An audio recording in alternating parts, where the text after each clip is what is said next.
just for a few minutes. Okay.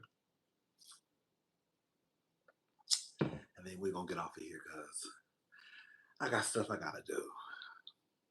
For those who watch Bell Collective, I will have the review up tonight. I watched the episode earlier, and I already have my notes. So that'll be up probably, not probably, it'll be up sometime before I go to sleep. After I get off here, I need to go get me something to eat, and then I need to go to the store. Yeah, and then I need to come home and then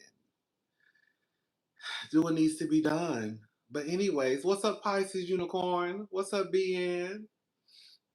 What's up, Miss Johnson, the Queen? Yes. Oh, we're not doing the 3 hours tonight, baby. I can't do it tonight. Not tonight.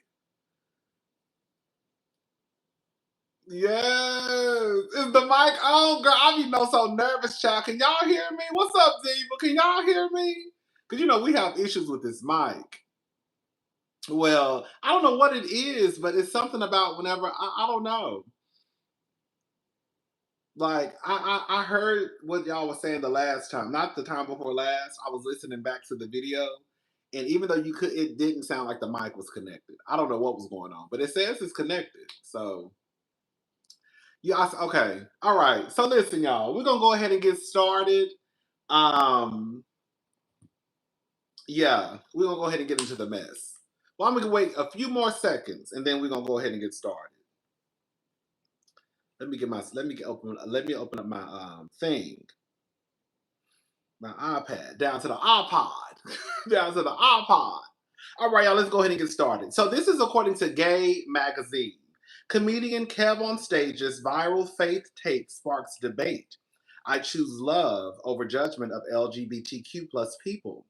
So comedian KevOnStage is no stranger to conversations about faith.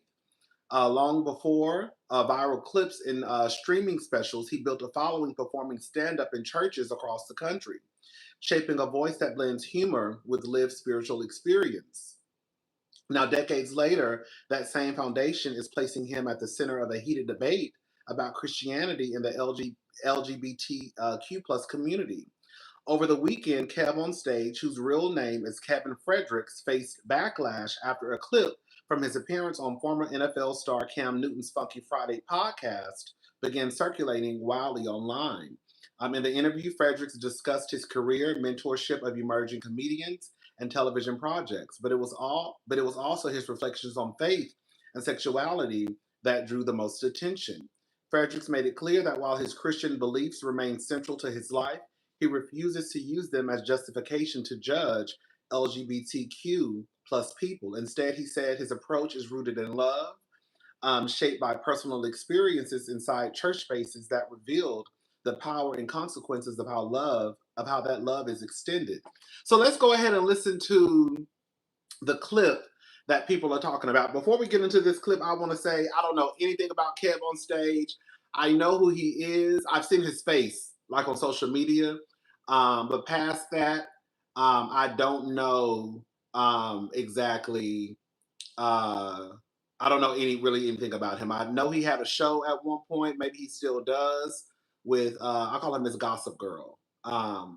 Nita, the one who did the Love and Hip Hop reviews, not reviews, reunions. Nina. Her handle used to be on Instagram. I think it was Miss Gossip Girl. She worked for TMZ. Okay, so yeah, I don't really know anything about him. So yeah, girl. Nina Parker, yes. Nina Parker. We love Nina. Okay. I couldn't remember if it was Nina or Nina. But yeah, Nina was introduced to a lot of us through TMZ. And then she left TMZ and she spread her wings and now she's flying. She has a clothing line, still at Macy's. She has a clothing line still at Macy's. She premiered for the first time, I think, at Harlem Fashion Week.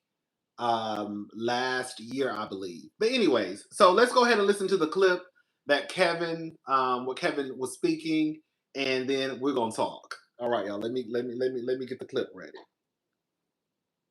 Pretty vocal about loving LGBT people, and that just doesn't go over well with a lot of church people. And it's just, I've been thinking about this a lot, and if I go to Judgment Day, and God is like, Kev, let's talk about your love for LGBT people and all the things you said, I'm gonna take my chances with whatever happens. If he ends up being like, and I didn't like that, well, man, I thought I was gonna go with love. Yeah. You know, the word Christian, the IAN in Latin means to be like. So a Christian is to be like Christ. To me, my understanding of the Bible, false teacher, prefacing it. A false teacher, just a nigga. That's all I am. Jesus led with love at every point. At all points. Even when the law, the adulterous woman, and listen, I'm not a theologian, so y'all can dissect this and say I don't understand. That's totally fine. The adulterous woman, the religious scholars try to catch him up. They say this woman committed adultery. The law says we're supposed to stone her. What do you say?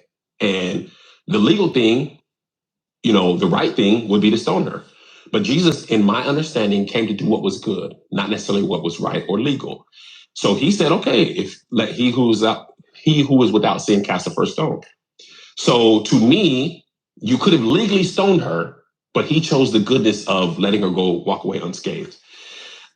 He was always with the sinners and the publicans and the tax collectors. These are the outcasts of society. These are people he spent time with.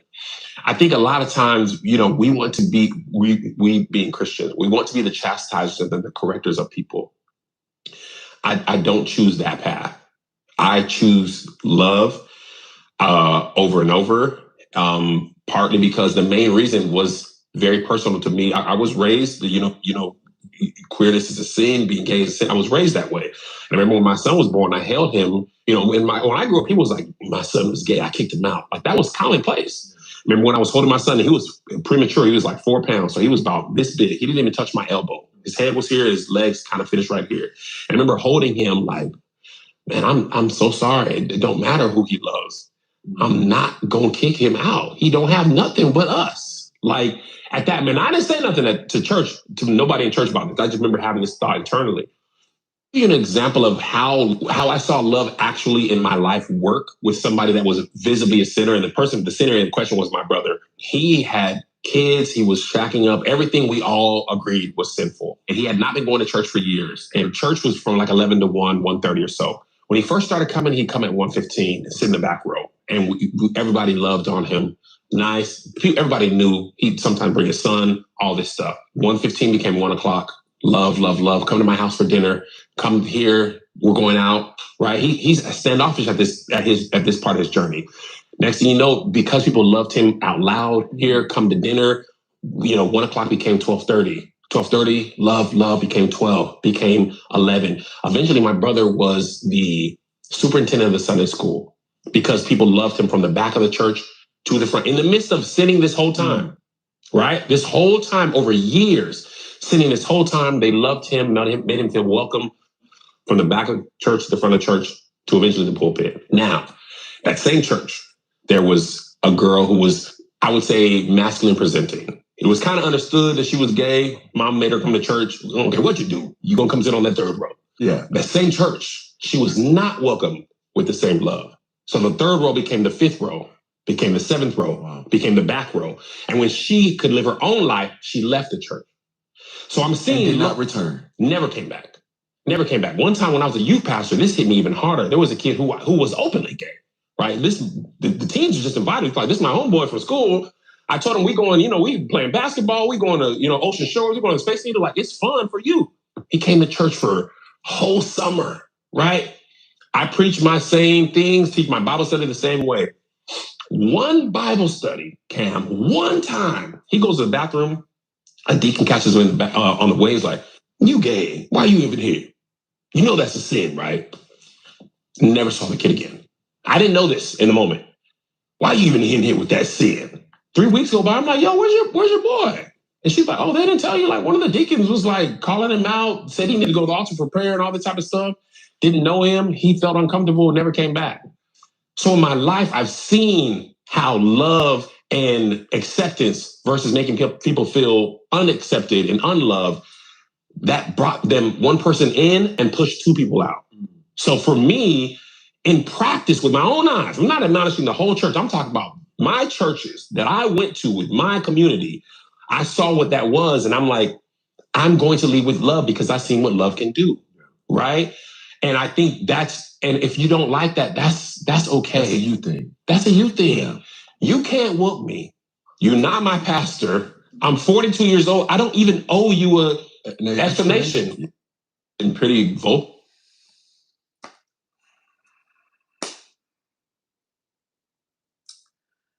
So,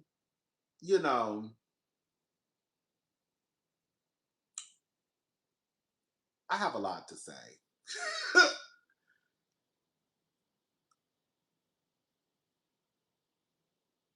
I loved the story that he told. And I didn't know, I've shared some of this before on YouTube. And I know everybody doesn't watch, every video. And I was like, do I want to share the story again? Because every time I tell the story, it kind of takes me to a place that I don't like to go. But I'm still, I don't know. I'll think about it while I'm talking. So I think a part of the reason,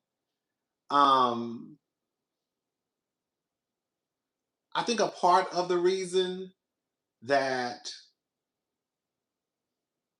a lot of the saints, when the saints go marching in, when the saints go marching in. I think a part of the reasons why the saints were pissed off at Kev is because if you heard Kev say that his brother was a sinner, did he say something about his brother having kids and all that stuff?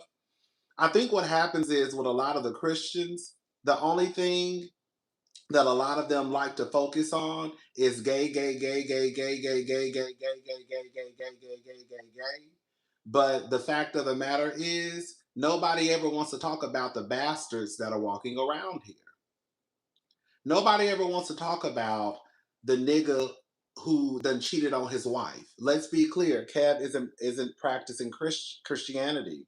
He's practicing Christ consciousness. Christianity thrives in hatred, shaming, oppressive ideas, and controlling people. And that scripture is misinterpreted. Thank you, Diva. Thank you, Diva. Thank you. I think that it's easy to point the finger at other people, especially when the collective join in, but nobody ever really wants to point the finger at themselves. I don't know what happened like about 3 or 4 weeks ago where a light bulb went off, because every time I get on social media, I do hear the same thing being regurgitated. The gays are going to hell. Gay is an abomination. God said this, God said that. And then one day I was thinking, why is it that the people who always think that wherever they think we might go after we die, why do they always want to put the gays and the lesbians and the trannies in hell? As if that's where we're going, why do you think that we're going to be down there by ourselves? Like, why do y'all think that the only people that are going to hell are the gays and the trannies and the lesbians and the dykes, the faggots, girl, you know what I'm saying? Like, why do y'all think that? Why do y'all think that? Because we not gonna be down there by ourselves. We just not. Like, the fact of the matter is, the fact, can y'all hear me?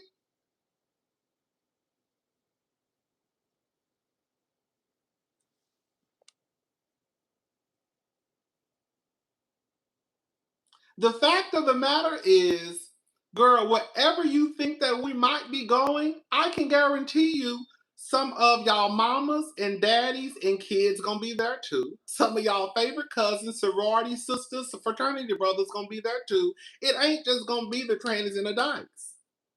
The thing that really gets me about the Christians is that they can live a life of hell and sin. But as soon as they think that they found the Lord, they think that they can go around here preaching to everybody about how they need to be saved.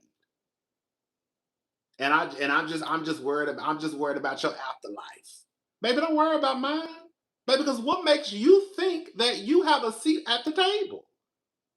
That's the part that gets me. What makes you think that you are automatically granted a one-way ticket through the gates? Girl, what makes you think you getting there? What makes you think? Oh, because I gave my life over to the Lord. Well, what makes you think He gonna forgive you? What makes you think He gonna say, "Come in, darling"? What makes you think He might say, "Well, bitch, I don't forgive you, ho. You going downstairs"? Like, what makes you think that? Like, when you look at the 10 Commandments, I guarantee you none of the 10 Commandments say anything about punks, trannies, and dykes and faggots. It don't. It don't.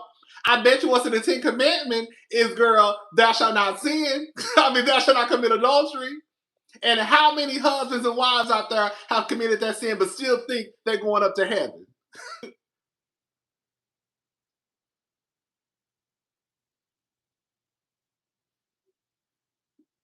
Girl, what made, girl, when I was a teenager, a church elder told my friend she was a bastard. I told her to go with that. She told my parents what I said. Okay?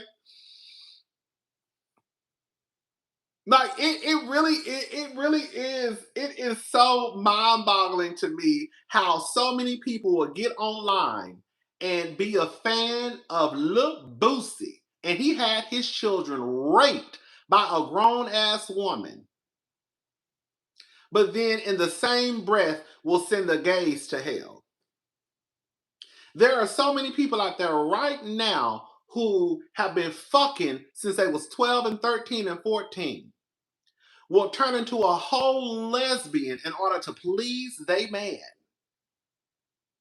And those same groups of people will turn around and send everybody that's a part of the LGBTQ to hell, except for themselves. Bitch, you just ate pussy this weekend because you wanted to please your trifling sorry ass man. You are literally walking around here with somebody's pussy juice on the tip of your tongue, but then have the nerve to sit here and talk about, girl, what God said. Hey, cousin, at this point, heaven seemed too judgmental. Just send me to hell, okay? Like the same men who will have threesomes with their wives and girlfriends will then turn around and turn their nose up at the punks and say, we going to hell. But you was all right with the gay when you had your wife and girlfriend over there, girl, teaming up, girl, to take that other girl down. You was all right with it then, huh? You was all right with the gay then when you benefit from it.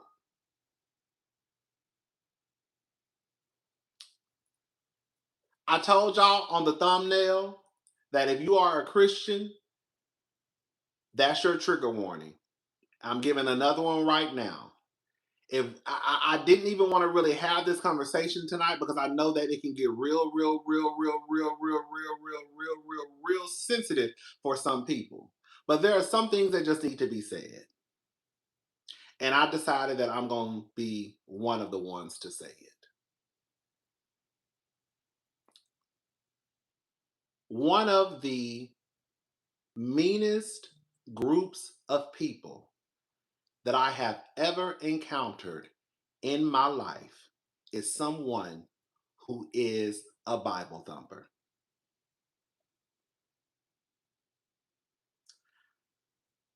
Out of all the things that I have been through in my life, the most meanest group of people that I have ever come across are motherfuckers who are the most religious. It is to the point where I have PTSD so bad about so called Christians that when I look on your profile and you have anything about Jesus, a Bible scripture, I automatically get nervous. It's that bad for me. When I look on Twitter, Instagram, and I see anything about Jesus, God, a Bible scripture, I automatically put you in the group of people that are evil.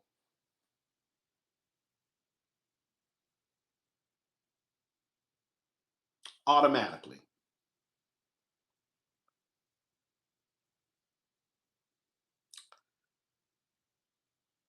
I remember growing up, and I became heavily involved in church somewhere around when I was a teenager. And I remember at one point, I became the youth president. Okay, come on, youth president. Okay. And I remember we used to call ourselves No Limit Soldiers for Christ. And we had t-shirts made, and we would go to school sometimes, on Fridays or certain days, and everybody that was a part of our youth department, we would wear our t-shirts to school. Do you hear me? Baby, I used to go to choir rehearsal, girl, sing in the choir, girl, youth meetings. Oh, Rodney, pussies are strong and resilient. Thank you, Shauna Michelle. Um, I remember we participated in all things church. Sunday school. Now it kind of came to an end a little bit when I started working because I had a job in high school. Um, I used to work at a restaurant, so some of the things I wouldn't be able to do on some days. And I really like kind of stopped going to church a tad bit because I used to work mostly on the weekends. I was in high school. So like on Saturdays and Sundays is when I would work like a full shift, like an 8-hour shift. Sometimes longer if we had a party or something like that.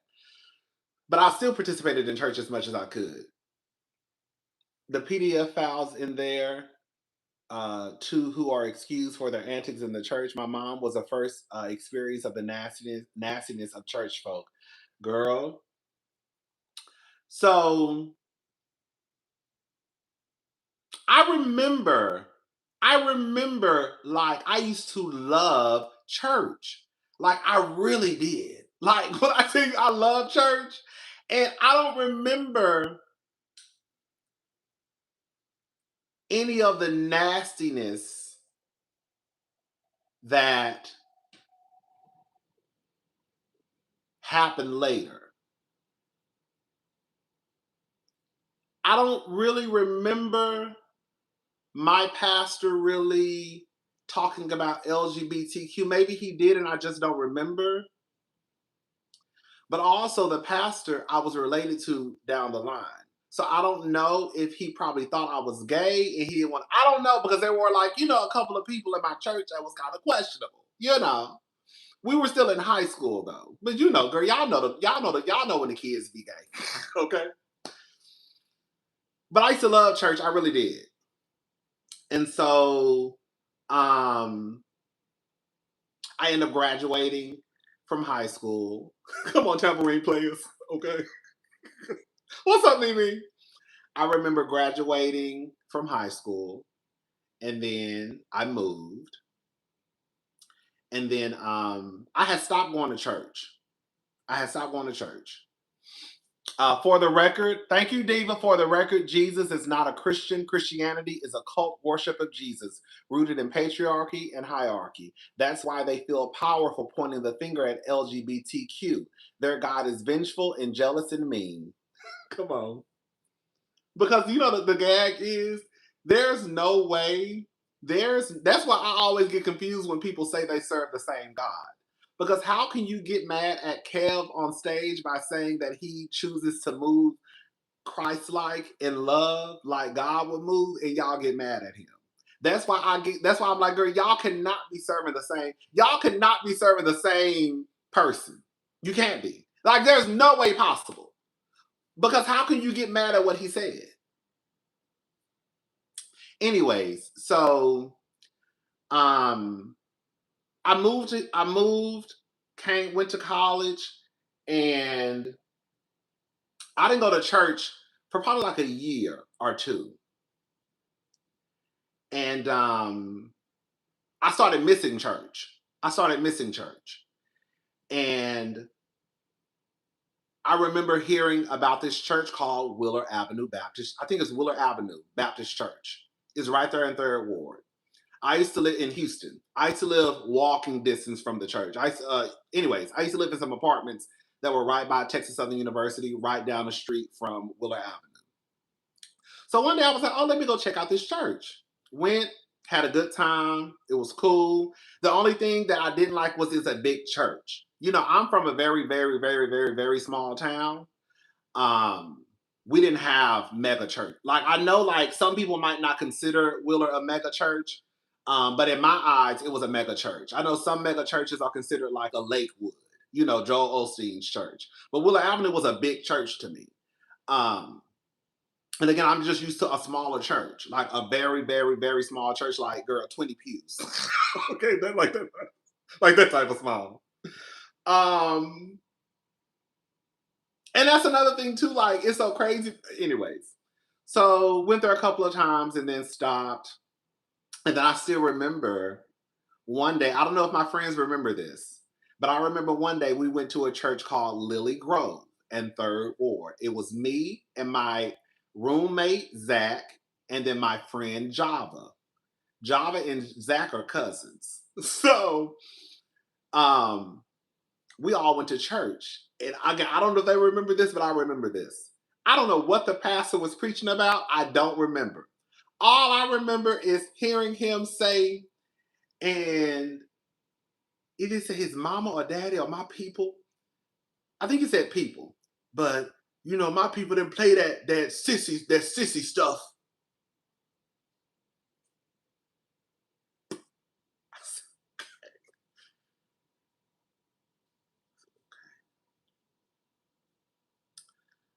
Girl, I never went back to Lily Grove after that. Okay.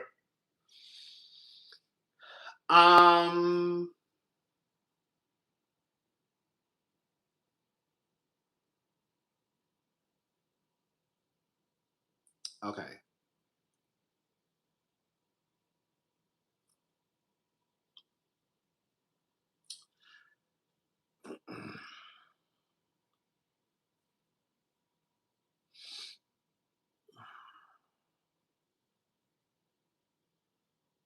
Girl, somebody said, listen. Somebody said, girl, Harriet said, stop encouraging evil. Rodney needs to give up the lifestyle. Come on, giving up the lifestyle. I give it up after I fuck your husband. Hello? Or your granddaddy. I'm gonna give it up after I fuck the man or one of the men that you love, one of the men that you love that's a part of your life. How about that? I'm gonna give them up after I fuck your husband. Yeah, I'm gonna go back to my trifling ass ways. That how about that? How about that? And he's still gonna love me after I fuck your husband or your baby daddy. Girl, yeah. Or your grandfather. The same way he still love y'all when y'all be walking around here fucking people's husband and having kids out of wedlock and fucking since middle school and fucking in the woods. He's still gonna forgive me too. He forgave you. He forgave you when you was walking around here sucking dick. He'll forgive everybody else for sucking dick and eating pussy too. He forgave you. Your husband is saved not unto men. We'll see. They all, girl, the two men I fucked, they were saved too. Girl, the two husbands I fucked in my 20s, they had wives too. Girl, just in case you ain't know, just in case you didn't know, Miss Harriet, the husbands I fucked when I was in my 20s, they had wives too. Girl, one of them had 2 kids. You know how many punks I know that fuck somebody who got a wife at the house? You think your husband is saved? You think he get on his knees? And he the biggest bottom in town, I bet you. Them be the ones. And the gag is, the 2 husbands that I did fuck when I was in my 20s, bitch, both of them was big ass bottoms. How about that? Girl, both of the husbands I fucked in my 20s, bitch, was big ass bottoms. One of the husbands, let's get into it since we're going to talk about it. The first husband who I fucked, girl, he was separated from his wife, okay? I met him on Adam for Adam. He told me, I'm married, but I'm separated. Still, he was still married nonetheless, okay? Girl, nonetheless, he was still married, but he was separated. He was black. The second man who was married, he told me that his wife knew he was gay. Now, somewhere along the line, he told me a lie clearly. Because I remember one day he was like, oh, I told my wife everything. What do you mean everything? Anyways, girl, that guy, he got like 2 or 3 kids. He in a whole relationship with a man now. Well, the last time I talked to him was like years ago online. He's in a relationship with a man now. But anyways, all I'm saying is at the end of the day, girl, don't nobody care what y'all got to say, girl. Harriet, girl, y'all get in the comments talking about, girl, God loves you. Girl, do God still love you? That's what you need to be worried about. Harriet, let me ask you a question. Since we're just having a conversation, girl, woman to woman. Girl, this is about your salvation. Baby, let me ask you a question, Harriet. What makes you think that you don't need to worry about your own salvation? What makes you think that you are automatically granted access into glory? What makes you think that your husband is automatically granted access into glory? Why, Harriet? Why do you think that you automatically have a seat at the table? How do you know that once you stand before God, He's not going to send your ass a one-way ticket straight down with the rest of the punks and trainers and dykes? What makes you think that you automatically have a seat at the table?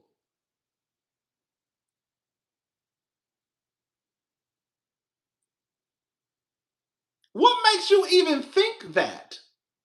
What makes you think when you get your ass up to wherever you say that we gonna go, that He not gonna send your motherfucking ass right down with everybody else? Who told you that? So, anyways, back to what I was saying. So, come on. I told you they feel powerful pointing at you while eating crowd balls after church. Right. Girl. So listen. Okay, so listen. So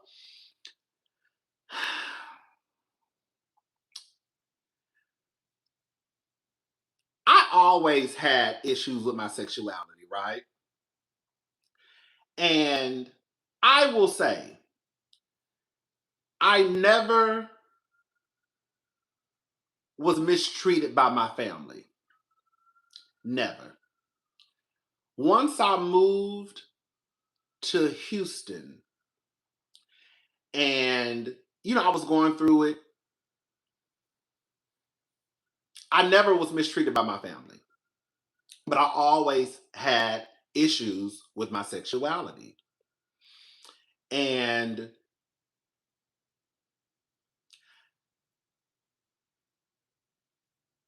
I remember I started kind of getting more comfortable with who I was, a part of me, right? And you know what's so crazy? Even though I always struggled with my sexuality, I never I never felt like it was the end of the world. Even though I was bullied in middle school, even though I was bullied in high school, I never ever I always I don't know what it was. I'm telling y'all, I always knew that I was leaving. I knew, I wasn't, thank God, I wasn't one of those kids who felt like it was the end of the world. I never was. Even though I used to get picked on in school, I always knew that it was only going to last for so long. And I always knew that once I graduate, I'm gone. And I will never have to see these people again. I never felt like some other LGBTQ, the ones who didn't make it. I never felt like it's the end of the world. I never felt that. I always knew. I always knew that girl, I'm gonna be done. Once I graduate, baby, I'm gonna be done with these people. I ain't gonna worry about these people. That's why it kind of makes me sad when I hear about LGBTQ people especially children who like took their lives because they didn't really know how to deal with it, you know?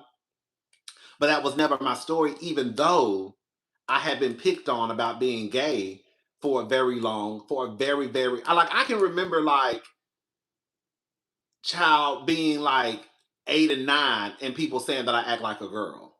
You know what I'm saying? That's the first, that's the first, that's the way that people call you gay if they don't really know if they don't have a word to put to it. I mean, they don't know what to call it. They say you act like a girl, right? And then eventually when they find out what the word is, gay, they'll start calling you gay. Your family support is why you never felt like that. Maybe so, Lucky Charms. That might, you know what? That might be what it is. Because like I never was mistreated by my family. Oh, girl. I never was mistreated by my family. So, yeah. So I always kind of knew that, you know, it was girl, we're gonna be all right. You know what I'm saying? I always knew that. So, anyways, I remember, you know, eventually like leaving and then moving, and girl, even though I was still dealing with my sexuality, I was just like dealing with it. Um there were a couple of times where okay. There were a couple of times where I remember like somebody calling me a faggot one time, like in college. But for the most part, I always felt like whenever I leave, it's my chance to kind of like hit the restart button. Anyways, so I remember one day I was at work. I used to work at a place called Ace Cash Express. It's a check cashing place for those who don't know. And girl, you know so crazy, girl. You know, girl, you know, like you know, sometimes, you know, the gays, sometimes we think we more masculine presenting than what we really are. So there were times when I would be at work when I would try to pull back. You know, you try to pull the queen. You know that inner queen started seeping on that. You try to pull her back in. So there were times where I made sure that if I hadn't built a relationship, some of the girls I already knew. Like, and I used to work at the Ace Cash Express on South Shepherd in Richmond. For those who live in Houston, y'all know where Trill Burger is. You know, Bum B's restaurant, Trill Burger. Literally right across the street from that gas station, that shopping center. It used to be a Ace Cash Express over there, right by. They built it used to be a Subway. Now they have a wing bay, like a wing stop, but it's called Wing Bay. Right there was an Ace Cash Express, and I used to be the manager over that Ace Cash Express. So, anyways, that's when I worked at a few, but that was the one I eventually like became a manager over. And so, and so y'all don't worry about Harriet, girl. Girl, y'all don't worry about Harriet. Girl, we done got her out the way, girl. Ain't nobody worry about Harriet. Let her stay. I want her to stay. I want her to stay. Girl. Don't worry about that. Don't worry about her. Okay. Girl, we done moved on. Don't worry about her. Girl. So, anyways,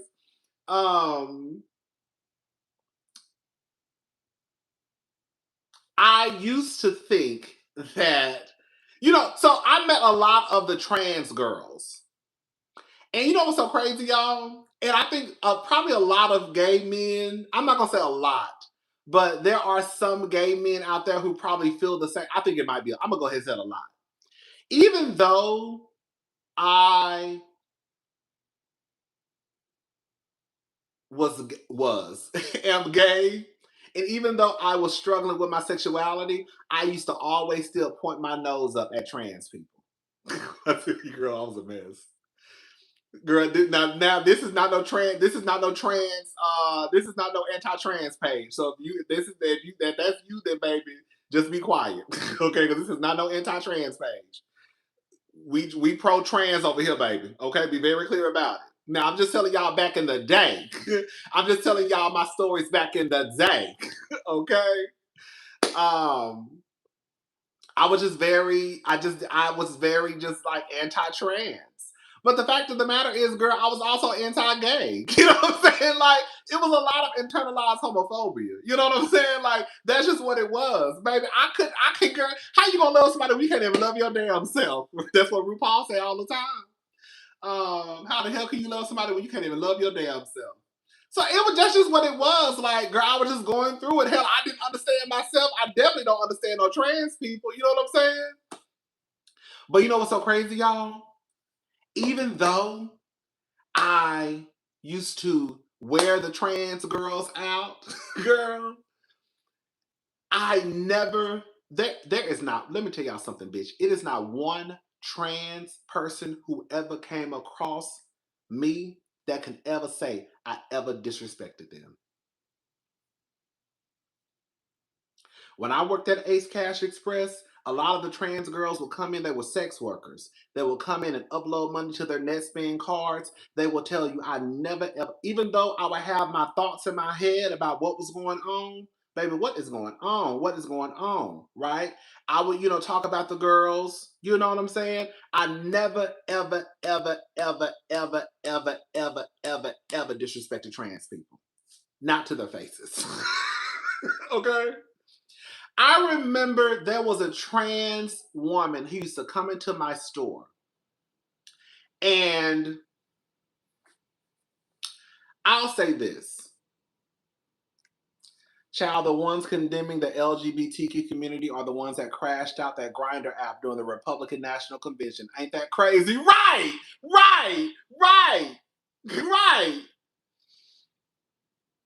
So, right. They'll be the main ones. So, I remember it was a trans woman who used to come to my store. Now, I don't know how it is now, but this is how it used to be.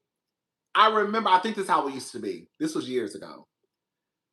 In order to cash a government check, you would have to have a valid, like, state-issued ID, driver's license. She only had a Metro bus card. Metro is like the bus. You know how like y'all have MARTA in like Atlanta? We call it Metro down here. So Metro is the bus public transportation. So she had a bus card, but it had a picture on it. But she didn't have an ID. And I remember telling her, girl, I used to really try to help the girls out because, again, even though I didn't understand it, I didn't get it, girl. What's going on? I never disrespected people. That was never my thing, right? So I remember her coming in and was like, I really need some help, blah, blah, blah. I have these type of IDs, but she didn't have a government ID. Anyways, girl, I used to cash her check. One time I almost slapped the shit out that bitch. That bitch almost got me fired, ho. Girl, I told her, I said, girl, listen, I'll cash your check, but do not come in here. If you don't see me in this store, don't bring your ass into this store. You're going to have to just wait until I come back. Girl, you're going to have to wait till I come back, sister. Don't bring your ass in this store. Girl, that bitch came to the store one day and tried to cash that check, and I had one of my employees there. Baby, that bitch told her, well, Rodney always cash my check. Bitch, girl, first, I think she called my manager. Girl. So that's how my manager found out. Because I think she called my manager first. Something like, I can't remember. Girl, I think the girl even called corporate low-key. Bitch, I almost got fired, bitch. Because I wasn't supposed to be cashing a government. It was like a Social Security check. Girl, I wasn't supposed to be cashing her check without a valid government ID, but I'm trying to help this bitch out. You know what I mean? Because girl, really and truly, again, like I always had this thing, like, girl, you just be nice to people. Girl, just be nice to people. Girl, you know this. You know that this is girl. Girl, she ain't. You know, she's still. You know, she in the beginning stages. She in the beginning stages. You know, one time I saw that bitch on the bus. Girl, because I used to catch the bus. One time I saw that bitch on the bus and I thought we was going to get into a fight. Girl, that bitch came back one time. Let me tell you what that bitch came back and said. I'm telling you what this bitch came back and did, bitch. I'm telling y'all. So, I go to work. I think it was like the next day or the day after. Anyways, she come back. And she walk in. And I look at her, and I'm pissed off. Because I done told this bitch, don't bring your ass in the store if I'm not here. I told her this. I said, don't come into the store. Like, I'm the only one that's going to cash your check. Because we're not supposed to do it. Baby, she came into the store, and I said, I can't cash your check anymore. And she got mad, and I was like, girl, I'm like, bitch, you the one who fucked it up. Well, I ain't say it that way. Of course, I'm like, I tried to inform you that I'm the only one. Like, I really wasn't supposed to cash your check anyways. Like, I was trying to help you out because you told me nobody else would cash it. Baby, this bitch slid a note underneath the window and basically said some shit like she about to cut herself. I said, oh, bitch. She was trying to tell me how she need her money. She need her money. I need my money. Please cash it. Girl, I can't. Bitch, you done already got me in trouble. I'm not about to lose my job over you, bitch. And all I know is that bitch had a piece of paper and slid the note underneath the paper. And I'm like, what this bitch handed me? So, bitch, I grabbed the note and this bitch said something like, if you don't cash my check, I'm going to kill myself or cut myself. I said, oh, bitch. Girl, I said, bitch. Oh, girl. Bitch. I said, oh, bitch. This bitch about to cut herself. I said, oh my God, this bitch about to cut herself. Girl.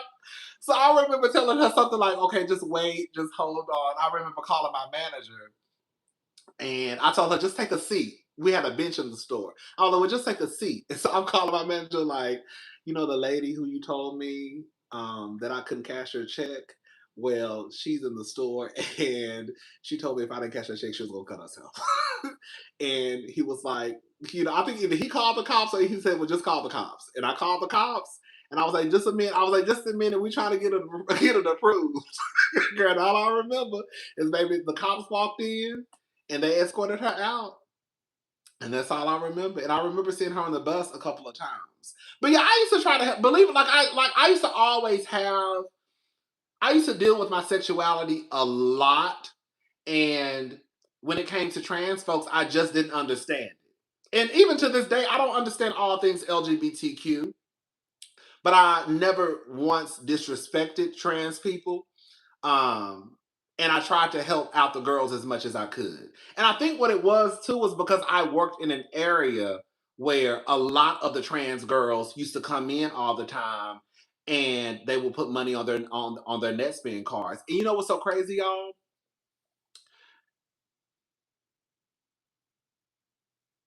It's so crazy because I remember when I started working at Nordstrom. I used to work at Nordstrom. And I remember when I first started working, I called I think I sent my best friend a text message. I was like, bitch, tell them how you got JT locked up. Thank you, make it make sense. Tell them how you got JT locked up for scamming. So, I remember when I first started working at Nordstrom, I remember texting my friend like, bitch, when I tell you every part of the LGBTQ is working here. And he was like, I thought he was like, hell, that's how Zara, because I used to work at Zara too. Before I started working at Nordstrom, I worked at Zara.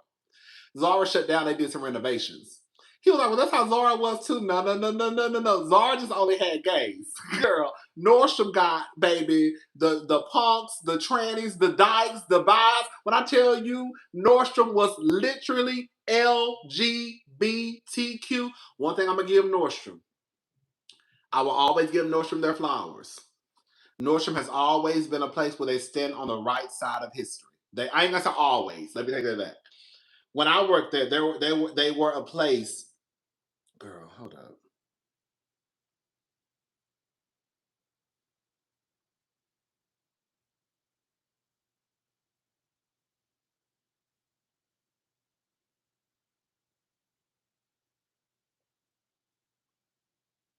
Girl, I be trying not to tell on them. Girl, why my niece texting me, girl, at 9:14, knowing they supposed to be asleep. Look who texted me. Sloan. Look who texted my phone. Sloan. Talking about hello. Girl, Sloan, why are you texting my phone? Knowing you supposed to be asleep. She texted me from her iPad. I be trying not to tell on them. And I just saw them I went and picked them up from school. Girl, what she want? She not even, girl, I just see dots moving. Girl, look at this. You see this? Girl, I swear. Saul don't even text. Look at this. I swear to God. I said, hello, what's going on? Not much. Sloan, go to sleep. Girl, do you hear that? Girl?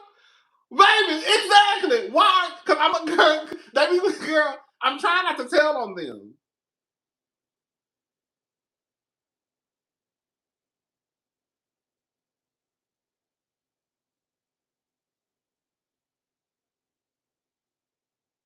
I put Sloan. Well, I said, why are you not asleep? Sloan, I'm working. Girl, Sloan, get off my phone. Because I'm going to tell. And y'all know, girl, this is all the time. Girl, if these kids don't leave me alone. And Sloan never texts me. Tatum is a texter. Sloan calls. I feel like Sloan texted me now because we were talking the other day, and I was like, Sloan, you don't have to text me. I'm okay with not texting. You can just call my phone. Because we were saying how Tatum likes to text.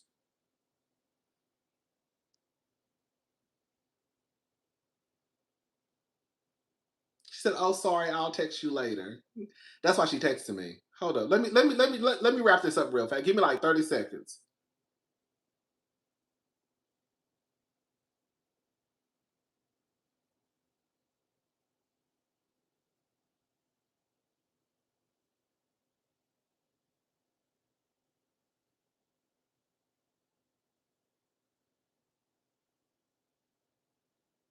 Okay. Girl, nothing. Okay, so anyways, yeah. So I remember when I first started working at Nordstrom, I was like, okay. Great, exactly. And that's what I just told her. I put, you don't have, she said, oh, sorry, I'll text you later. I said, you don't have to apologize. You need to go to sleep so you won't be asleep tomorrow. Good night. Because they used to have to go to sleep at 7:30. You know, my sister and brother-in-law, they don't live like close, but they don't live far. So they used to have to go to sleep at 7:30. And then my sister and brother-in-law bumped it up to 8:30 because they would have to wake up at 5:30 for school. So then they bumped it up to 8:30. Because even when they tell them, even when they would go to sleep at 7:30, they not going to sleep. They would just be in the bed. But they bumped it up to 8. Girl, yes, girl. Girl, my sister and brother do not play. Get your ass in the bed. Girl, go home. Girl, eat. Girl, yes, sir. Because the thing was, they wouldn't go to sleep at 7:30 though. Girl, but they have to wake up, and then sometimes you have to realize it's been times where they wouldn't, like, they used to be, now they're not in gymnastics. They used to be in gymnastics. So sometimes they wouldn't go to sleep until like 9 or 10 o'clock at night because Sloan would have practice for like 2.5 hours. So by the time they would get home, take a shower, take a bath, eat, like, okay, yes. So yeah, now they do 8:30. Girl, they run a strict program over there. Hello. So if it's something that is not going on, then they try to be the bedtime is 8:30. But of course, if something is happening, they might go to sleep later, like later. Anyways, so yeah. So anyways, I just remember working at Nordstrom, and I just remember seeing all of the LGBTQ. And Nordstrom was the first place where I really started like to become friendly with like it's like trans girl. It was really trans girls. I remember the first trans woman who I felt like we were building a friendship. I haven't seen her in a long time. Her name is Portia Paris. She's a trans woman. And I remember I used to work in logistics. And I remember I was in cosmetics and I was looking for something. She was like, "You need some help?" I was like, "Yes."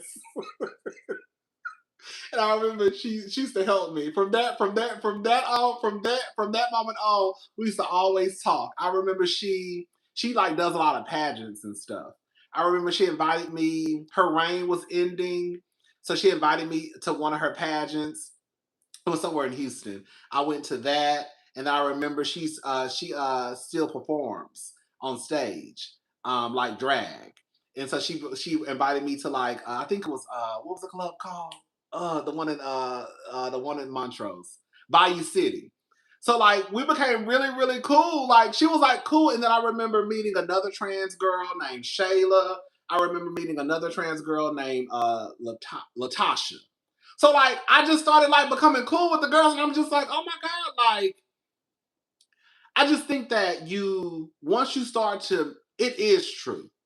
Once you start to kind of like open yourself up to meet other different people from like different walks of life, even though people think that trans and gay is the same thing and it's not, but that's what people think, whatever.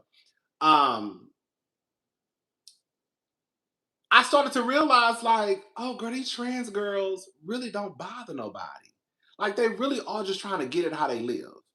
Like these trans women ain't out here like, girl, if we're gonna be honest, girl, I hate to say, I'm gonna go ahead and say it. Girl, y'all be so concerned about the trans girls and the gays, but the fact of the matter is, baby, they ain't the ones who making y'all disappear. They ain't the ones, girl, who putting bullets in y'all heads. They not the ones who around her killing children. Cause every time I look up on the motherfucking blogs, girl, it's some nigga who done killed his wife. It's some man who done killed his children. It's some man who done killed his ex-girlfriend. It's some girl, it ain't the trannies. It ain't the lesbians. It ain't the gays.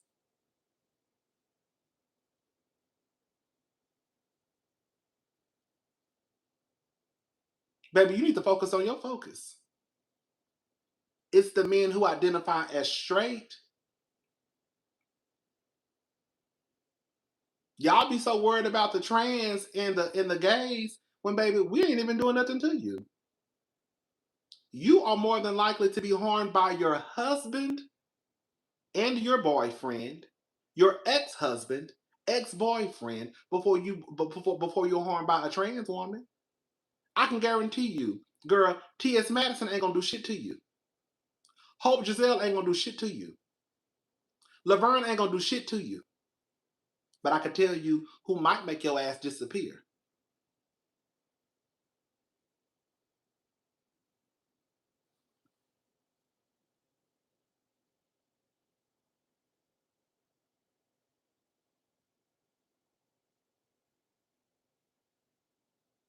Because every time I look up and I see a black woman who done got shot and murdered, it don't say she was killed by a trans.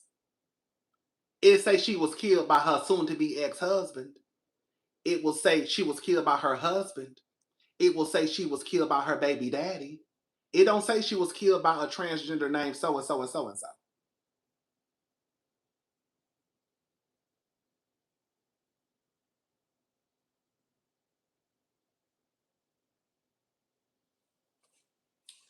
So anyways, you know, it really started to like kind of open my eyes up. Like, as ignorant as I was, I didn't realize that I was that ignorant. Like, I knew I was ignorant, but I know I was like, oh, girl, you really been ignorant, girl.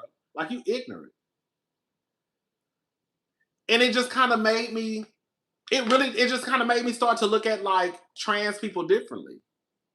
Even though, again, you know what's so weird? Gay, like allies and gays know what I'm talking about.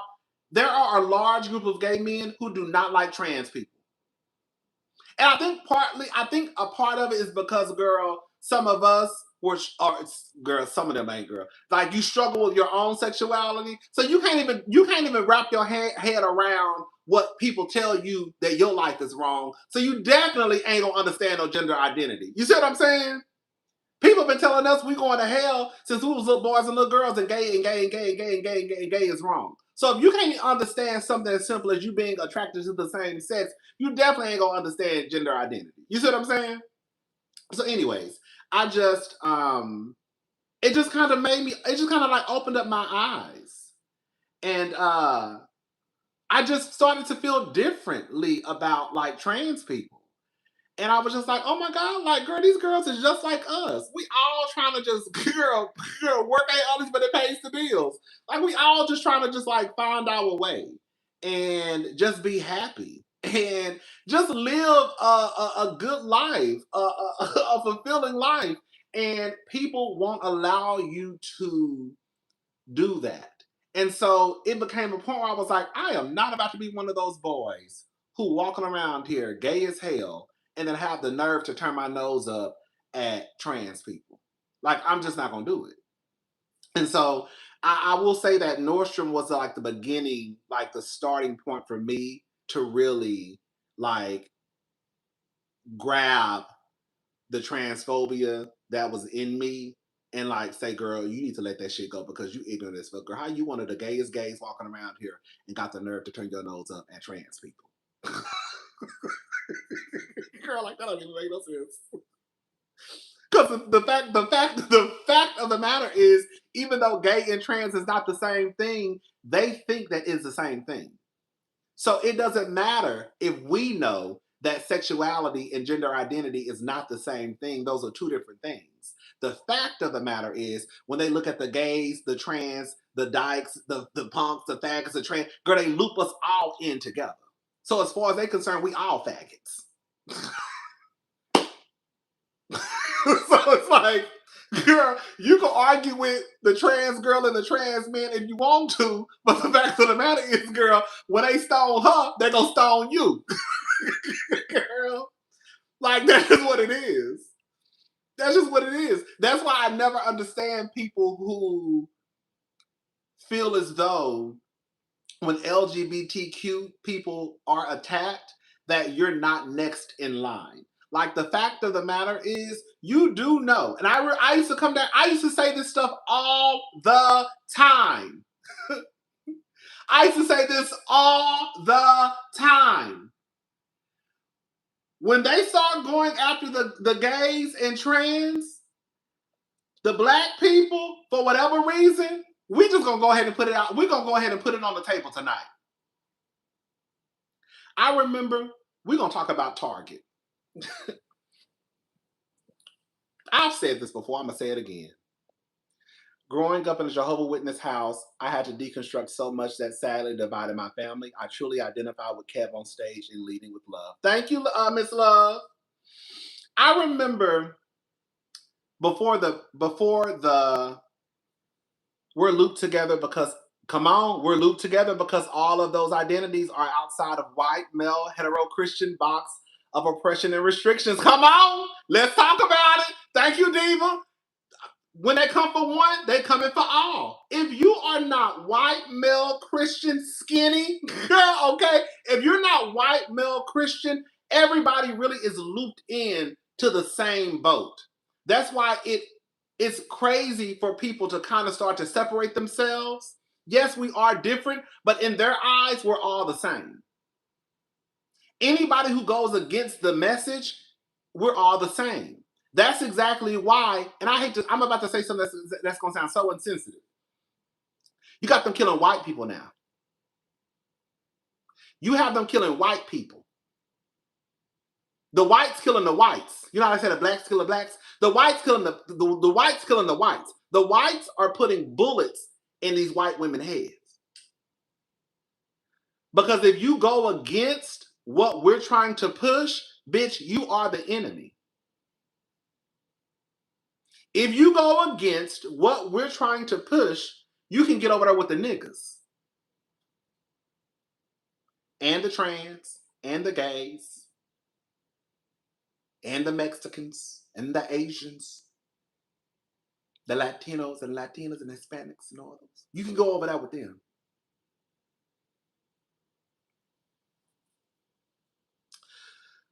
So,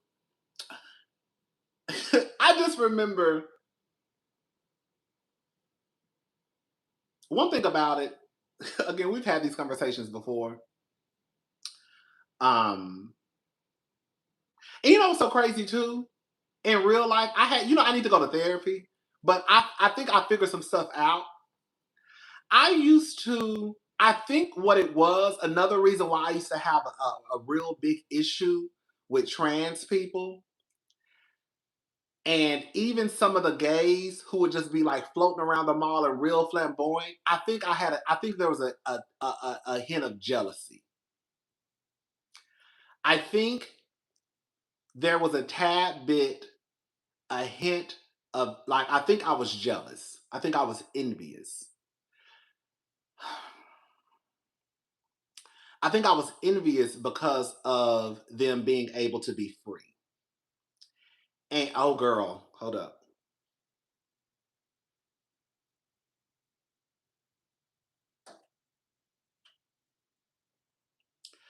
I think I was envious when I would see like the gay boys just twirling around the mall, girl twisting, girl skipping. You know what I'm saying? When I would see like the trans girls, I think a part of me was envious because they are really choosing to live their lives.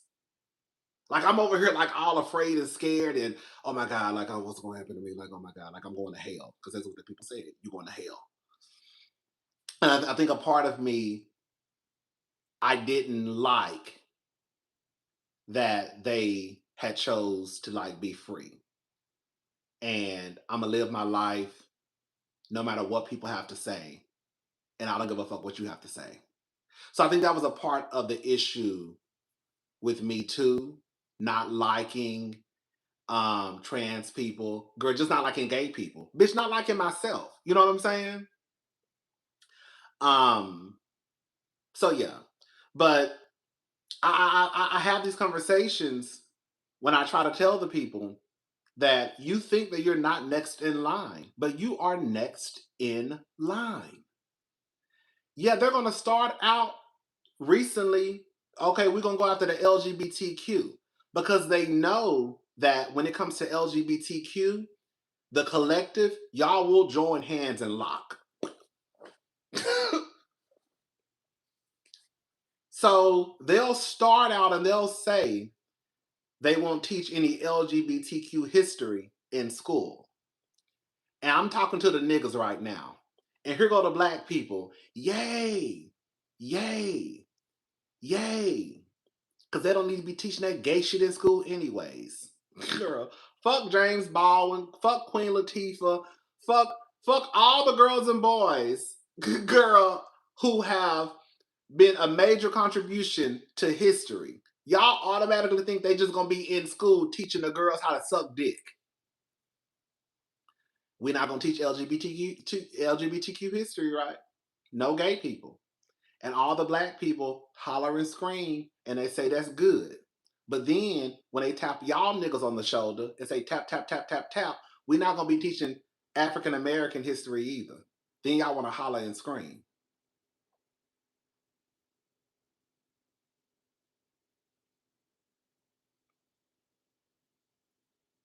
What you hollering and screaming for? What you hollering and screaming for? Oh, they trying to whitewash history. What you hollering and screaming for?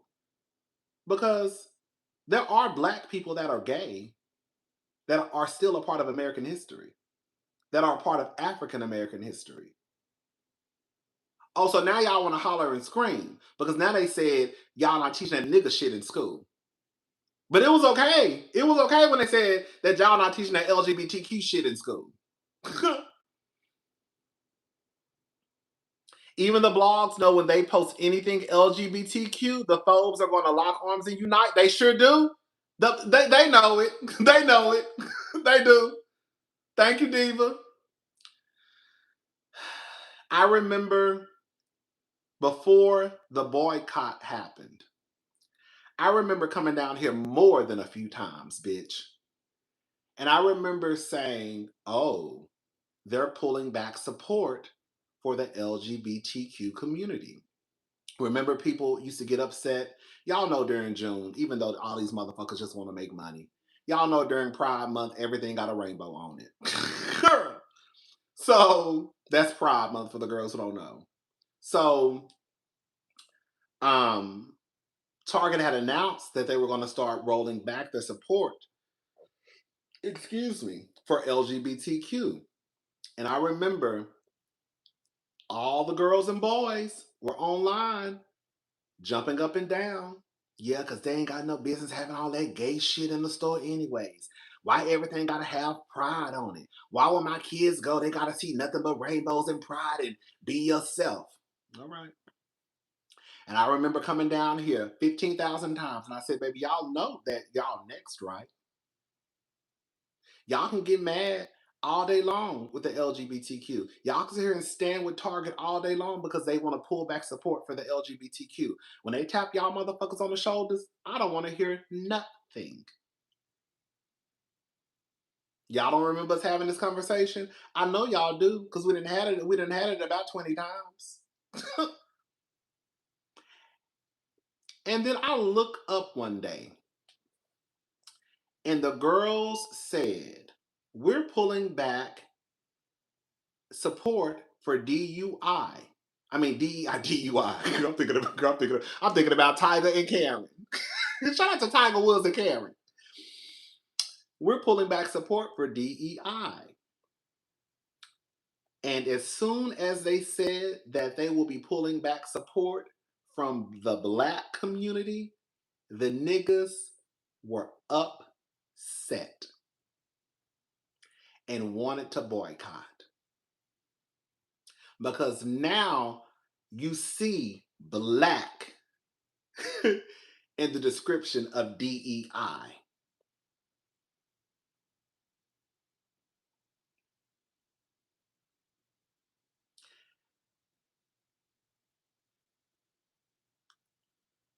And even though y'all were boycott against Target for DEI, which consists of helping groups of people, just not blacks, y'all wouldn't do it when they were pulling back support from the LGBTQ because in your head, for whatever reason, even though y'all know gay people are black, I have seen the argument, well, I'm not fighting for other communities. What the fuck do you think you're doing when you boycott Target?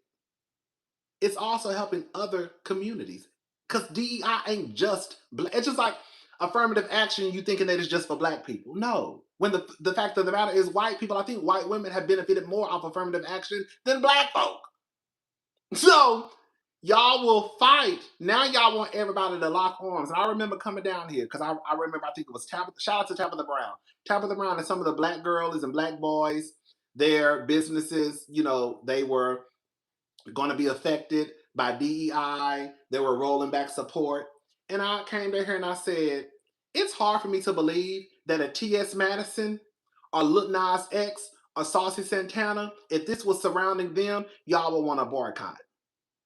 It is so comical to me how just the other day, when they were pulling back support for LGBTQ, all y'all niggas got down to the internet and said that it was okay.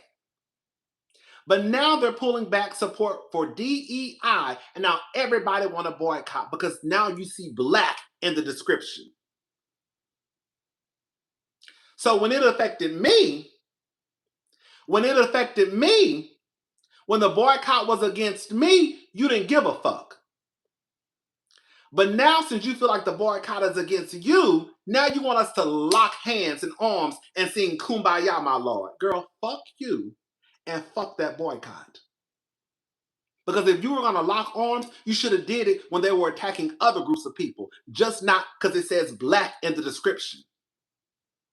In the same way, they could have been pulling back support for black people who were making those shirts, making those pride mugs. Y'all did not care. Y'all didn't care that a black man or a black woman could have been the designer over those pride shirts. You didn't care. All you know was you saw a fucking rainbow, and that was enough for you to be like, girl, take the shit out the motherfucking store.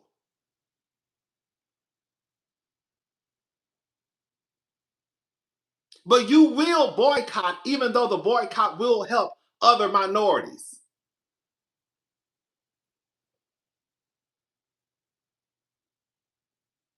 But when it was time to lock arms, when they started pulling back support from LGBTQ, baby, y'all were happy.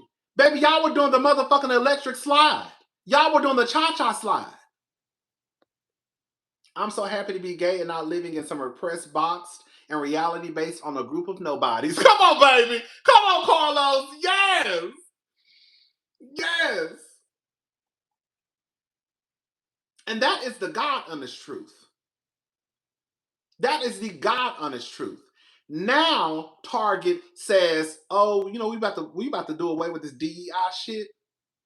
Now everybody like, "Oh my God, oh my God, oh my God." Baby, why do y'all always think that y'all are not going to get your lashings? Because we know that y'all don't look at LGBTQ folk people as black. And maybe y'all do and y'all just don't care. But when they come for us, niggas, you are next. Please believe it. In the same way you turned your back on us and didn't give a fuck, I am going to repay you the favor and turn my back on you and not give a fuck. It's really quite that simple.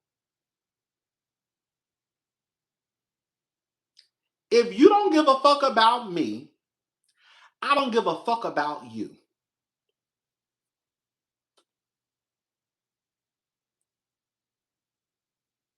That's it. That's really it. That's all. That's really it.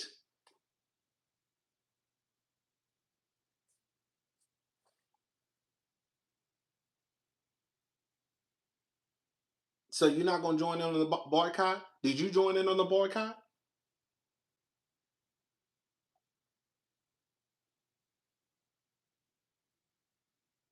So you don't give a damn? Did you give a damn when they said they were pulling back support for the LGBTQ? Oh, you only give a damn about your damn self. Oh, okay. Well, I only give a damn about my damn self too. That's it. That's really it. That's really it.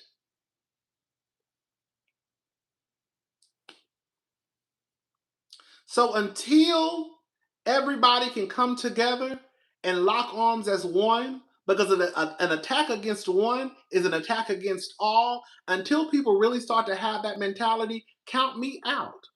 I don't need to be included. Quiet as it's kept, you don't give a damn, not you. You don't give a damn about me. It is cool. I have come to realize that a long time ago. I'm not expecting if I was to be murdered by the cops tomorrow, as soon as it came out that I was a punk, girl, y'all ain't gonna march. We already know. Girl. If T.S. Madison or some trans woman, unfortunately, passed away anytime soon, y'all won't care. If some gay passed away sometime soon, y'all won't care. We already know that, girl, for the most part, girl, all the parts, you got to be straight and black for the motherfuckers to give a damn about you in the black community. And outside of that, they don't give a fuck. That's it. It might be a hard pill to swallow, but girl, that's the pill you have to swallow. Bitch, y'all created it. So don't get mad when you got the girls out there, the boys like that, like me, who just say, okay, well, girl, if this is how we gonna do it, this is how we gonna do it. If you don't give a fuck, I don't give a fuck. And that's okay. If you don't give a fuck, then I don't give a fuck, and that is okay with me. When they attack the LGBTQ, which consists of different groups of people, and you don't want to stand up because really and truly you just hate gay people, but then you want everybody to stand up, even though DEI consists of different groups of people, but you only want to stand up because you just see black, girl, count me out. You only give a damn about yourself and nobody else. What the fuck I look like standing on the front line to fight for motherfuckers who don't want to fight for me?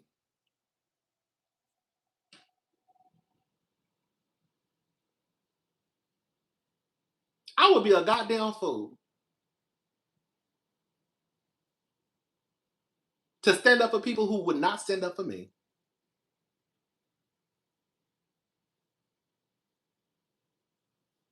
So, anyways,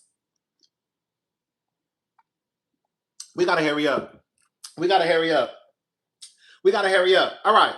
So, I said I wasn't gonna be that long, and girl, we gotta hurry up. Okay. So, back to what I was saying about the gays. I remember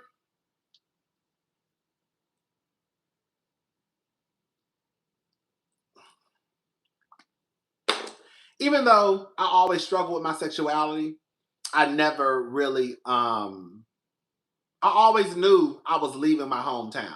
I always knew I was getting away. I knew I wasn't stuck. I knew I was gonna be done. Like I never really had that type of like, oh my God, this is the end of the road for me.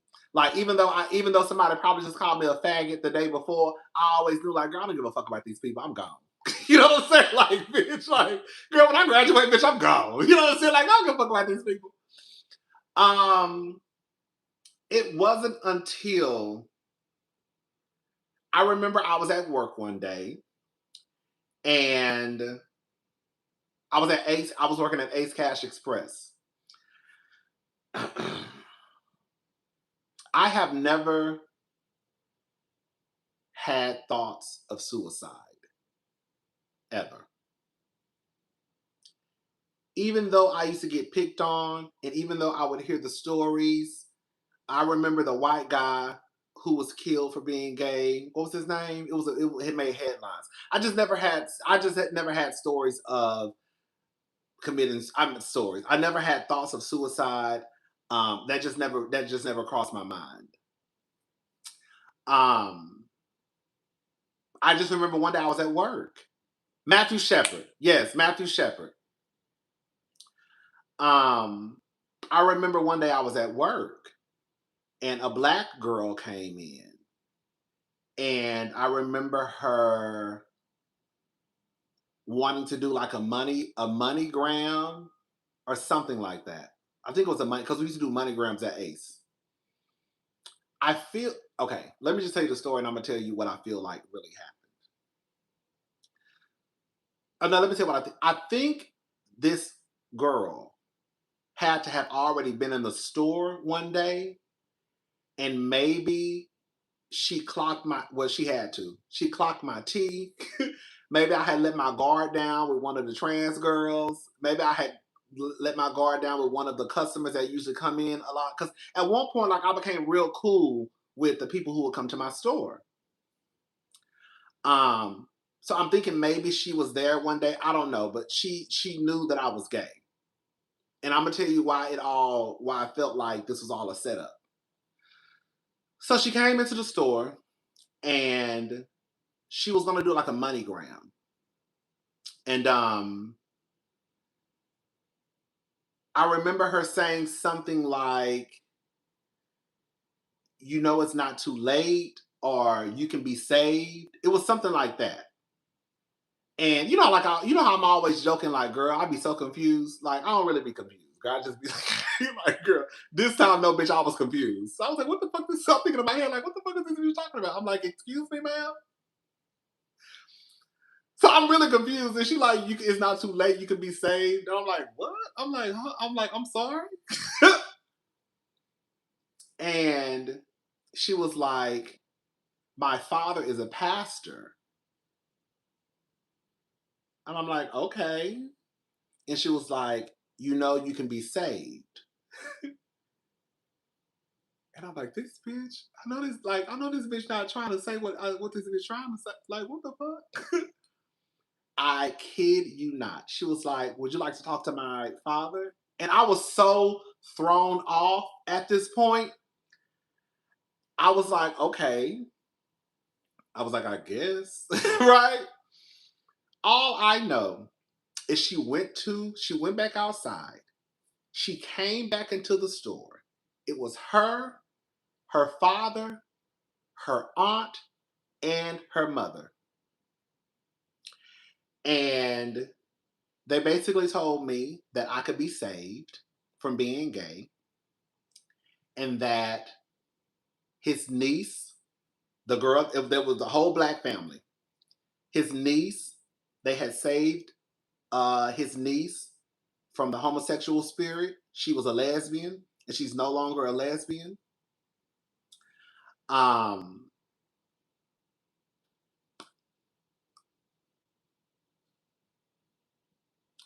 and I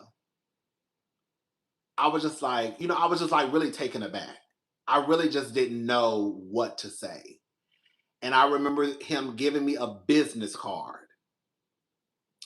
And the church was off of 59, I believe. It was off of like going towards Sugarland, 59 South. And at this point, I was so shocked and confused. And I just didn't know what to say because I could not believe this shit was happening to me. Girl, I'm literally at work. Okay? I could not believe this shit was happening to me. And I remember him saying, asking about my family, and him asking, oh shit. Oh.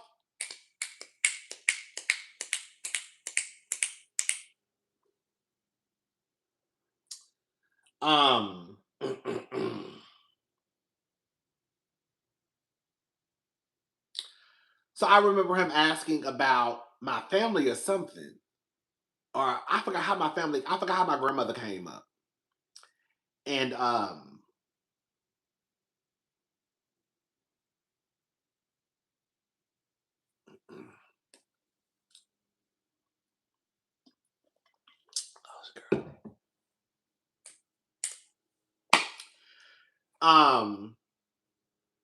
girl, I got something in my eye. Something in my eye.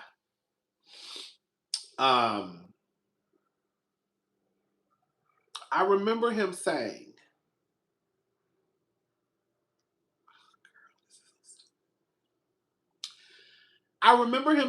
that my grandmother was embarrassed.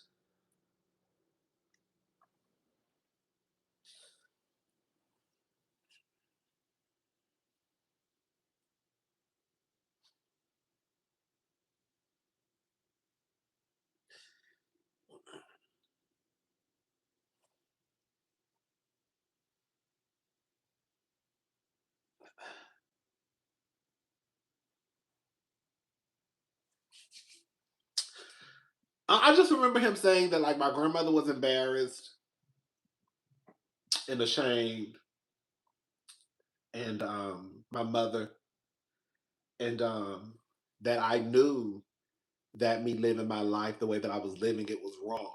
That's why I was crying because I had started to cry. Because I really was like just confused about the whole thing that was happening, and I just didn't know how to. I just didn't know what to do. Um, and I remember him giving me a card and telling me, that I could come to their church and they could save me. And then and I was like, okay. And I remember they all left the church. I mean, they all left, and um, I never, I never saw them again. And of course, I didn't go to the church. And I just,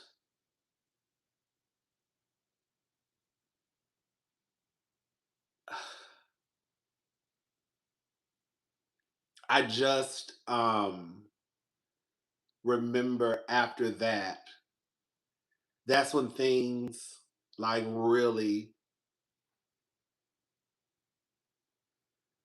things got really like kind of dark.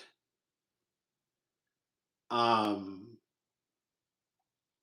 and that was like the first time I had thought about committing suicide.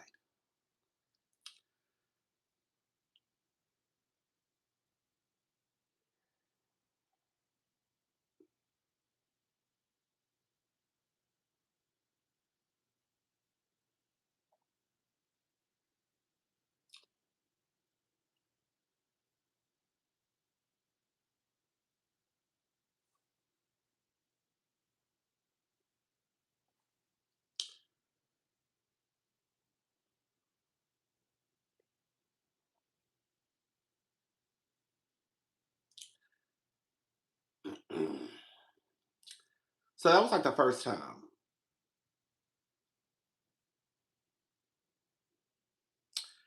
And I was just like, this shit, like I'm done. And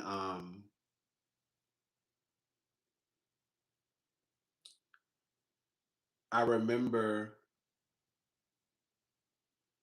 talking to at the time I had a good friend, her name was Coco. And I don't know if she remembers. But I remember um talking to her on the phone. And I was just like, I'm so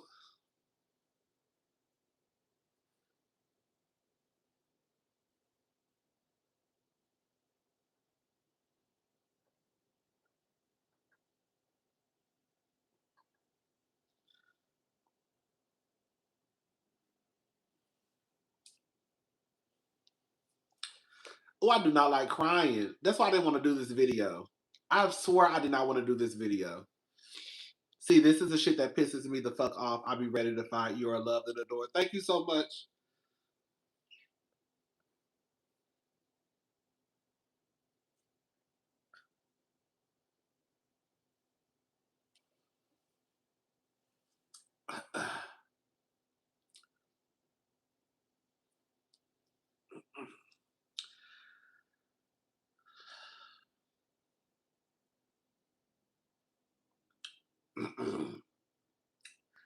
I just remember talking to her.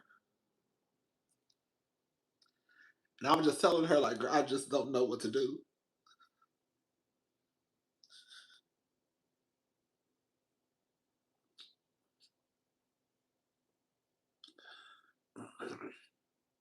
Ah, this is a mess. I told her I need to go to therapy. I am one day.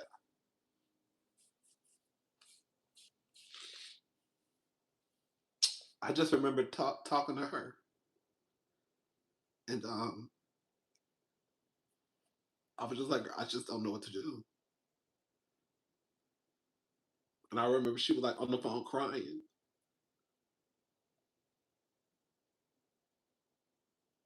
And she was just telling me, don't hurt myself. And I was like, I just didn't know. Like, that's all I could think about.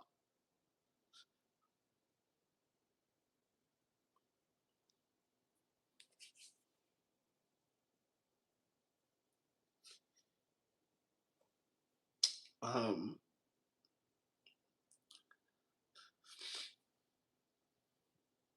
um, so I just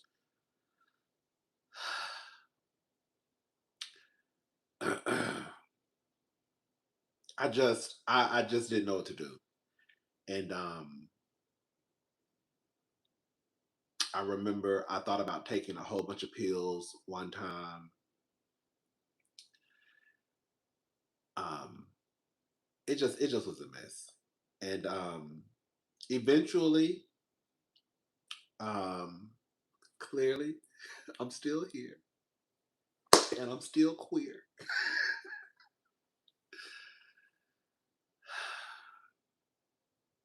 So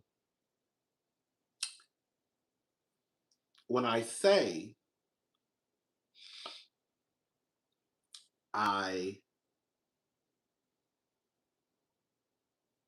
feel and know based off of my experience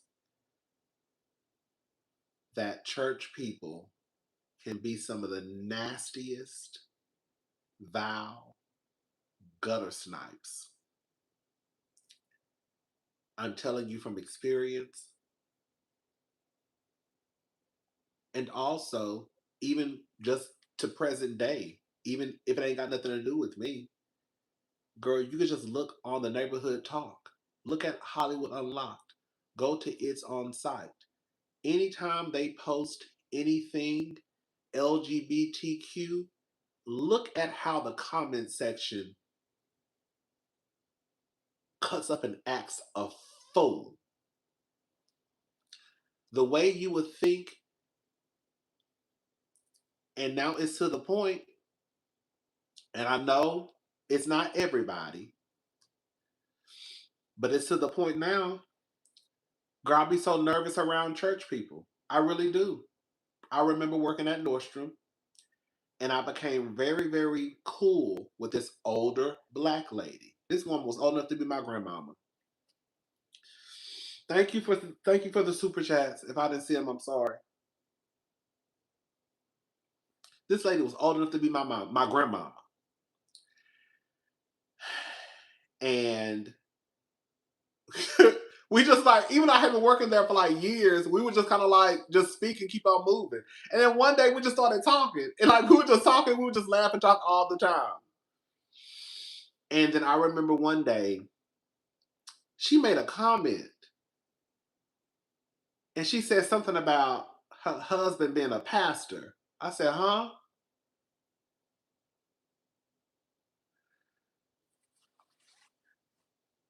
And she was like, yeah, I'm a first lady. And I swear to God, girl, why when she told me that, girl, I stopped, like I started pulling away from her. Like I wouldn't even want to go to the same floor she was working on. I would try to avoid her at work anytime as much as I could. Because once I found out that she was a first lady, and once I found out that her husband was a pastor, I was like, absolutely not. Mind you, this lady used to bring me food. Okay? Girl, she would bring me food. Girl, she would talk about how good her husband, I don't even eat mustard greens like that. She would always talk about how good her husband mustard greens were. But as soon as I found out that she was a first lady, we were even gonna go out one night. Okay? That's how I like this. Like when I said she was so cool, like she was cool, cool, cool. But as soon as I found out she was a first lady, I said, oh, It was another woman that worked on the first floor, a black lady. She was probably like the same age as me. When I tell you, she was the nicest lady, girl. And I remember one day I was at work, and it was a trans girl who used to work in the men's department. I didn't know she was trans. You talk about baby, baby. I did not know the girl was trans. Somebody told me. Somebody needed to hear your story, cousin Rodney. I love you from Oakland City, Oklahoma. Thank you so much. If I missed your super chat, I'm so sorry, y'all. Y'all know I couldn't even see over here, girl. So, I remember one day I was downstairs on the first floor, and I forgot how it came up, but they were like, "Oh, are you gonna come Sunday?" And I'm like, "Sunday?" I'm like, "What's happening Sunday?" They were like, "We're going to church." I was like, "Girl, you know I'm not going to no church." And I was like, "What's going on at church?" And they said, "So and so is preaching her first sermon." I said, "Who?" Girl. And they said, "So and so." I said, she's a preacher." That was like, "Yes." I said, "Oh, girl, And why after that, girl, I used to try to distance myself away from her too. Mind you, me and this lady used to kiki and laugh and talk all day long. Do you hear me? Thank you. Look out for Lauren. I love you so much, Rodney, and I'm so sorry you had such a traumatic experience. You didn't deserve to be treated in such an unkind way. all of us bring something to the world. All of us bring something to this world to bring light and love to outshine the cruelty this world can bring. Thank you so much. Thank you. I feel like the words of Billy Porter. fuck, fuck all of them. Okay, fuck her. That's why I should have told that bitch when I came to my motherfucking job, fucking with me. Okay, so I remember, like, I was like, oh girl, I did not know she was a girl. I'm like, so anyways, and so I remember that day, she was like, are you gonna come see me preach on Sunday? I was like, oh girl, I'm not gonna be able to make it. Like, I think I came up with some bullshit excuse, like, I think I gotta work. It was something crazy. And after that, like, I started pulling away from her too. It's sad. Like I was saying this earlier. Anytime I come across people who are or at least I assume that they are very religious people, I will start to pull back with the quickness.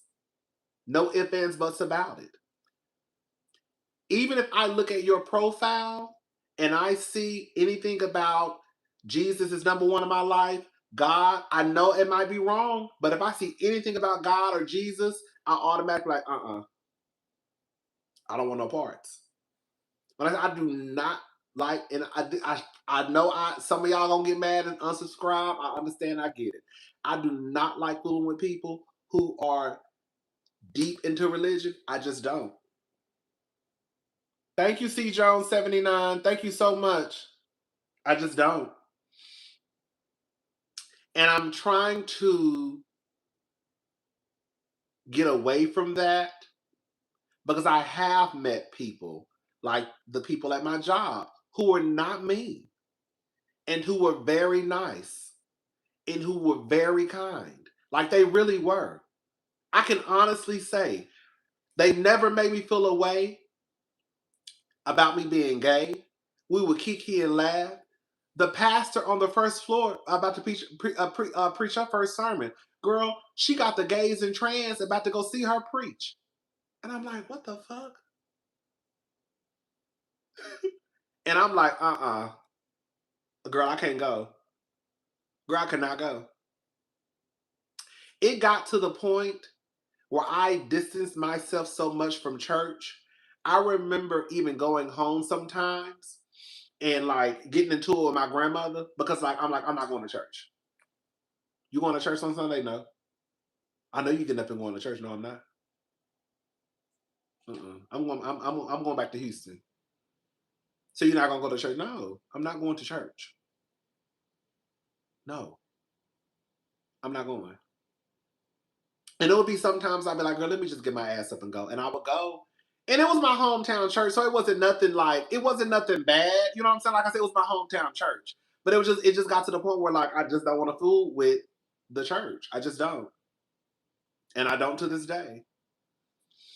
And it's kind of sad because, like I said, I really have great memories of when I used to go to church every Sunday, Sunday school, youth meetings, girl travel out of town to go to church, pastor and wife anniversary. Like I really do have great memories of my time when I was in church, but it's just, and it's so crazy because like even my ex-boyfriend, girl, I remember when I met him, the church literally kicked him out. So my ex-boyfriend was married to a woman. They have a daughter and everything. Daughter is gorgeous. She just graduated from college, like I think like last year. Girl, I'm old. Okay. I met her when she was like 4. Let me go get a hold up. Oh,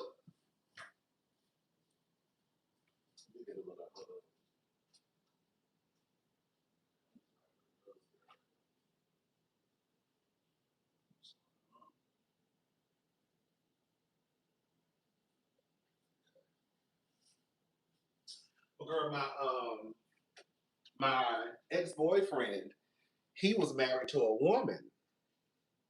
They got a divorce and everything. of course. Okay, girl. They got a divorce, and when I met him, girl, he had just got fired from the church.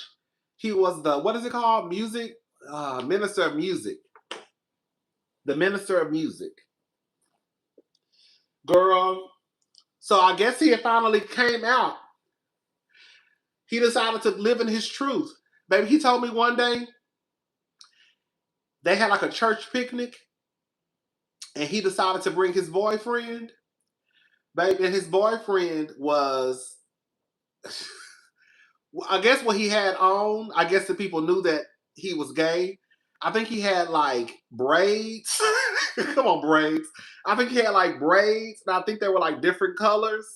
So I guess when he walked up, people assumed based off of how he presented, baby, hold on, what's going on? And so that's how the church basically found out that he was gay.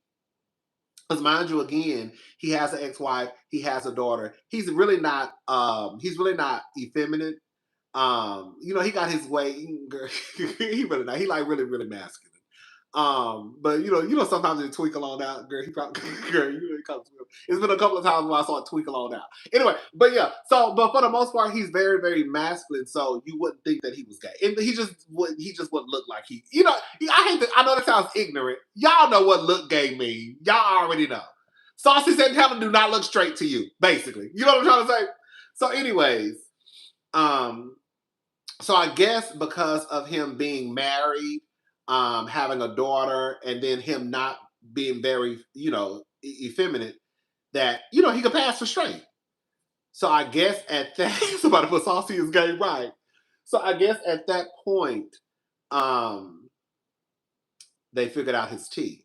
But I guess he wasn't trying to hide it because he brought the man to the church picnic. And girl, they fired him. And girl, he was so sad. And I felt so bad for him because I knew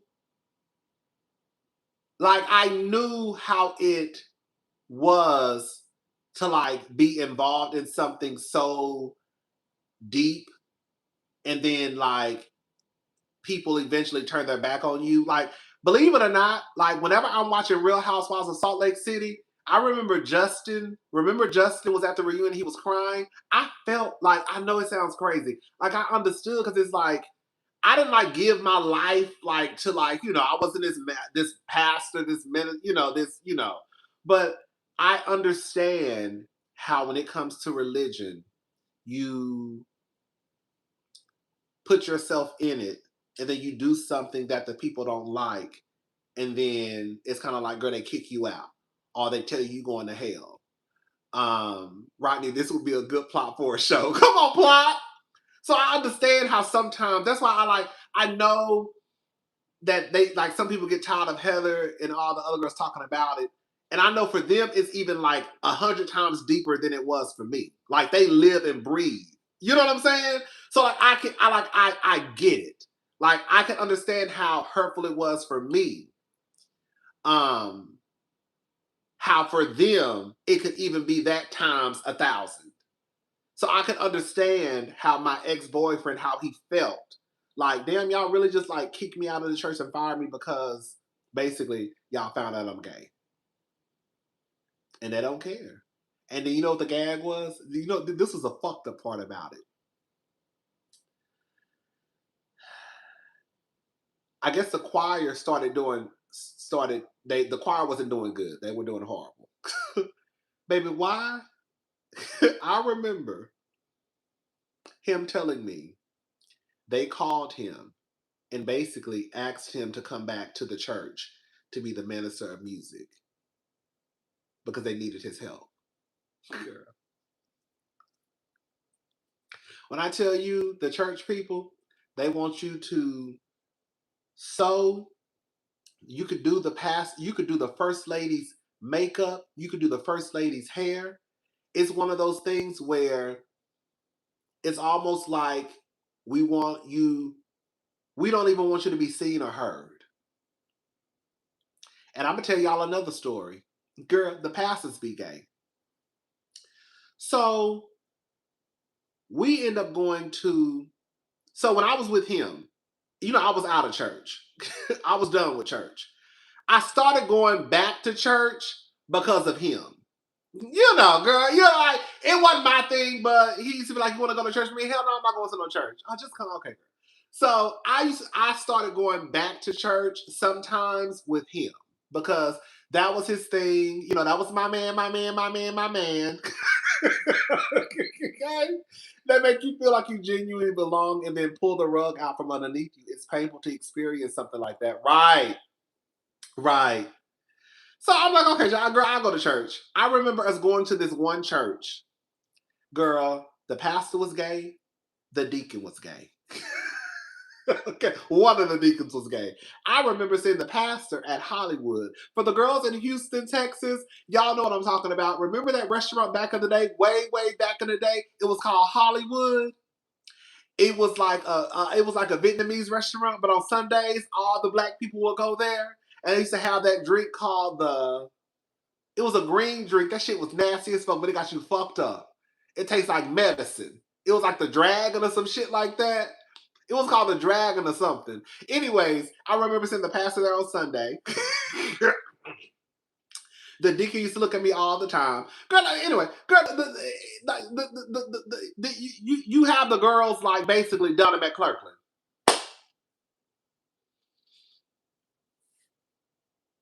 The pastors be just like Donnie. Gay.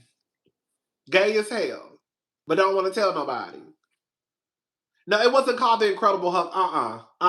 It was like a frozen drink. It was like a frozen drink. It tastes like medicine. That shit was disgusting. But baby, it got us fucked up. Hello? That's all. That was the end game. That was the end game to get fucked up. Okay, Donnie said he was delivered. Amen. Okay. But yeah. So it's just like, when I heard Kev on stage saying what he was saying, I was like, that's so true. Like, you really, like, church people really will push people away because they're gay, but embrace. You could be a hoe, a pimp, bitch, got 5 kids out of wedlock, baby. They will say, come to me, dear. But everybody else, if you gay, LGBTQ, they will push you away.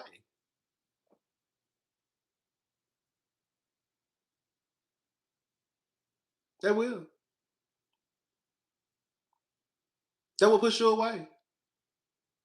You could be like Jamal Bryant and have all types of kids. My cousin has told me so many stories about men in the church that if a man tries to talk to me now and he is heavily religious, I'm like, hell no. He said that's where they go to hide, shaking my head. Girl, I had a friend who used to feel the same way. One of my friends, her friend, she will not fool with men who are. Girl, I probably shouldn't say this, but girl, she will not fool with religious men because she said they all okay.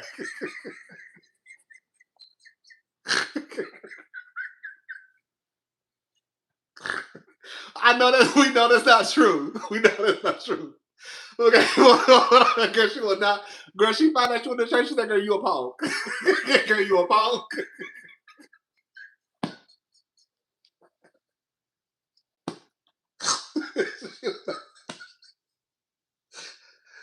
Ah, girl, she was not fun with y'all, baby. She didn't use a phone, baby. She didn't use a phone, baby. He gay.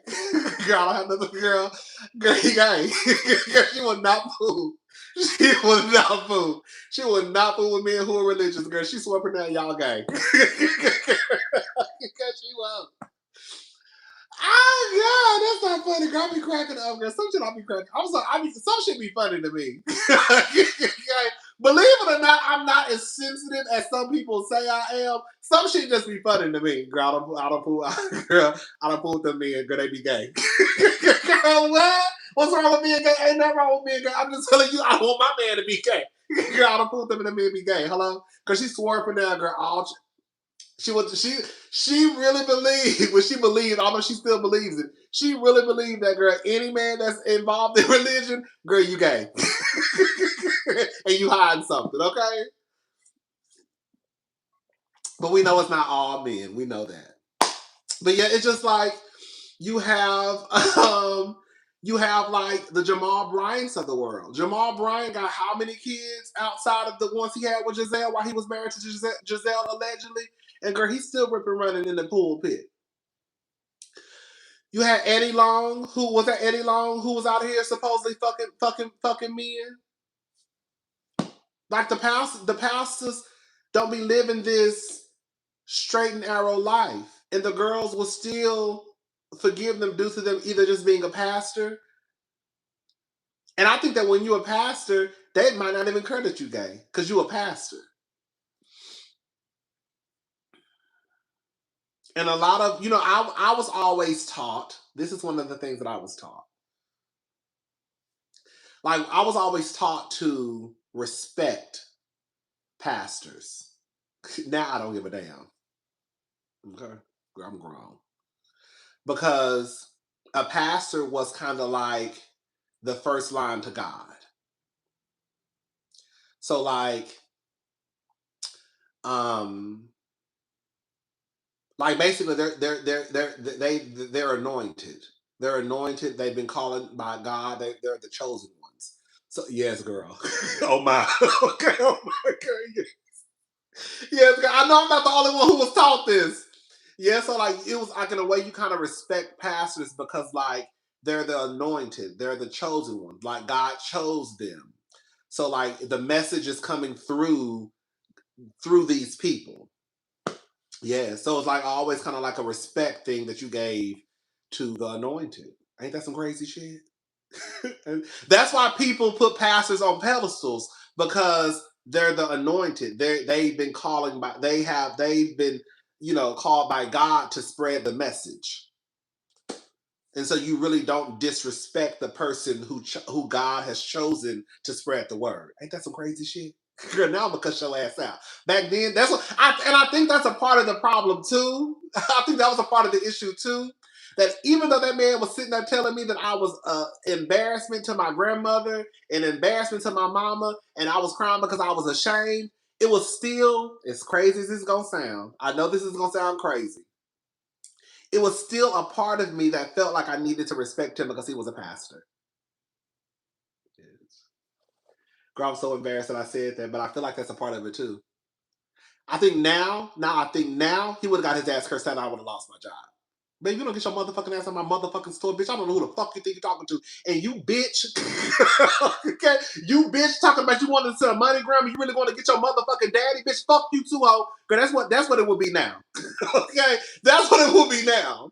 My cousin knew Jamal Bryant when he was when he was in high school in Atlanta, and baby, she said everyone just knew he was gay. She said there was nothing straight about him. Girl, let me shut up. Girl, thank you. Girl, let me shut up. Like now, I know for a fact, without a shadow of a doubt, girl, you would get cursed out. Girl, I'm not even playing that game. I'm too grown, bitch.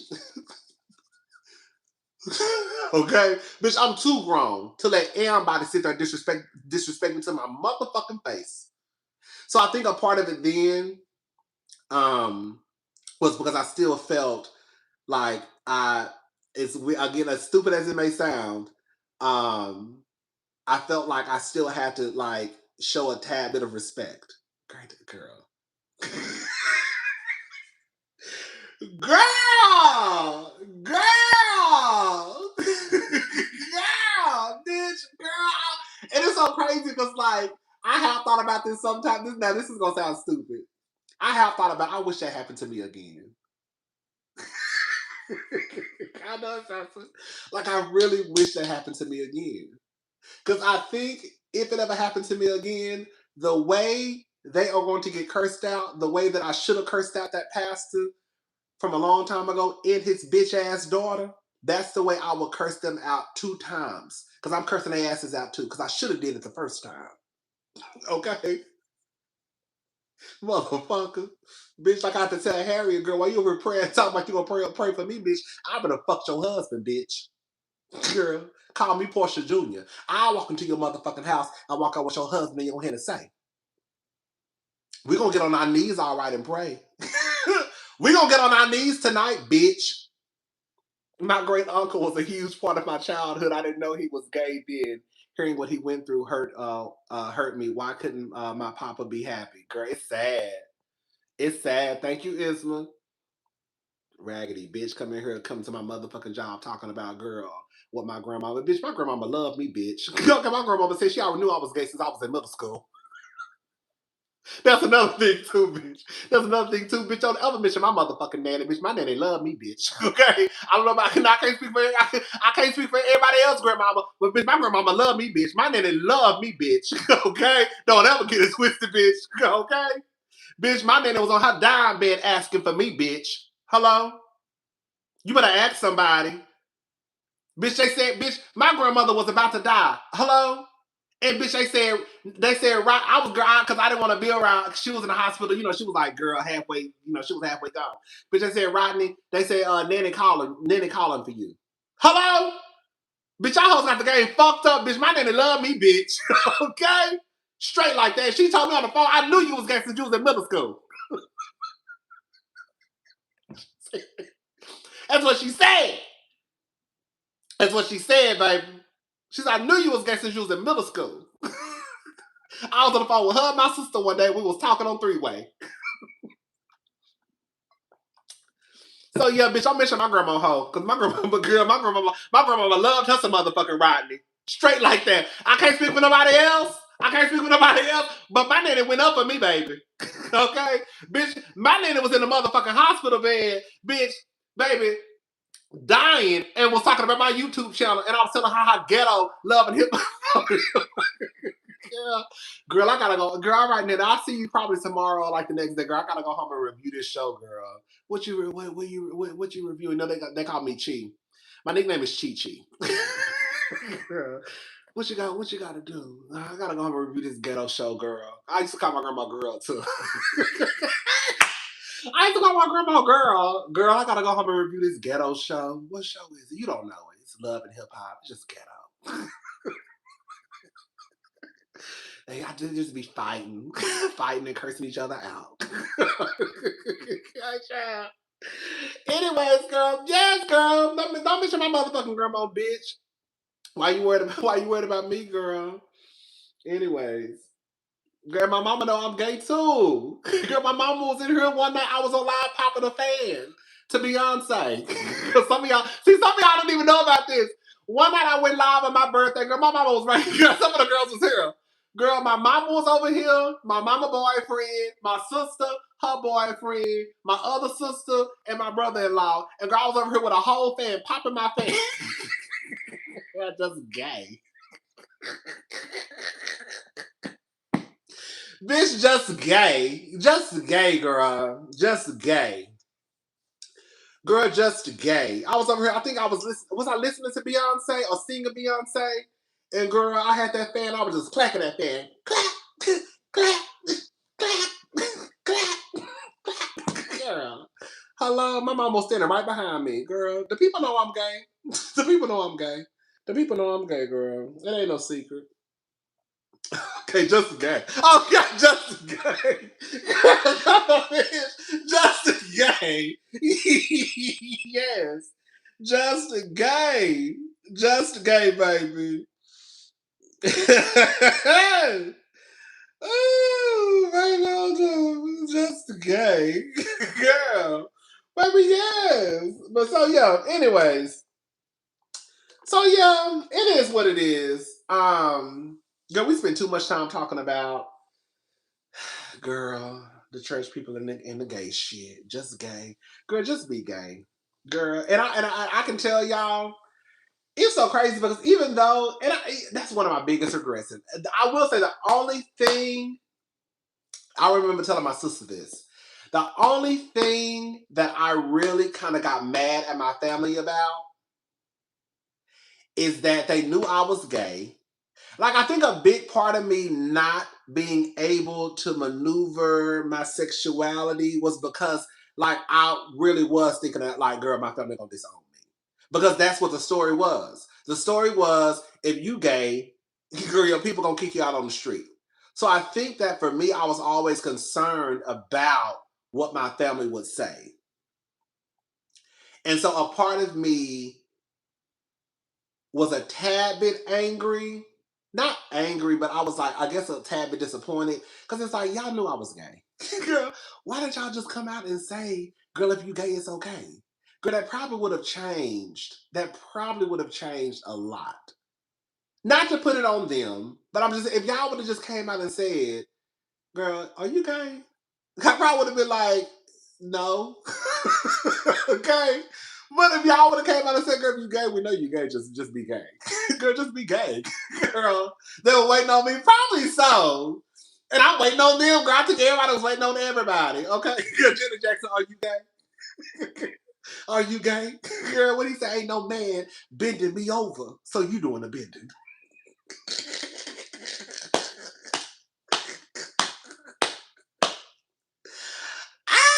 Girl. No, they never asked. They never asked. So you doing so ain't no man bending me over. Oh. So you doing the bending. That's right. Girl. So anyway, child. So yeah, child. Everybody know I'm gay. Girl, it's so crazy. I feel, girl, Tatum's best friend, mama is gay. Girl, I didn't know this. So, Tatum's going to middle school next year. So she texts me and asks me, "Can I come?" Girl, I don't know what be going on with these schools. Girl, these schools be doing the apps. I did not know that y'all have to do all of this. So I remember. Well, I guess because we only had one school. Now you know what's so crazy? You know what's so crazy, y'all? I didn't really have a coming out story. I'm gonna tell y'all the story one day. Girl, my sister really told everybody for me. Quiet as it's kept, I really used my sister to do my dirty work. Quiet as it's kept. Tatum Bailey and Soul Mama, she really did the work for me. Girl, I really kind of punked out, girl, and didn't tell nobody. Yeah, I'll tell the story another day. Girl, because I really didn't come out. I really don't have this like over the top coming out story. I don't. Anyways, so they have sign-in days. My niece is going to like a performing arts school. Hello? Hello? So my niece is going to like a performing arts school. Anyways.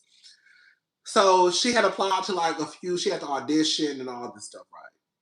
I said, oh girl. And she got into the one that she wanted to get into.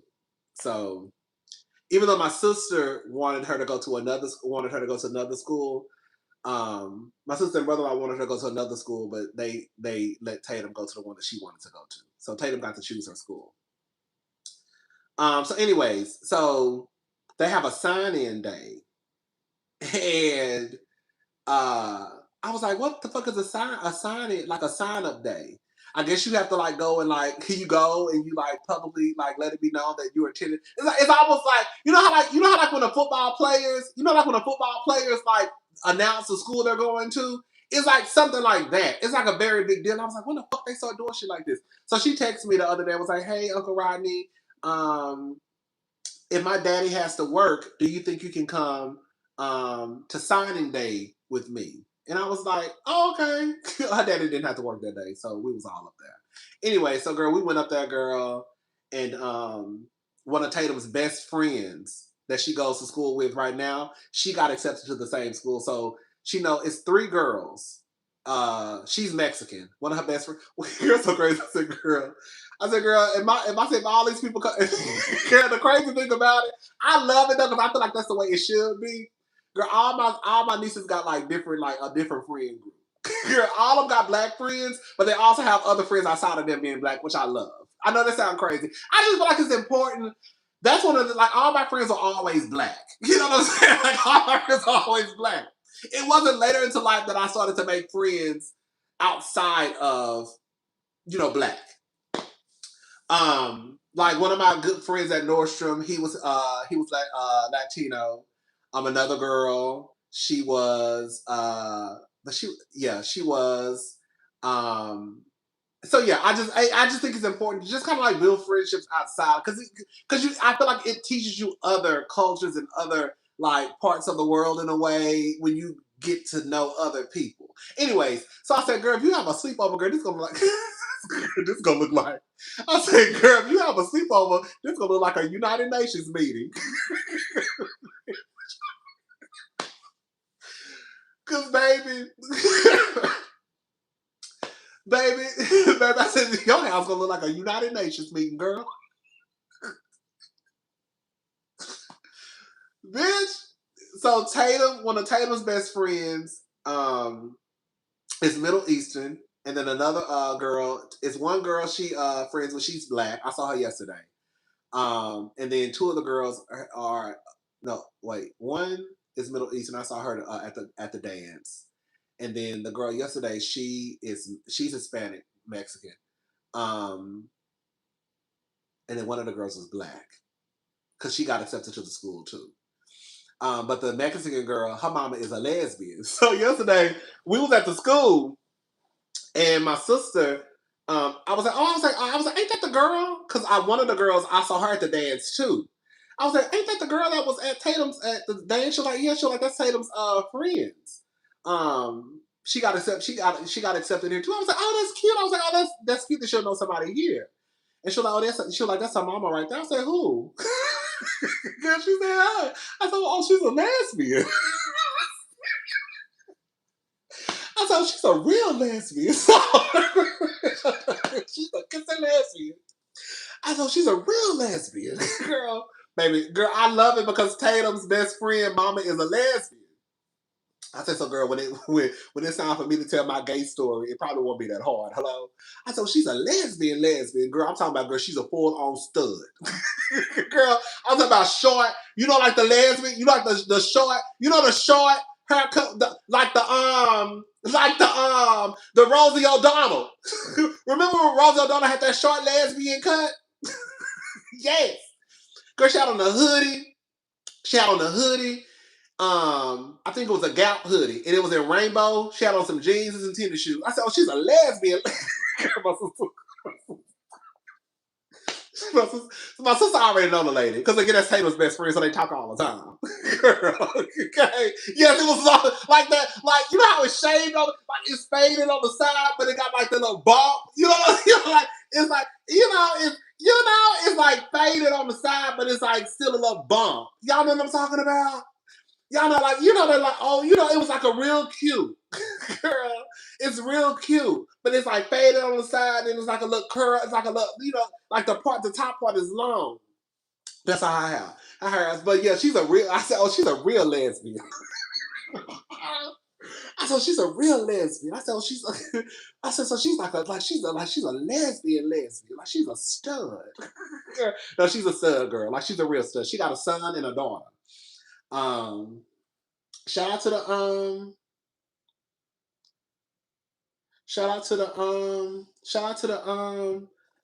the lesbians. Okay, who used to have sex with me, and I know that's right. But yeah, she got a son and a daughter.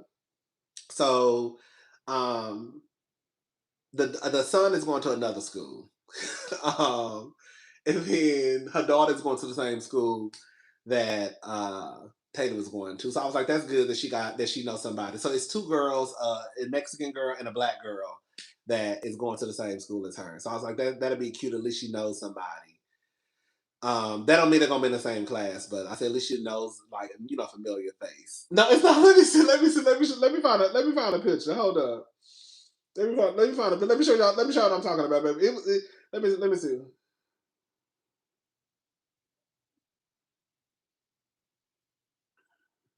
Yes, baby, like this, baby, just like this, baby. It was just like this. Look, that's how literally it's just like that, girl. Yes, where it's shaved, it's faded on the side, and it's long at the top. Except hers is jet black. That's exactly how her hair is. I said, oh, she's a lesbian. I said, she's a real lesbian. I said, come on, lesbian. I said, that's cute. So Tatum is best friends with a girl whose mama is a lesbian and she's a stud. So, okay, this is cute. I like this. Yes. So, anyways, yes, it's good because you have a gay uncle, and then you have you have a best friend who mama is a lesbian, and not only is she a lesbian, baby, she's a stud. Girl, she's a stud. Yes. Okay. Okay. And she got a son. Baby, yes. Just like this. Y'all see? That's how her hair was. Just like this. That's that when I tell you that's literally how her hair is cut. That is the exact haircut to a T. Short and faded on the sides and long at the top. Girl, that's exactly how her hair is. And she had on an oversized hoodie and some jeans and some tennis shoes. And she was like, oh yeah, that's her mama. I was like, oh. That's her mama? I said, okay. I was like, yes. But anyways, but yeah, so they had a signing day, girl. And I went up there for like an hour. It wasn't nothing, child. What was I about to say? Oh, let's move on, girl. I'm tired of talking about church people.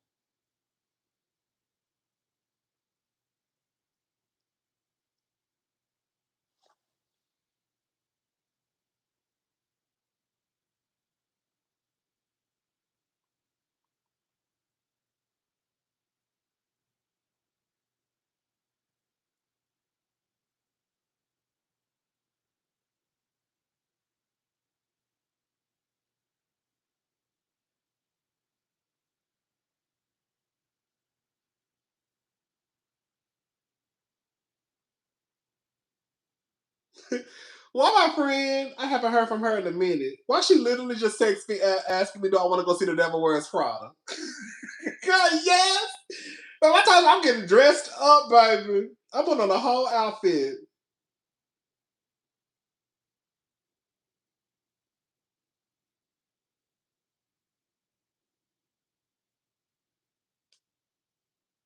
Okay, girl. Girl, y'all know I love the girl. Y'all know I cannot wait to see the Devil Wears Prada. Anyways, what else we talking about? Oh, girl, I gotta hurry up, y'all. It's getting too late. I haven't been to the gym in like 2 days.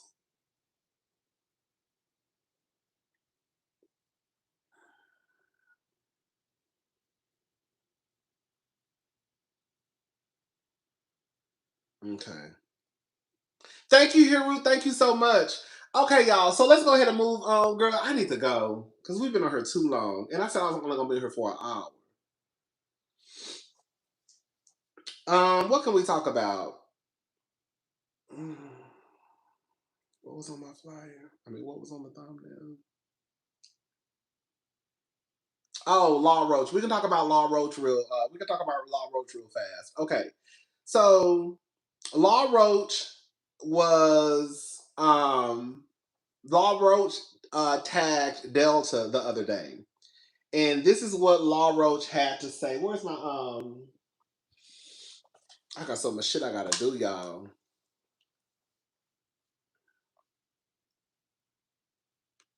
So Law Roach tagged Delta the other day, and he said, "Dear Delta, I'm Delta 360 and a million miler. This morning I paid for a Delta One seat from NYC to LA, and when I got on the plane, it was not a lay flat seat. I was very disappointed." I said that like Miranda Priestley. Remember, she was like, "I'll be very disappointed." Yeah. So, anyways, I guess Delta got in contact with Law, and they said just got the sweetest message from Delta. Thank you for your continued amazing customer service. This is why I stay so loyal. Now, while I have you, can we talk about me redesigning the flight attendant uniforms? Um, so some people are dragging Law online, basically saying that he was out of touch, and that there are more important things going on in the world right now, than him, announcing that he didn't, get a seat on a flight. Girl, can I say something? Y'all don't get mad at me. Can I say something? I'm sorry. I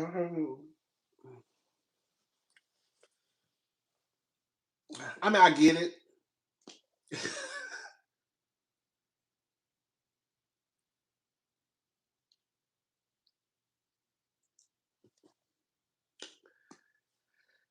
Baby, I'm poor just like everybody else. Okay. Um, I'm with Law on this one though. If I paid for something, I want it.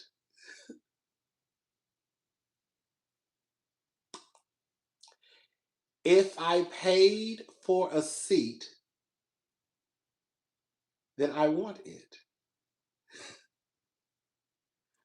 I ain't gonna say that because the people gonna get mad. I'm gonna leave that alone. I'm not mad at Law at all. I mean, the way some of the girls was acting like Law, like Law tagged them. Girl.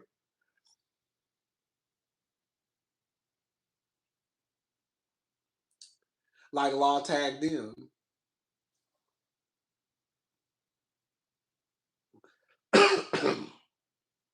Let me tell y'all a story. This happened the other day. It's a principle for me. People do have selective outrage because the same people that's mad at Law, girl, they're gonna do a cartwheel and a flip when they found out that Beyonce was a billionaire. When they find out Rihanna is a billionaire, they'll holler and scream like that. Like that don't like how the fuck that affects you? That Beyonce being a billionaire don't do nothing for you. Like I promise you, it don't. Rihanna being a billionaire, oh, we got more. We got another black billionaire. Yeah, that's how I found it in, but girl, you ain't one. So I mean, girl.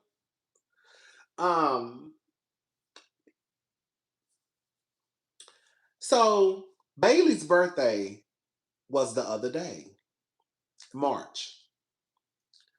So I called Bailey on Sunday. I was gonna bring pizza and pizza and donuts to her school. And so I called her and I said, I think I tried to call her iPad, but I think they were grounded or something because they had cleaned their room or something. I can't remember. So I called my sister's phone and I was like, hey, what y'all doing? Blah, blah, blah. And she was braiding, she was doing Tatum's hair. And I said, let me speak to Bailey. And so she said, Bailey, your Uncle Rodney wants you. So she came to the phone. She said, hey, Uncle Rodney. I said, hey, Bailey, how are you? She said, amazing. She always said amazing. She got that from Sloan. Amazing. I said, I know that's right. I said, so let me ask you a question. She said, yes. I said, so for your donuts, do you want plain donuts or do you want donuts with sprinkles? She said, donuts with sprinkles. She said, rainbow. Girl. When I tell you, I don't know what's going on with Bailey. When I said she want everything rainbow, girl, I'm telling you, she want rainbow stuffed animals, rainbow cats, rainbow clothes. She want everything rainbow. Okay. Rainbow with sprinkles. I said, okay. So I put the order in that night. It was around, I think, 9 or 10. I can't remember. I put the order in. Her teacher said they had 21 students in the class. So I ordered 2 dozen boxes of donuts. 24 donuts. Okay, girl, if you don't pick a color, okay, right. Girl, this girl, when I tell you, baby, girl, this ain't good. Baby, the story is so I put in 2 assorted boxes of donuts. They had like cherry, strawberry. Thank you, user ML3 PM. Rodney, I just wanted to bless you before I went to bed. I know God loved you and created you who you are now. I thank you for sharing your beautiful spirit with us in YouTube and making me and my daughter smile. Love you. Thank you so much. Thank you. Girl, I really hate coming down here. Girl, I'm still, believe it or not, girl, I grew up in one of those households where you just do not cry. Girl, like my grandmother was not a big cry. My mama not a big cry. Like, girl, like I didn't grow up in a household where, girl, you cry. Girl, I grew up in one of them households. If you do cry, you want to restroom and cry till you come back out. Yes. So, girl, I'm still kind of like, I don't really like crying. It's like, anyways. So, but thank you so much. So, I put the order in, and I had the order. I wanted the order to be ready by like 11:15, something like that, because I know my sister said that the teacher told her that they can do lunch at 12 o'clock. Because usually Bailey's scheduled lunch for their class is at 10:30. Girl, I said, who the fuck? No wonder why Bailey be hungry as fuck after school. Because, girl, they eating breakfast. Girl, Bailey's lunchtime is at 10:30. Y'all heard the fuck I just said? 10:30 for lunch. I said, God damn, that's early. So, no, I think it's at 10 o'clock or 10:30. I think it's at 10 o'clock. Anyways, so the teacher said since I was bringing pizza, that they were going to have lunch at 12 o'clock. I said, okay, cool. So my sister works right around the corner from me, girl. So I was going to go to Shipley's Donuts, and then I was going to swing by Domino's, get the pizza, and then swing by my sister's job because my sister wanted to go up there with me. I was going to swing by my sister's job. She was going to run out. We were going to go up there, drop the pizza off in the donuts, and then I was going to bring my sister back to her job. She was going to, that basically on her lunch break.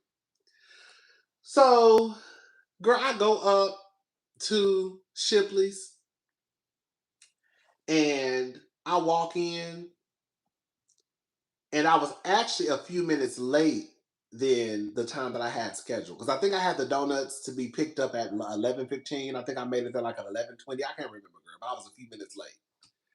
So I walk in, it's two girls, a black girl and a Hispanic girl. And it was like two people already inside. So I wait in line, I walk up to the front when she's done, and I say, I was here to pick up an order for Rodney Mitchell.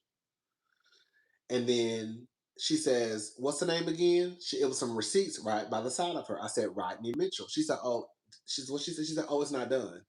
And I looked at her. I said, okay, so when will it be done? She said, oh, just like a minute or two. I said, okay, cool. Not that big of a deal, girl. All I'm doing is throwing donuts in a box. It's not that big of a deal, right? I just didn't like the way she said, oh, it's not done. like she said, oh, it's not done, and she just looked at me. Okay, well, bitch. Okay, so when is it gonna be done? So, anyways, she then. No, I'm sorry. So then she says your name, Rodney Mitchell. That's what she said. Oh, it's not done. Okay, when is it gonna be done? Oh, a minute or two. I said, okay, cool. So the other girl was doing a DoorDash order. So I guess she was the one in control of doing like the to-go orders. I don't know. So she went back and started helping another customer who had walked in. So she finishes helping the girl with the DoorDash. A girl was already in line like a DoorDash order. So she says, sir, what's your name? And I said, Rodney Mitchell. And then she said something. I couldn't, because she had it was a language barrier, kind of. And she said something, and I said, Rodney Mitchell. Hello? Now, at this time, I said my name 4 times, bitch. I said it 2 to her and 2 to you. And so she goes and she starts putting donuts in a box. And I see her putting chocolate donuts in a box. And I'm like, why is she putting chocolate donuts in a box? Now, at this point, it's like 3 or 4 people in the store. Okay? So I say, man, I stepped away from the counter. Shipley's Donuts is not a big place. It's not this big, right? It's like a smaller building, girl. So I stepped back about like 10 feet against the wall. And so I'm like, ma'am. She didn't say nothing. So I'm like, okay, well, that must not be mine because I know what I ordered. So she says, Linda. She says, Linda. And I just stood there. She said, sir, your order is ready. I said, did you just say Linda? She said, yes. I said, my name is Rodney Mitchell. She said, you told me your name was Linda. I said, ma'am, why would I tell you my name is Linda when I know my name is Rodney Mitchell? I said, matter of fact, I told her my name was Rodney Mitchell twice, and I told you twice. You said your name was Linda. Ma'am, I did not say my name was Linda. Now I'm starting to get like, what the fuck, bitch? What the fuck? Girl? Now she's telling me. Now we going back and forth because she's telling me that I told her my name was Linda. Girl, why would I tell you my name is Linda? Now I know we in 2026 and you don't know what people's names are. I might be a Linda, bitch. I might be Linda. I might be a Linda. Okay? But girl, I haven't told you my name was Linda.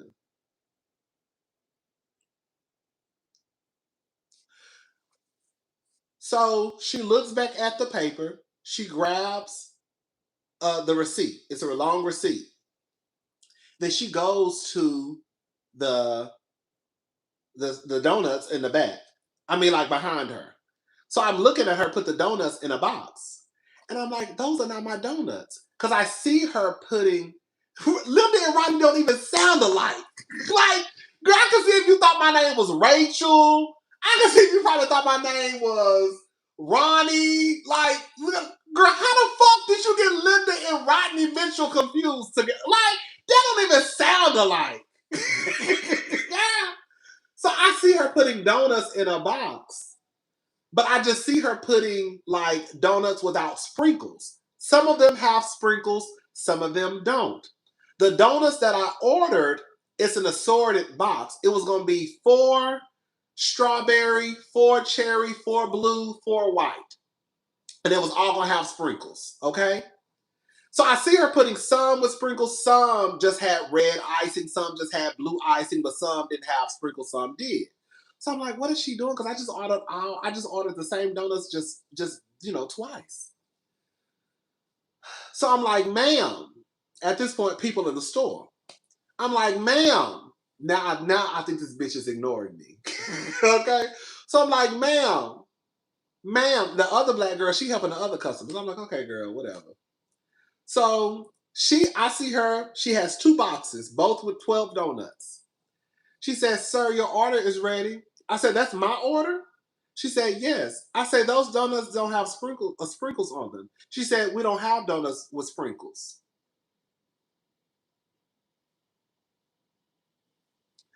I said, but that's what I ordered.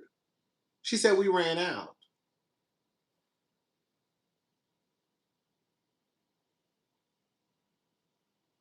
But I ordered 2 boxes of donuts with sprinkles.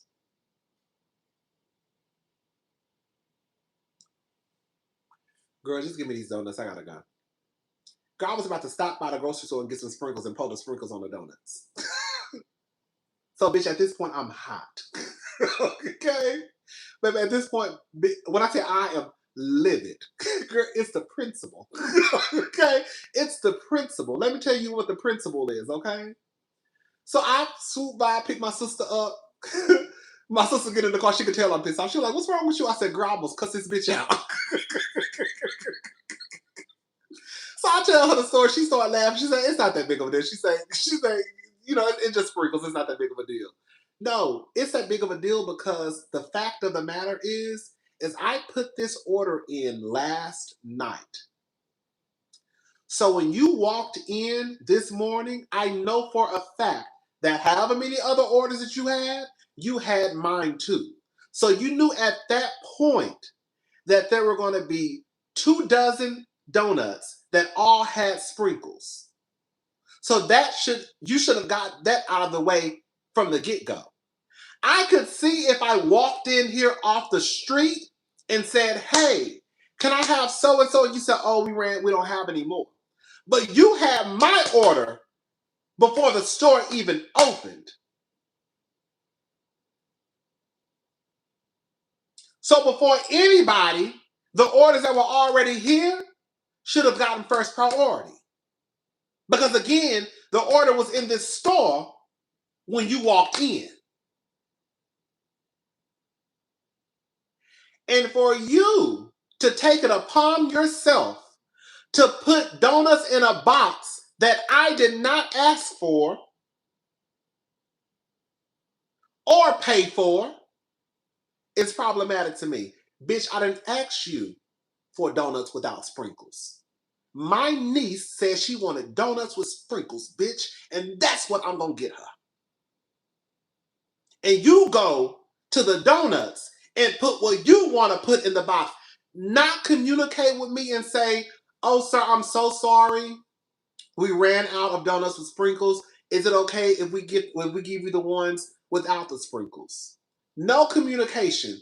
She literally just started putting donuts without sprinkles. Again, it's just donuts with sprinkles and donuts without sprinkles, but that's not the point.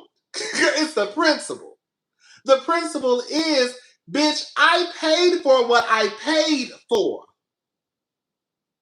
So for you to not even communicate with me and say, sir, I'm sorry, we ran out. Is it okay if we give you these without the sprinkles? You just start putting donuts in a box. And then tell me we don't have any more. Well, you didn't tell me that. You didn't even ask me, was that okay? That was the problem that I had. That was the problem that I had. Because you took it upon yourself to just put whatever you wanted to put in the fucking box. As if this shit was free.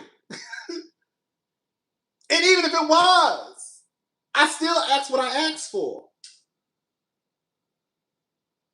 So that's why I said that's why I said I told that story to loop this all up together with law. I'm not mad at it. It's the principle. Girl, I paid for what I paid for. And then you gonna give me what you want to give me. If I paid for my seat to lay all the way back, bitch, I better not get on this plane and my seat only goes so far back. I didn't pay for that. I paid for a seat that lay back, bitch. So I want a seat that lay back. I paid for donuts with sprinkles. And I walk in and you tell me, oh, we don't have any donuts with sprinkles. And you put what you want to put in the motherfucking box. When I tell y'all, bitch, I was ready to set that motherfucking shit. I get mad over some of the craziest shit. I think the underlying issue is a queer law. Roach has been working for Jeff Bezos' wife, and the Bezos helped fund the current administration. Baby, I saw that. Ooh, I saw that. I did not know he was over there styling that rich lady. Okay, baby, but this was the part that got me. Baby, after all of that, girl, this is the part that got me. So I called Bailey. This was after school. I'm like, hey, Bailey, how are you? Amazing. Did you have fun at school at your party? Yes, I had so much fun. I said, so how many slices of pizza did you eat? I think she said like 3. Girl, I think she said 3. Girl. But Bailey can eat some pizza. Girl, believe it or not. Bailey can eat some pizza, girl. And I said, okay. I said, what donut did you get? She said red. I said red with sprinkles. She said no, red with no sprinkles. Girl, you almost had me going to jail. I almost slapped the shit out of this lady at Shipley's. Girl, because you told me you wanted donuts with sprinkles. And then you get the donut without the sprinkles? She needs to fix that face first because she literally looked like the Joker in Design. Oh, girl. Laura, that's her name, Laura. Laura did. Let me shut up. I ain't gonna talk about that lady. Baby. So she tells me she got a red donut with no sprinkles. Girl, when I said I was on the phone, I just got real quiet. So, babe, I said, so you didn't get the one with the sprinkles? No, I got the one without the sprinkles.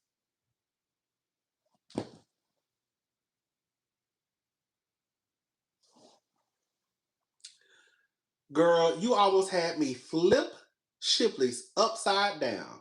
You almost had me literally probably go to jail. My big black ass was about to be up there cursing this lady out. Okay? All over donuts with sprinkles. And you mean to tell me you grabbed the one without the sprinkles? Girl, I'll take her. Get off my phone. All right, girl, I gotta go. Girl, I gotta go, girl. You playing. All right, girl. All right, baby. Well, happy birthday, girl. I gotta go. Anyways, so it's the principle for me. It's the principle. I'm not mad at law. For the donuts, it was really the communication with me. I really am like an easygoing person, okay? But I don't have time for people to be playing in my face. And because I knew you already had an attitude because you tried to be mad at me because you telling me I told you my name was Linda. Girl. So I'm telling you why you put the donuts in the box. I'm calling you like, ma'am, and you already ignoring me, so I'm already pissed off, right? And then you putting whatever donuts you want to put in the box without even communicating with me, telling me, hey, sir, just FYI, we ran out. And I would have been like, okay, girl, that's fine. Even though you shouldn't have run out because my order should have already been finished, done, and signed, like sealed, girl. So when you know what I'm saying? Like it shouldn't have even been an issue. But anyways, girl, let's go ahead and move on. Let's talk about Russell. This is getting too long. I can never get on here. My name is Linda. And they trying to tell me you told me your name was Linda. Girl, I did not tell you that. Girl, I know for a fact I didn't tell you my name was Linda. Linda? And then you got an attitude with me. Ma'am, I promise I did not tell you my name was Linda. I promise you I did not tell you my name was Linda. But like I said, baby, I told her my name was Rodney Mitchell twice. Like I told her. And the other girl didn't even say nothing. You need to get your coworker, girl. Okay, because baby, she was gonna ask her style. Girl, Linda, you told me your name was. I didn't tell you. I did not tell you that, girl. Maybe if you would have said, I thought you said your name was Roderick, then that probably could have been like, okay, maybe you misheard me. But girl, how did you get Linda and Rodney Mitchell confused? Like, girl, what?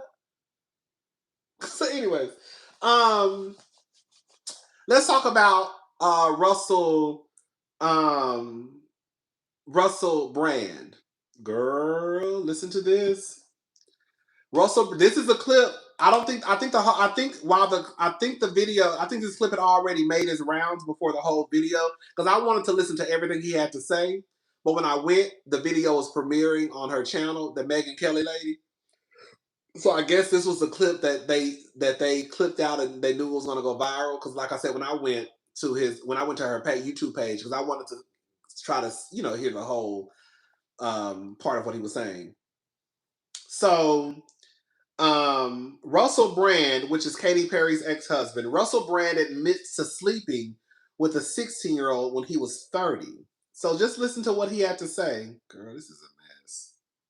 The fact of it is that in Europe and in the United Kingdom where I'm from, okay, here we go. The fact of it is that in Europe and in the United Kingdom where I'm from, the age of consent is 16, and I did sleep with a 16-year-old when I was 30. But when I was 30, I was a very different person.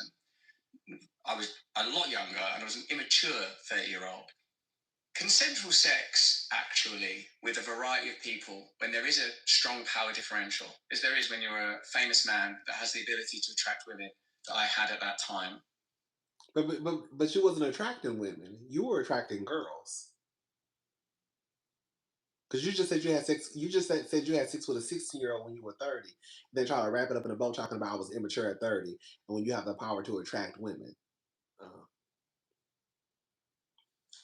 I think involves exploitation. I think it is exploitative. I recognise that my sexual conduct in the past was selfish, and I did not apply enough consideration, barely any, I suppose, really, to how that sex was affecting other people. The only matter that I would contest, while acknowledging, firstly, your right to be angry. And that's the only part. That's the only clip that I could find. Like I said, I was trying to find a longer clip to see all of what he said, but that's the only clip I could find. And when I went to her YouTube page, the video was premiering, and so I didn't have enough time. Anyways, so based off what we heard, all I'm gonna say is this: I be trying to tell y'all that men really, and women, they really live by the she's the age, she's legal. If the age for these men to get away with sleeping with people was set at 12, they will be fucking 12-year-olds. Because legally, they know they will be in the clear. If the legal age of consent was 13, they will be fucking 13-year-olds. Because legally, they know that they will be okay. If the legal age of consent was 14, 15, they would be fucking whatever age that they said was the legal age of consent. they will be having sex with them. That's why the first thing you hear men and even some women yell, well, she was 18. Well, the legal age of consent in this state is 16. Girl, maybe because I like my men to be seasoned. Okay? I like my men to be seasoned. I think that is just trifling. I don't know any other way to put it. I think that it is trifling as fuck for a 30-year-old. I don't give a damn if the age of consent is 16. To be having sex with a 16-year-old. You are 30 years old. Literally having sex with someone that is in high school. You are a grown ass man. And out of all the pussy that you could get from grown ass women, seasoned women, you choose to sleep with a 16-year-old? I think it's trifling. I don't care. I don't care about what the legal age of consent is, especially if we start talking about teens. Y'all know for me, 18 is, I know 18 is illegal. We know that 18 is a legal age. Even to me, 18 is still a child. I know legally it's not, but to me it's a child. It's a child. And maybe it's because I hear teen that throws me off. Like, I'll be honest, even though there is a big age gap between Drea and, say, like, Jalen, even though it was trifling, like, ooh, Drea, girl, you were over here fucking a nigga who really is old enough to be your son. Okay? Young enough to be your son? Is it old or young? Young enough to be your son? Old enough to be your son? Even though I still thought it was trifling,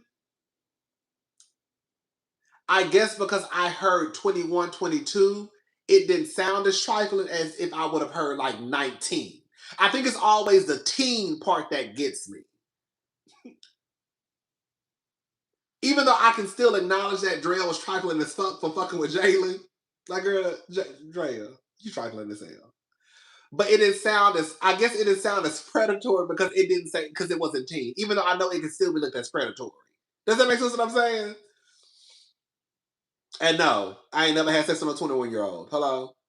I think the youngest person I ever had sex with, I was 28 and he was 23. Yeah, I was 28 and he was 23. Other than that, girl, all the men I be sleeping with, girl, they be my age or older. Much older. Okay. Oh, shit. Girl, I like my man around my age, baby. Who is this? Hold up.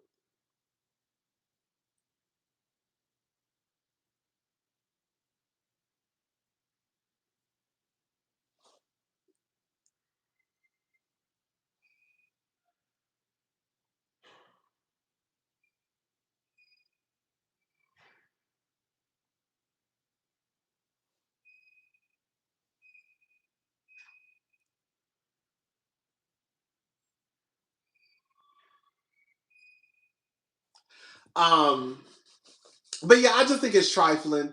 You know, it's just trifling to me. I understand he's saying that, you know, I really want to listen to the rest of what he said. Because I felt like he was about to say a but. Yeah, I feel like he was about to say a but before it turned off, but I'm going to try to listen to find the rest of what he said. Because I want to hear, you know, I want to know what he said. Anyway, so Russell Brand, I think it's trifling. I just think it's trifling across the board. I don't give a damn what nobody say. It's just trifling to me. Now, last but not least, then we gotta go because girl, I can never. I need to work on my time management. Girl, that passes that girl that oof, that shit took me out.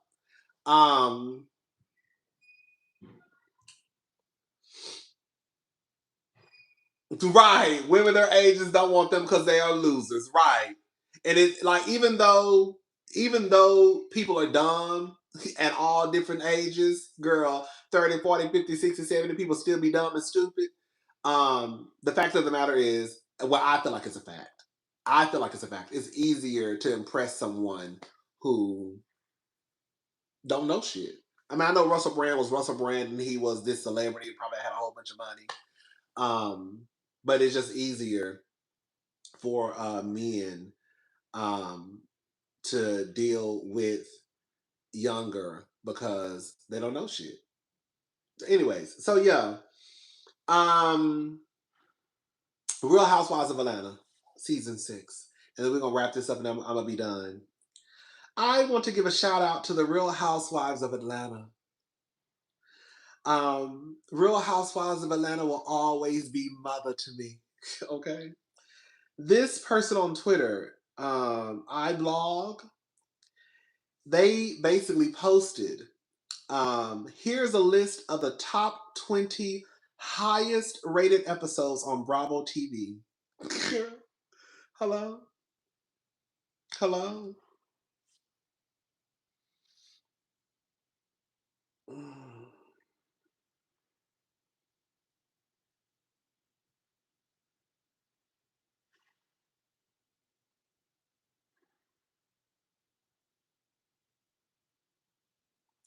So these are the highest rated episodes, the top 20.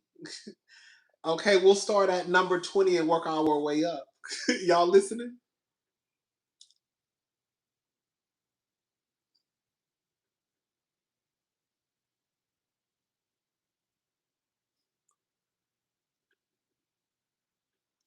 Okay, number 20, Final Curtain Call, RHOA, 3.81 million viewers.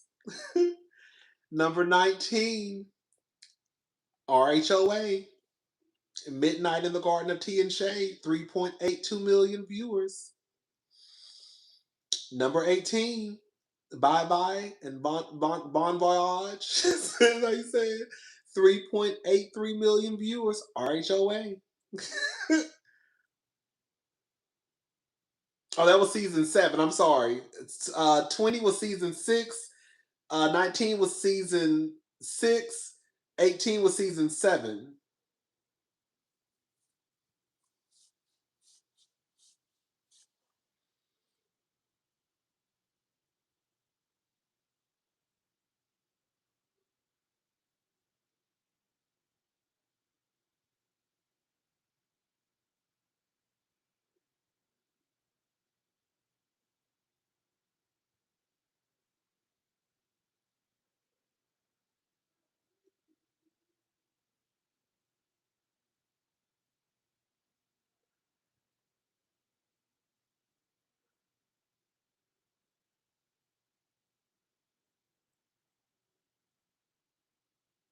Girl, sorry, y'all. This is so ghetto. I'm so unprofessional.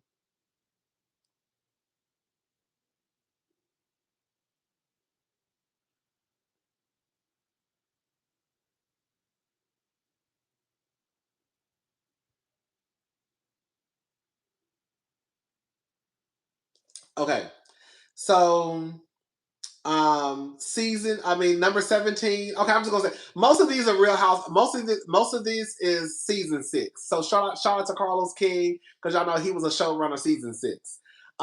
Season 17 was Real Housewives of New Jersey. They had 3.85. Number 16 was RHOA again. They had 3.91. Number 15 was Pillow Talk. That was RHOA season 6 again, 3.91.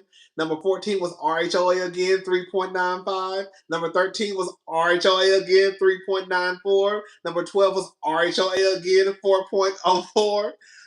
Number 11 was RHOA again, 4.4 million. 10 was RHOA again, 4.009 million. Number 9 was RHOA again. Bitch. So number 9 was RHOA. Number 8 was RHOA. Girl, number 7 was RHOA. Girl. Number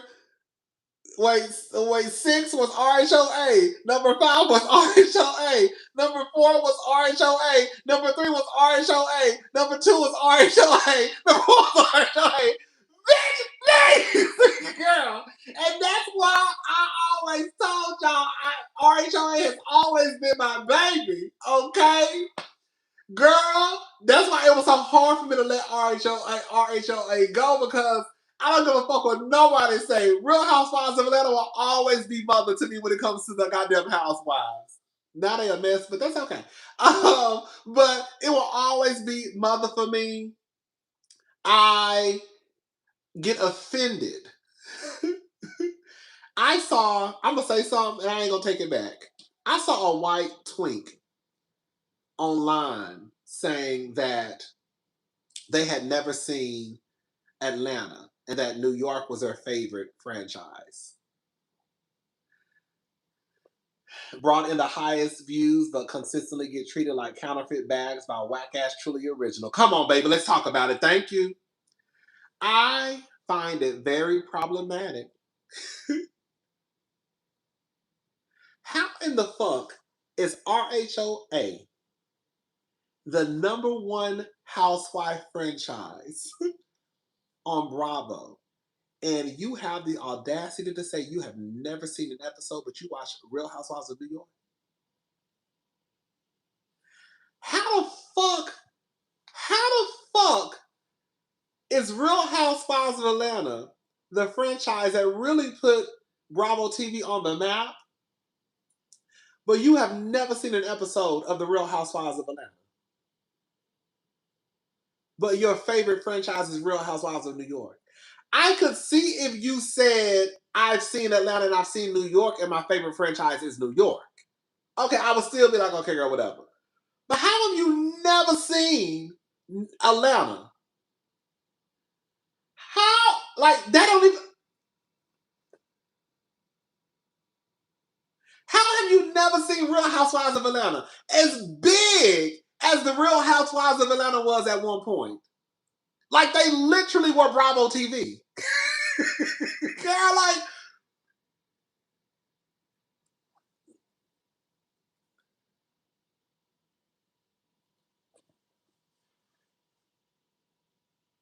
I saw this tweet. This wasn't yesterday. This was a tweet I saw probably like a year or so. How has Real Housewives of Atlanta at the time been on 15, 16 seasons? And you say you ain't never seen an episode? I said, baby, you got to be. I didn't say this to the person. You got to be trolling. Because they don't even go. It's stuff like that. Girl, I'm gonna go ahead and say it. Girl, I'm pulling the black card today. I am. Girl, it's stuff like that be making me think y'all be racist. It be stuff like that really be making me think y'all be racist. Because how the fuck you ain't never seen Real Housewives of Atlanta? How? How? How? I could see if you probably never saw Married to Medicine. Even then, I would still question you. But out of every show on Bravo, there is no way that you have not seen at least one episode of The Real Housewives of Atlanta and you say that Real Housewives of New York is your favorite franchise? Again, it would be different if you had seen The Real Housewives of Atlanta and you just said that I like New York better. Okay, cool, whatever, girl, I don't care. But how is it you watch New York, but you ain't never seen Atlanta?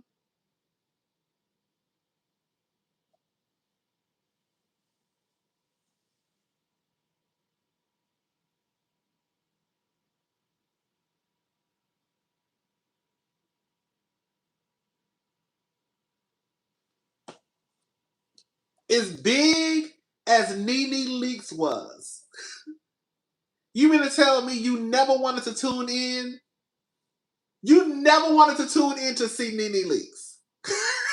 Girl, you never wanted to tune in to see Kenya Moore. You never wanted to tune in to see Portia or Phaedra. And I don't even go on for them.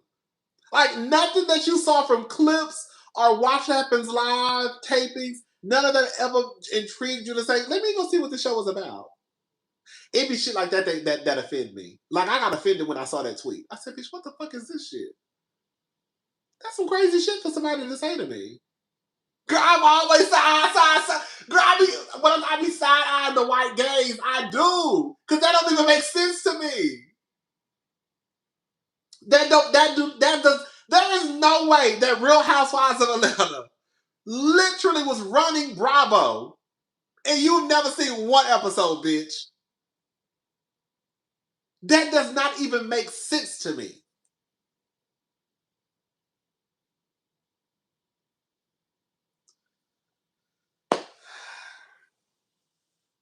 I don't get it. It is what it is, though.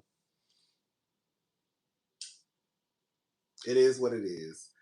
Shout out to the girls who ain't never seen Atlanta. Girl, shit is weird as fuck. I could even see now if you say you don't watch Atlanta no more. Now I get it, because reality TV as a whole, nobody, a lot of people just don't watch the shows anymore like they used to. So now I would get it. If you said, I don't watch Atlanta anymore, there are people out there all the time that are like, I haven't watched Atlanta in 3-4 seasons. I haven't watched Atlanta since season 7. I haven't watched Atlanta since season 10. Because of my very vanilla manager loves RHOA down, and baby, she is extremely clear. She stayed quoting Nene, the snowballs be hating. That's what I was saying. Like, girl, even white people love Nene. Baby, Nene is in the Smithsonian Museum, y'all. Like, girl, what the fuck? Some shit, like, we don't come down here and drag Nene, but some shit, it is what it is. Girl, y'all be the same twinks that will say that Ramona is a better housewife than Nene. Girl. Girl, is she?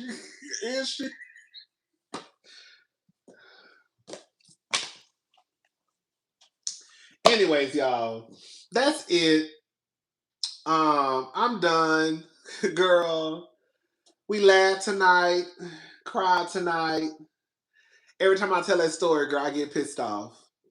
Upset. Not pissed, but upset. They are intentionally marginalizing RHOA impact, for they always wanted BB or New York to be the flagship. None of them expected RHOA to be the ratings juggernaut it was. Remember how Bethany was hating. I believe it. You know what's so crazy, y'all? I remember hearing people say this. I don't know who it was. Maybe it was a diva. I saw people online saying it. I don't know. I remember people saying that they think that they are intentionally trying to sabotage RHOA, and I never bought into it. I was like, and then one day I was like, girl, I think they. One day I was like, oh my God, did they try to? It was last season. But I started thinking, girl, I think they trying to sabotage RHOA. Girl, I think they really are trying to make like Beverly Hills or one of the white franchises like the top franchise. Like I was like, oh my God, they really trying to sabotage RHOA. They really are. That was his. Come on, Diva. Yes. Like now, I was like, oh my God.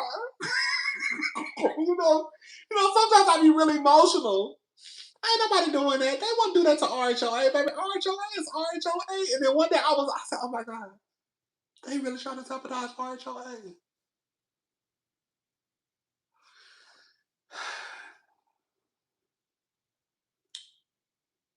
I do believe, like, don't get it twisted, even though I love Salt Lake City, even on Salt Lake City's best day, their ratings still will never compare to RHOA. And y'all know I love Salt Lake. Last season was a bit of, I felt like they were doing too much. But RHOA is a good franchise. But I do believe they are pushing Salt Lake City to kind of like up to the front. And I do believe they are pushing Beverly Hills. And then Potomac, girl.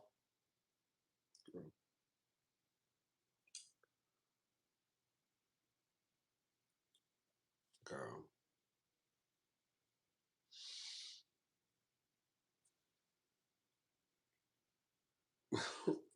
Anyways. But yeah, I think they are. I think now, even though I like I said, I'm enjoying. Believe it or not, I really am enjoying the new season of not Beverly Hills. I am enjoying the new season of Atlanta. I really am. I've just come to accept that I have come to accept that like the golden days of RHOA are gone. You know, I think reality TV period across the board. But they are taking Atlanta into a new direction. You know what I'm saying? And it's cool. It is what it is. But they are definitely taking Atlanta into a new direction. And you can tell that it's a more like younger, which is crazy because when you think about it, Nene and the other girls were like the same age as like Portia, and they still didn't give as young and immature.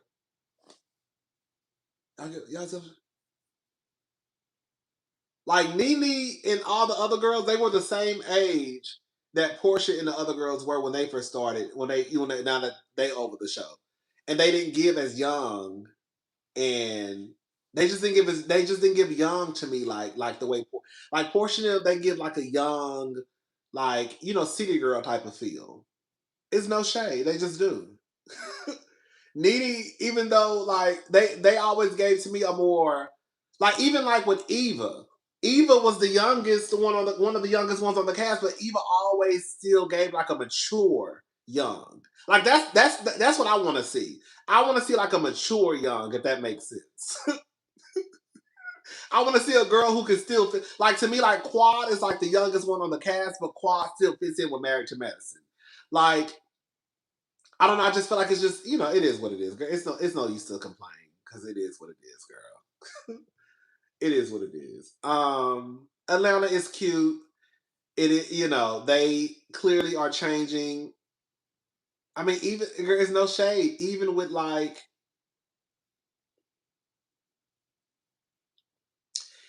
even with like the promo picture. The promo picture for Atlanta, it does give, we're going in a new direction. I mean, it's, you know, girl, y'all got a whole tiger.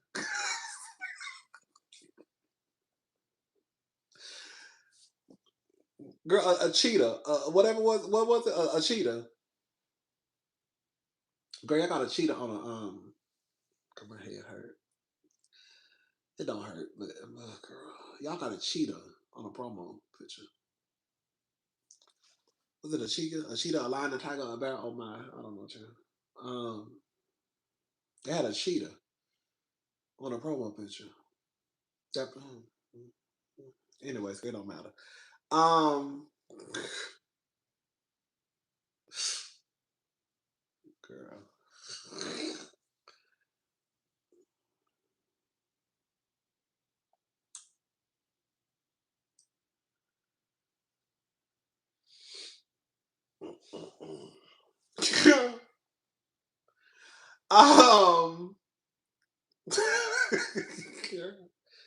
But yeah, I'm still gonna watch. I'm still, you know, I'm still a fan of RHOA. I like the new season so far, so good. Even though the third episode was like a filler episode to me, it was still, you know, it was what it was. Girl, I'm sorry, y'all. Girl, the way y'all be dragging Shamia online and giving Drew a pat, baby. When I say y'all, baby, y'all only like Drew because Drew and Angela cool. I guarantee you, if Angela and Drew fall out, y'all gonna stop liking Drew again. I bet you, if Angela and Drew fall out, y'all gonna stop liking Drew again. That Drew really sat down in front of I don't know, girl. Drew's storyline don't even make no sense with this man. Like, that's why people be saying, Drew, you be lying, because, girl, the fact of the matter is nothing Drew said at that table with that lady, girl, I mean, with that lady, with that man Black made no sense. How you go from saying that Black is your best friend? It's shit like that y'all like. I'm not gonna dog pound on Drew, but Drew be like, this why people be saying Drew be lying, because Drew don't make no sense. Drew sat at that table just like Stacey and was like, "You're my best friend." Did she not say that? Did she not say that you're my best friend? But just 5 minutes before that, the man was like, oh yeah, we can work on like, being friends, friendship, friends with benefits. What? But then 5 minutes after that, you're like, you're my best friend. And he's like, yeah, you're like my best friend too. But just 5 minutes ago, y'all was talking about building a friendship or being friends or maybe being friends with benefits. But then in the same breath, he your best friend. Girl, what is it? Is he your best friend? Or are y'all trying to build a friendship? Or are y'all friends? Are y'all friends? Like, what is it? Because if you already best friends, then I would assume that bitch y'all friends.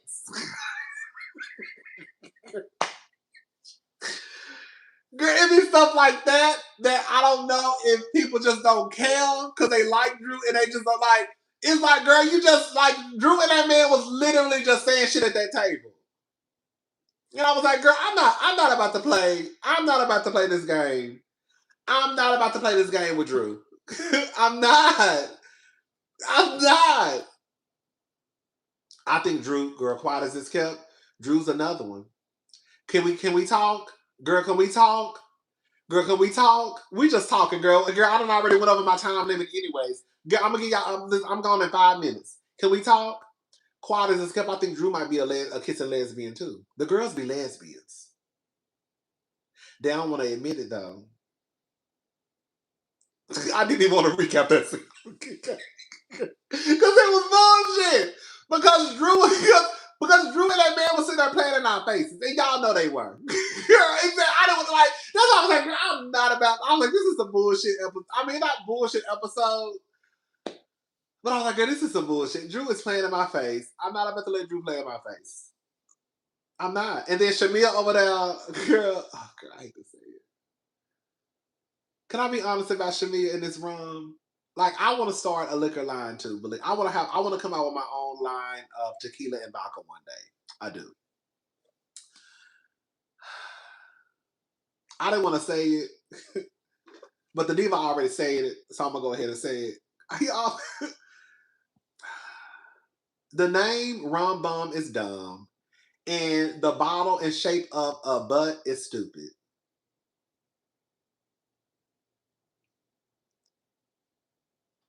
Rum Bum is a dumb name. It is. I hate to say it. Rum Bum.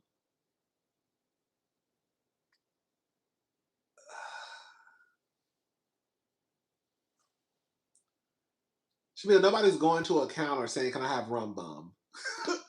It sounds immature.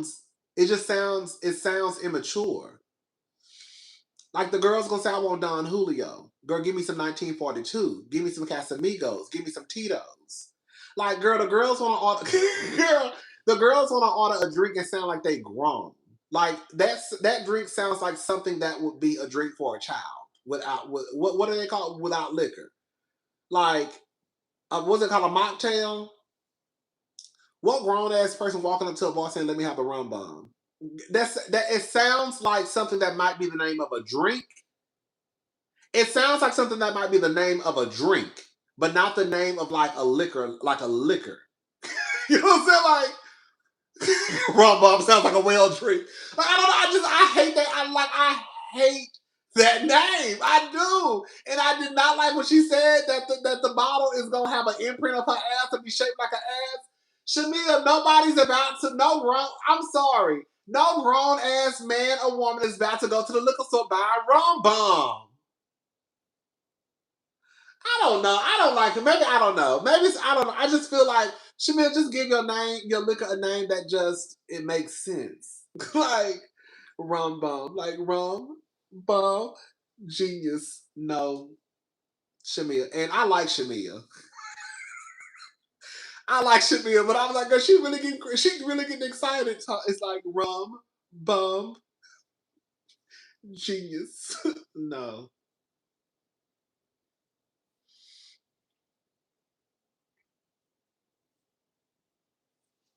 Girl, I just said, girl, what is this bitch talking about? Girl, Rum Bum. Rum. Girl, she was serious about that.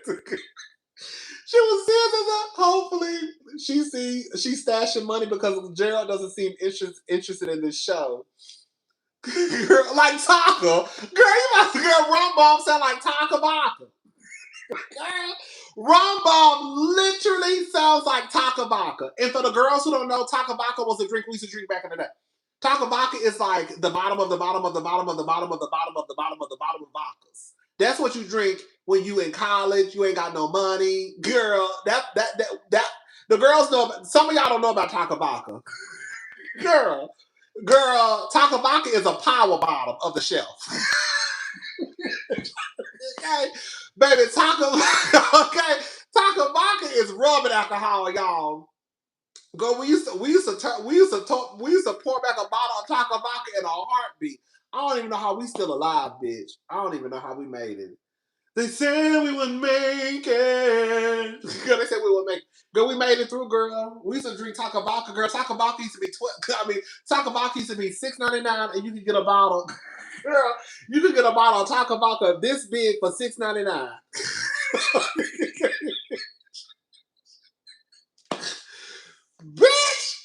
Bitch, you can get a 1.7 liter bottle of Taka. You can get a 1.7 liter bottle of Taka Baka for $12.99, baby. Okay, and be good to go. 1.75 liter, baby, $12.99, $10.99, depending on where you went, baby. But yes, I just don't like. I didn't like the name Rum Bomb. I was just like, okay, girl, whatever, Rum Bomb, whatever. I mean, I don't know. I just feel like, girl, you should do something a little bit more classy, Class A. Like 1942, Don Julio. I don't know. Casamigos. I don't know. I just didn't like the name. I just don't like the name Rum Bomb. I don't. I just don't. I don't like. Yes, and then she wants to. Yeah, that's another thing too. I don't know anything about no rum or no Grenada. Girl, then she's trying to make for y'all who don't know, she's trying to make. I don't know if she wants all of it. She's trying to make it a peach flavored rum. It is the truth. It is the truth. Shamia, just make. You need to. The people will send this in her video. You just need to make a drink that might be a peach drink that includes your alcohol. She's trying to make a peach flavored rum instead of just. And now she's trying to figure out how to apply peaches to Grenada. Instead of just making a drink that might be a peach flavored drink that just includes her liquor. She wants to make a peach flavored rum and they don't even have peaches in Grenada. Like, girl, you making this harder than what it needs to be. Girl, make the fucking rum. Girl, get rid of that dumbass name Rum Bomb. Don't put your ass on the motherfucking front of the bottle. Girl, make it a name that sounds cute. Just make you some rum. Girl, I don't know. Like, I just like, oh, girl. I don't like to shit on the girl's dreams. You know what I'm saying? Because we all some dreamers. But I think we should be honest with people, too. The name Rum Bomb, it ain't a good name to me. It's not. And I really don't see too many people running around here trying to buy Rum Bomb. Like Sir Davis. Sir Davis, I thought was a genius name. And Beyonce don't even drink. Girl, y'all, I think we seen Beyonce drunk 1 or 2 times. Girl, we ain't never seen Beyonce walk around here with no motherfucking brown liquor. Sir Davis, I think is a genius name. Sir Davis. That sounds so like grown. Girl, like Sir Davis sounds so grown to me. Can I have Sir Davis? Girl, that sounds like a grown ass drink. Beyonce be off them edibles. I think Beyonce be on edibles too. Sir Davis sounds like a grown drink to me. I don't know. Yeah, but anyways, I do think it's weird though. If we're gonna be honest, I do think it's weird. I do think it's weird the hate that, especially like Pinky and K Michelle are getting. I think it's weird for Shamia too, but I do think it's weird. Like, I don't know. And this has nothing to do with me loving K Michelle. But K Michelle is actually, girl, K Michelle is actually doing a great ass job. We're gonna be honest, girl. K Michelle and Pinky both are actually doing a great, K Michelle is expected. I am kind of surprised at how much, like, Pinky is doing a great job to me. Like, I'm surprised at how comfortable, that's what I was looking for. I'm surprised at how comfortable Pinky is in front of the camera. To me, she gives me like vet. She really does. Like, I just think it's weird that, like, I don't know, I think it's weird. Like, I don't know, like, they haven't even done anything. I don't know. I just feel like, I don't know. Like, I get why people may not like Shamia. Like, I can get how some people don't like Shamia, even though I think that the hate for Shamia is overboard. But I can get how some people just can dislike her. But I think the hate is overboard. Girl, you don't even know Pinky enough.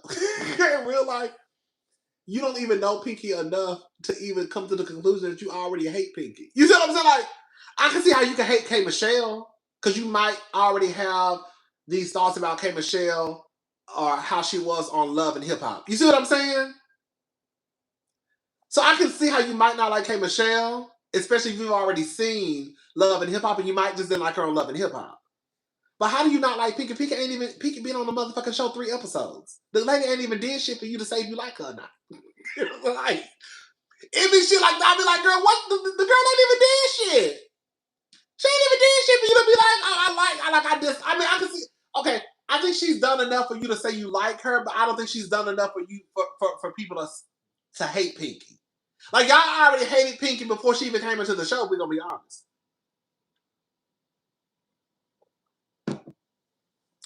I don't know. It is kind of like weird a little bit. And to me, I feel like, to me, if it wasn't for Pinky, if it's, girl,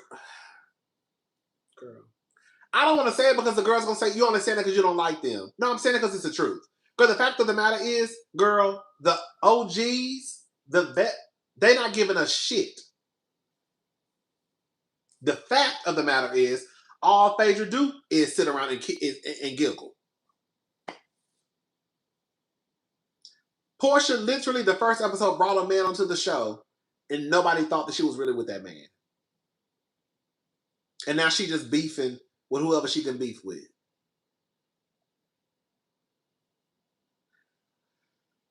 Then you got K Michelle giving us a real storyline. You got Pinky giving us a real storyline. And the girls are like, well, what y'all want? Phaedra on the TV just making faces?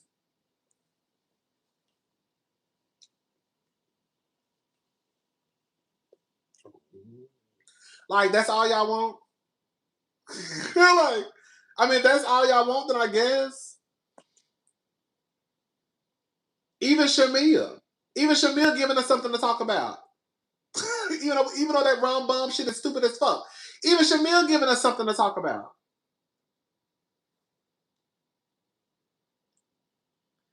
Let me tell y'all the difference. Hold up. Let me tell y'all the difference, okay? Girl, it's getting cold in here, girl. I told you, baby. It'd be cold as hell in this apartment. Girl, y'all, I can go to sleep with my AC on 72, 73. I ain't never did no shit like that.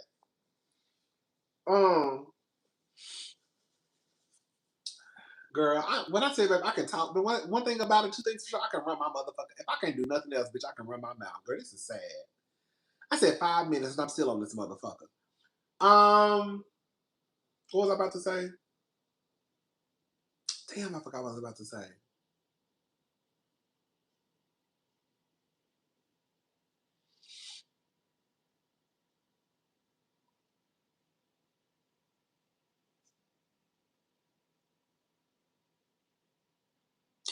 Oh, Shamia. Oh, Gerald. Shamia, baby, let me tell you something. I think that Shamia needs to stop trying to make Gerald film. I'm about to say something. This is the difference. I'm going to tell y'all the difference, okay? because I know some of y'all gonna say something.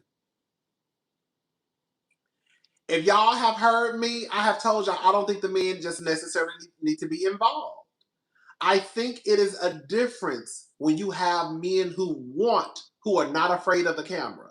When you got the men on New Jersey, Married to Medicine, hey Steve, hey Eugene, hey Curtis. When you got Charles and Peter, and shout out to Greg, may he rest in peace. Them the niggas who go put on for us. Girl, at that point, girl, mic them niggas up. Mic them up. Okay, mic them up. But if Gerald don't want to be on TV, then girl, Shamia, you better stop making a man be on TV. Go long. Girl, you gonna fuck around and lose your husband over that. And girl, they not paying y'all that. And Shamia, they not paying you that much. Okay? You not even a...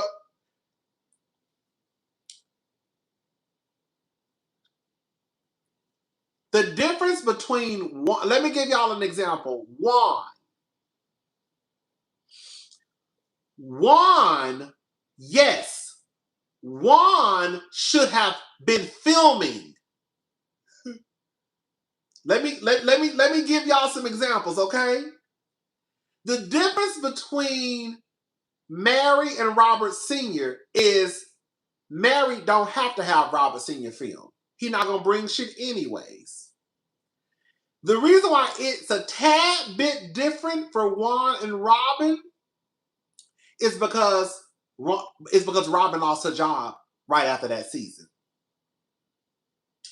Juan should have been mic'd up, filming every scene, and he should have been his black ass at that reunion, sitting right behind Robin. Because in your case, your nigga need to be here. And because he ain't, when did Robin get those pink slips and white box? Right after the reunion. You see the difference? You see the difference? And the difference is also, if Shamia get fired next year, Shamia gonna be all right. She got a rich ass husband. Shamia lifestyle ain't gonna change unless her and Gerald get a divorce. But so far, so good. So if Shamia get fired next season, Shamia gonna be all right. Juan should have been at the reunion because Robin's income was the income. And Juan didn't have no job. Because remember, he got his black ass fired.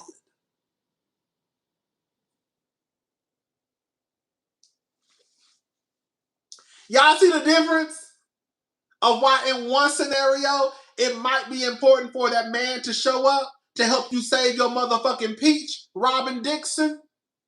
And in other scenarios, these niggas don't give a fuck because we already rich anyways and I don't need this little ass check and you don't either. I'ma show up. I think that Gerald, I think that Stacey's husband, I think they're doing good enough by showing up and filming scenes with their wives. Outside of that, even I just don't think that I don't think that Gerald needs to film. It's pointless. Gerald and I'm gonna be honest, it makes Shamia look stupid. I'm gonna tell you why. And because the girls he barely even, that's what I'm saying. Like, and then it's like Shamia is sitting there trying to pull something out of him, and he's not letting it be pulled. And so Shamia looks like, so, babe, I'm gonna start the company, and yes. It makes it look like he doesn't like her, and that's probably not even it. Yes! That's exactly what I was about to get to. It comes across like he does not like her, but I don't think that that's what it is. I just don't think he wants to film the show. So Shamia is walking with him like, hey, babe, so yeah, I did this, and we can make a whole bunch of money, and I'm going to try to retire us. And he's just like, yeah, okay. Yeah, all right. But I don't think that he thinks about it that way. I think he just like, I just don't want to film this motherfucking show. So it can come across like that. That's why I'm like, Shamia needs to stop making her man film because, girl, the girls already on your ass anyways. They're already on your ass anyways, and now you filming with this man. That's gonna give them even something more to talk about. Now they're gonna be saying, "Girl, that man don't even like her." I guarantee you, by the 6th episode, girl, the girl's gonna be like, "Girl, that man don't even like her." Girl, he can't stand her ass, girl. But I don't even think it's that. I just think that he don't want to film. And it just looks awkward that Shamia is with this man and she's trying to be upbeat. Yes, you know the girls love to tell the other girls their husband doesn't like them. Right. It comes across. Shamia's trying to be upbeat. You know what I'm saying? And then Charles is just like pushing the stroller, like he don't want to film. If you go back and watch last season, I guarantee you, we saw footage of Gerald more from Shamia's phone than we did from an actual Bravo camera. I bet you after Shamia's birthday party, we never saw Gerald on a Bravo camera again. Every footage that we saw of Gerald was from Shamia's phone.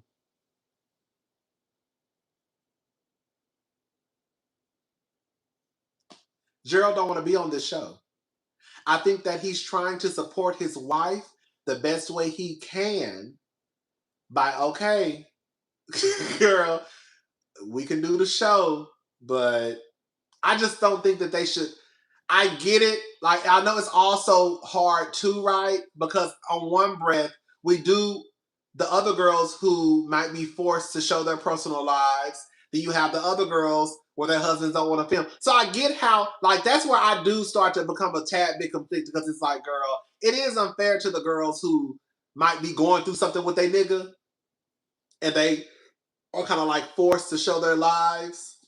I mean, not forced. I guess you could quit. So I get how it could still be kind of like, you know, unfair in a way.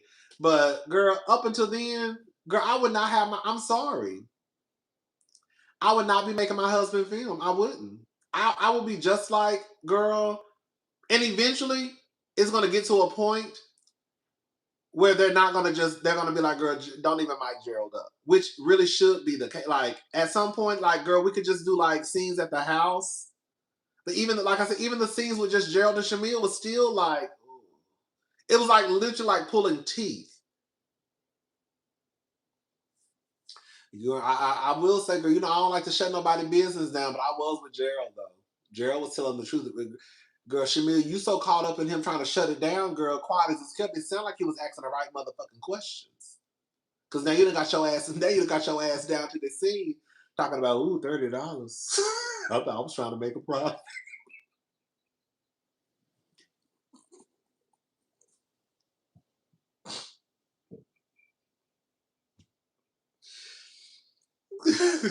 Girl, $30. I at least want to make a profit. I mean, I'm sure that's the whole purpose. Girl, shit, hold on. That's the whole purpose.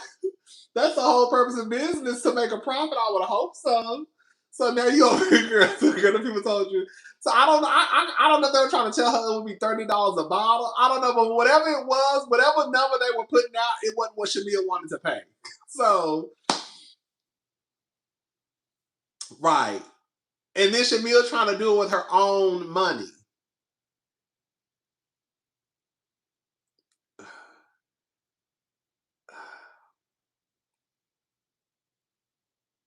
Girl, don't look.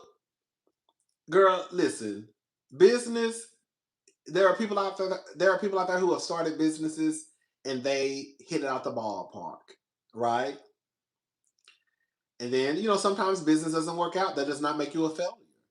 I think it's better to try something and to see how it goes and not to try it. But I do think it just needs to make sense too. You see what I'm saying? Like, it needs to make sense. Like, I don't even know if I've even heard Shamia even talk about rum.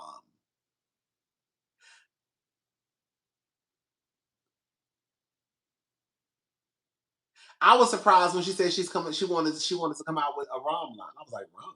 What? I've never even heard Shamia even talk about rum.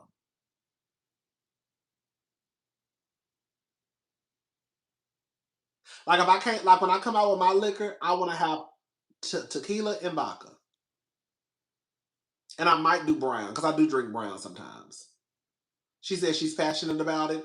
I don't believe Shamia because I will come out when I come out with my liquor line. I want to come out with wine. I would do wine, champagne, tequila. Like it would be stuff that I drink, so it wouldn't come across as fake. You see what I'm saying? Like I drink wine, I drink champagne. You know, I'm champagne fish now. I drink champagne. I do drink dark liquor. I drink tequila and I drink vodka. I just feel like I've never heard Shamia say shit about no goddamn rum. She drinks a lot, but I always see her drinking tequila. Yes. Like Marlo and her wig, like it don't make like Marlo and her wig line did not. Nobody has ever associated Marlo with wigs. Marlo, why would you come out with a wig line? Nobody even associates you with wig line. Like that could have been Cynthia's thing. Cynthia used to be a wig girl to me. Marlo ain't never did no. It's stuff like that that don't make sense. Like you need to do something that like, girl, not to bring her into it. Toya really should have come out with a tequila line and a wine line. Toya is the tequila girl and the wine girl. It be stuff like I don't be understanding. Shamia, we ain't never seen you drink rum. We see you drink tequila. We've seen. Go. We just saw you taking shots of tequila the other day. 1942 Castles or something. Whatever y'all was taking. I just feel like it should be stuff that you really can say I'm passionate about. Like.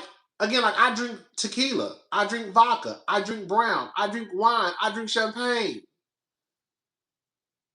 Shamia, we ain't never seen you drink no fucking rum. And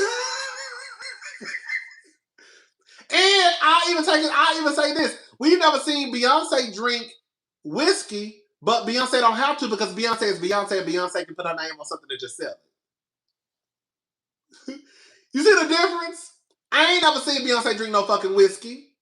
But Beyonce ain't gotta drink whiskey because Beyonce is Beyonce, and Beyonce could just say, I'm selling whiskey, bitch, and the girls gonna buy it. And they say it's good as fuck, too.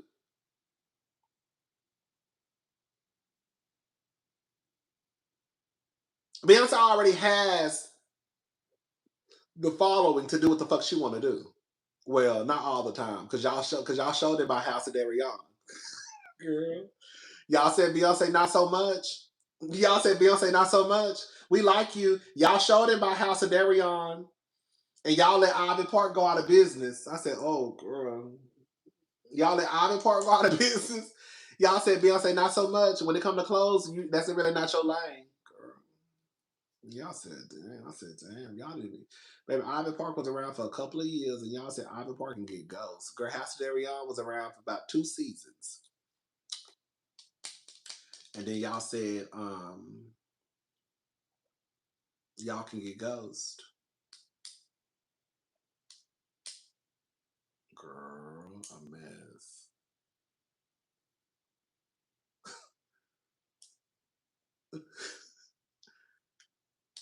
Anyways, that's all right though. But yeah, shout out to shout out to Shamia. Like I said, I like Shamia. I do. Y'all be giving Shamia a hard. When I say baby, y'all be on Shamia ass. I like really and truly like all the girls except for Phaedra and Portia. All the girls are all right to me. You know, Drew is just Drew to me, girl. Whatever.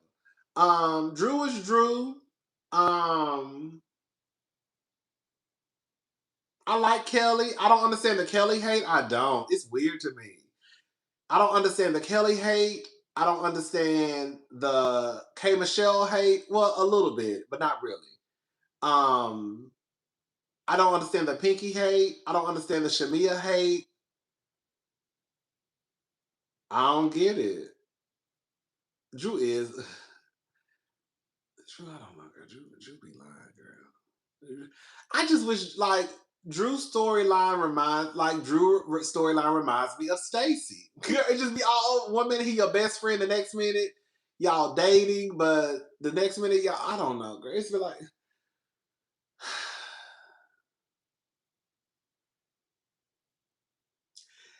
And you can't say, girl, oh my God, you shut up.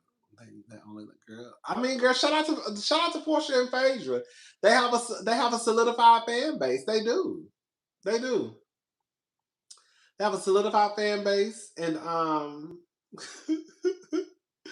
on, Stacey the icon. I know that's right. They have a solidified fan base.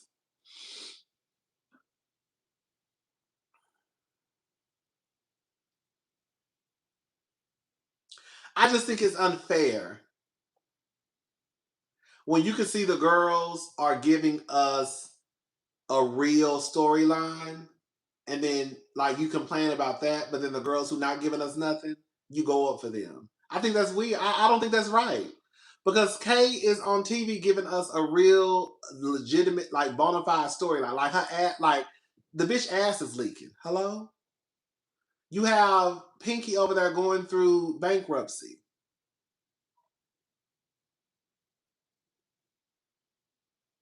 Right, come on. Exactly. Because I never knew that. You see? Right. If K Michelle would have never shared her story, we would have never found out that happened to Portia.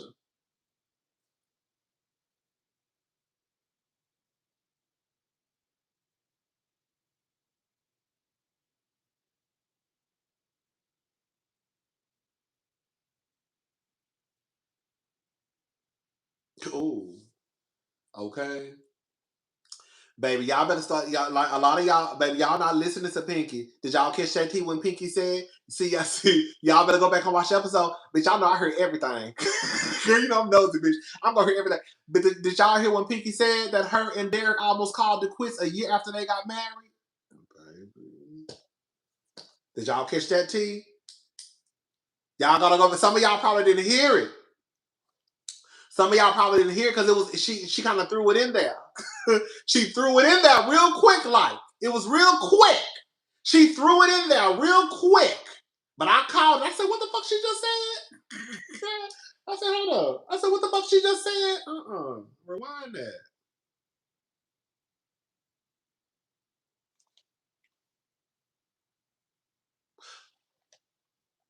What was it, girl?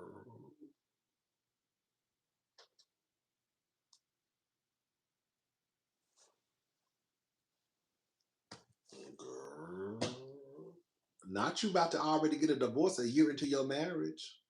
I said, girl. I said a year into your marriage, y'all was already about to get a divorce? A year into your marriage? I said, oh girl.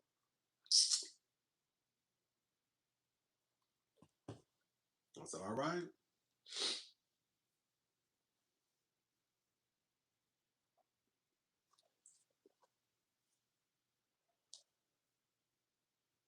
Oh, that's what I was saying. I think Drew is a lesbian. I think that Drew is bisexual. I do. I think Drew is bisexual. I think Drew, just like Portia, just like a lot of the girls and boys, come from these religious backgrounds. You know, Portia, she was what I don't know what she was in the pulpit. She was a pastor, preacher, assistant pastor. I don't know what she was. You know, Drew comes from a very religious background. I do think that Drew is a kissing lesbian. I do. I think Drew is bisexual. She don't want nobody to know because her mom is a pastor. I think she's still caught up into that. I think Drew is bisexual. I think bisexual at the least. Mm-hmm. Mm-hmm. And I do think that something was going on with her and that girl from Basketball Wives. Not probably nothing. They probably hadn't made it sexual, but girl, you on the phone talking to somebody a couple hours out of the day, girl, every day. Cousin Black owes someone $250,000. Hashtag stunt queen. I knew he was a stunt queen when he brought his ass in that motherfucking restaurant at nighttime with that leather on and sunglasses on. I said, girl, Black is cute though. I ain't gonna lie, Black do got a cute ass face. And you could tell he's kind of charming, but he ain't that motherfucking charming. I said, girl, why is this nigga girl, as soon as he walked in with that shirt opened all the way. Girl, I said, girl.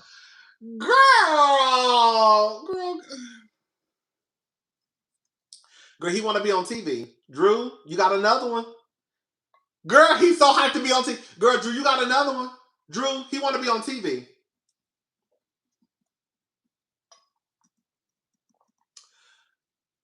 Black want to be on TV.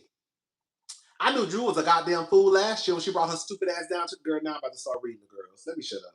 I know I'm gonna say it. I knew Drew was a goddamn fool when she brought her stupid ass down to the reunion last year. Girl, promote his goddamn Black and Miles. What was it? Black and Miles, cigarillos, girl, edibles, whatever the fuck it was. She was saying, I said, girl, stop giving these niggas access to y'all platforms. Bitch, I wish I would get on TV promoting a nigga shit.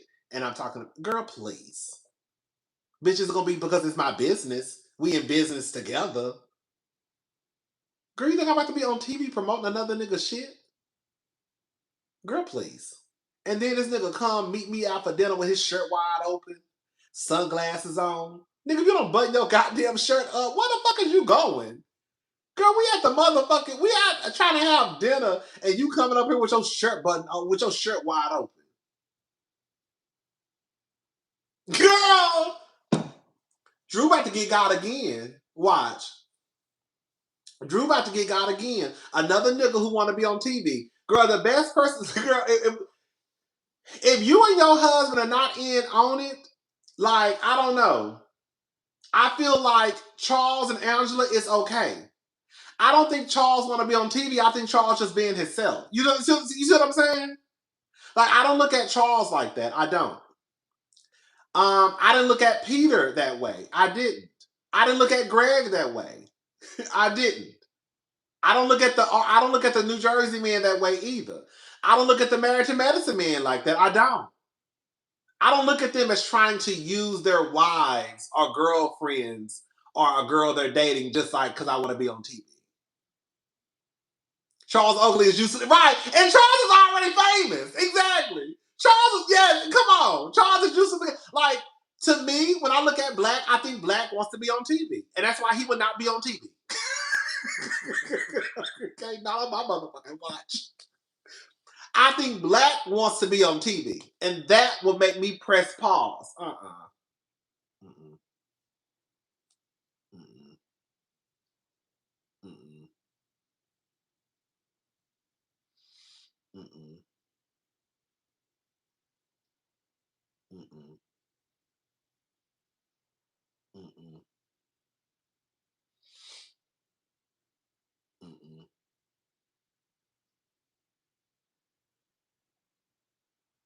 Did I call Drew corny? I thought I called her goddamn fool.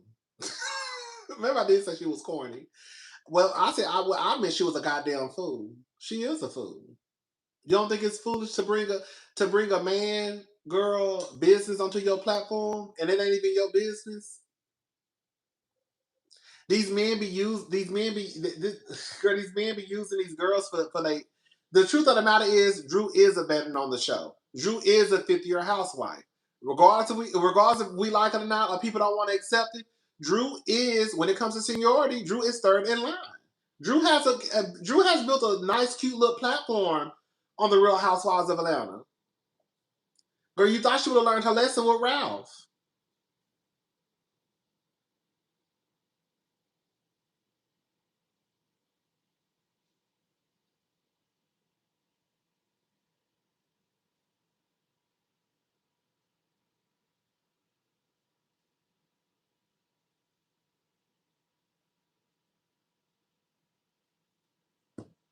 Y'all know Drew's storyline is fake with that man too.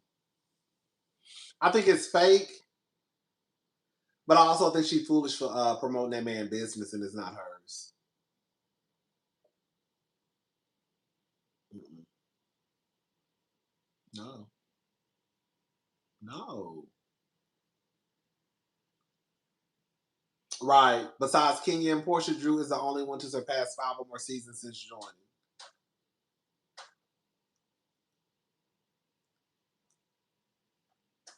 Left on the show, yeah. I mean, because Candy joined later, but yeah, left on the show. Drew is the only one. Right after Portia and Phaedra is Drew in line. Mm-hmm. Anyway, shout out to Drew Sidora. Shout out to Shamia. Shimmy Cocoa Puffs. You know that's what I call it. Really, I got that name. I really got that name from Kenya. Remember Kimmy called Kimmy. Remember Kenya called her Shimmy Cocoa Puffs? Hey! Ow! Hey cousin, are you going to review the new Housewives Rhode Island? Thank you so much. No, I have not even watched the show. I've been listening to the reviews, but past the reviews, I can tell you nothing. I mean, I haven't seen it with my own eyes, but no, I haven't watched it. I haven't watched one clip, one episode.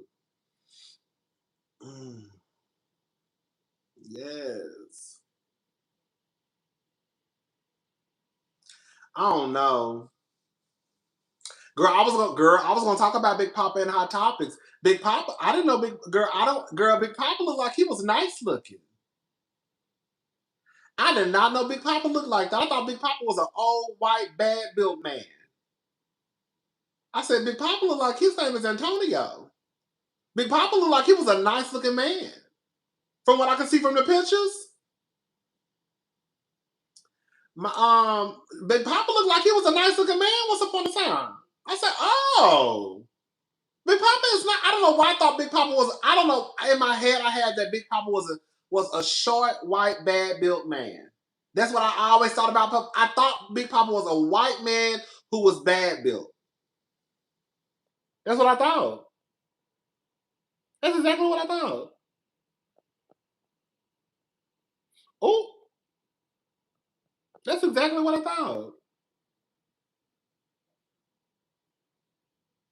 I thought he was gonna be old, white, and wrinkly and bad built and just a mess. And I saw the picture of him floating around. I said, "Oh."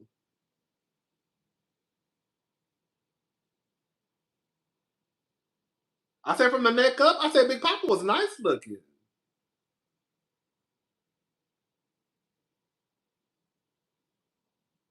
Those are the best shows when women know each other. It really is the best. I know it's hard. I had a conversation about this too. It is. I know it's hard because I was like, girl, if I was on a reality show, my friends would not want to be on it. Girl, so it would be hard for me to like have a show with people who really are my friends because a lot of my friends said, no, I would never be on a reality show with you. So I get it, but I do feel like it's best when I feel like it's best when like the people know each other. It makes it a better show. But I also understand how but I feel like it needs to be some type of linkage.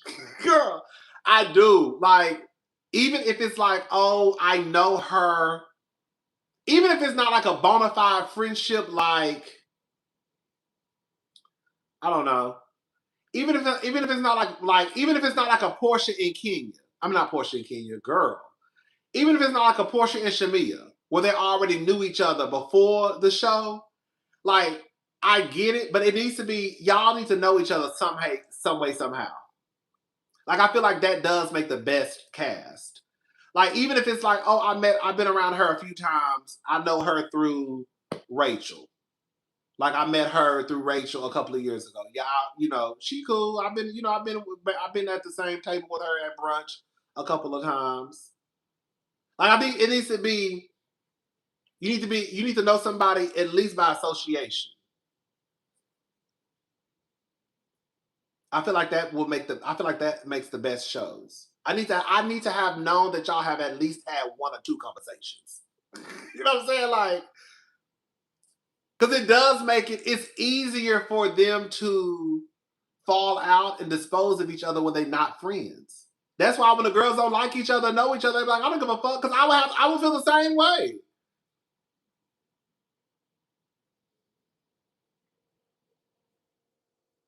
Right.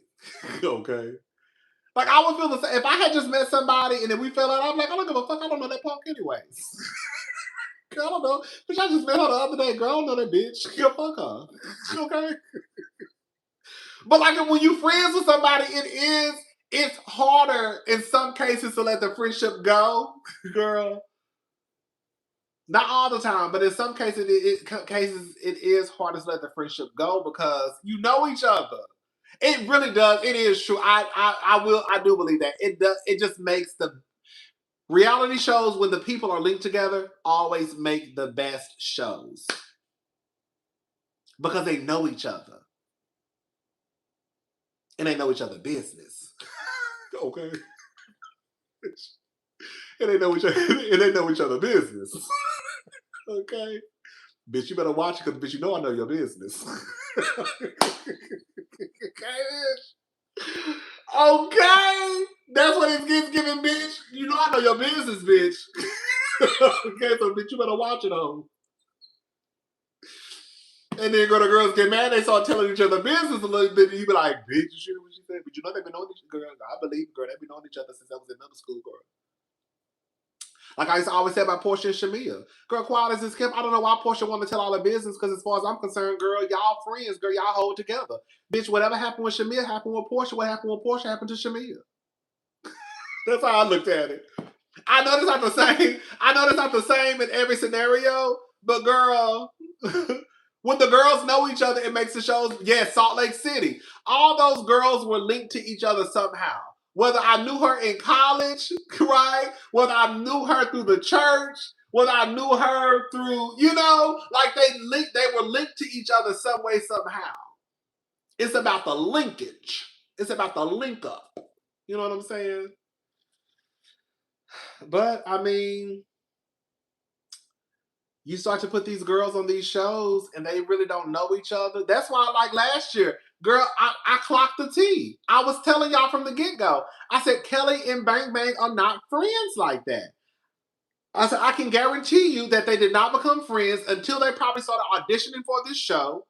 The producers probably told them to start hanging around each other so they could say they was friends, and it came out that they had just been friends for a year. I said, I told y'all that they had just become friends. You could tell. One, they got rid of that friendship too easy. Girl. Two, I knew they had just become friends. I mean, I didn't know because I know them, but you could tell when the girl's like, oh, we just friends for the show. We just friends for the show.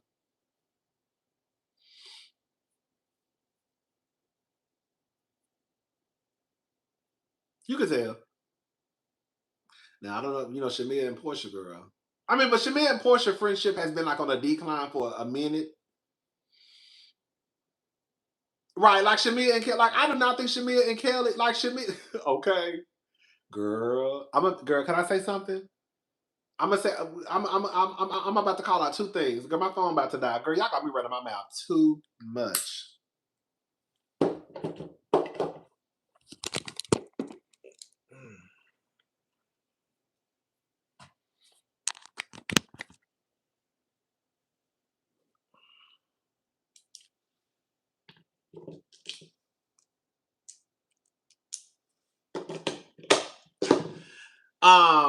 Hopefully y'all can hear. I had to take the mic off. My phone was about to die.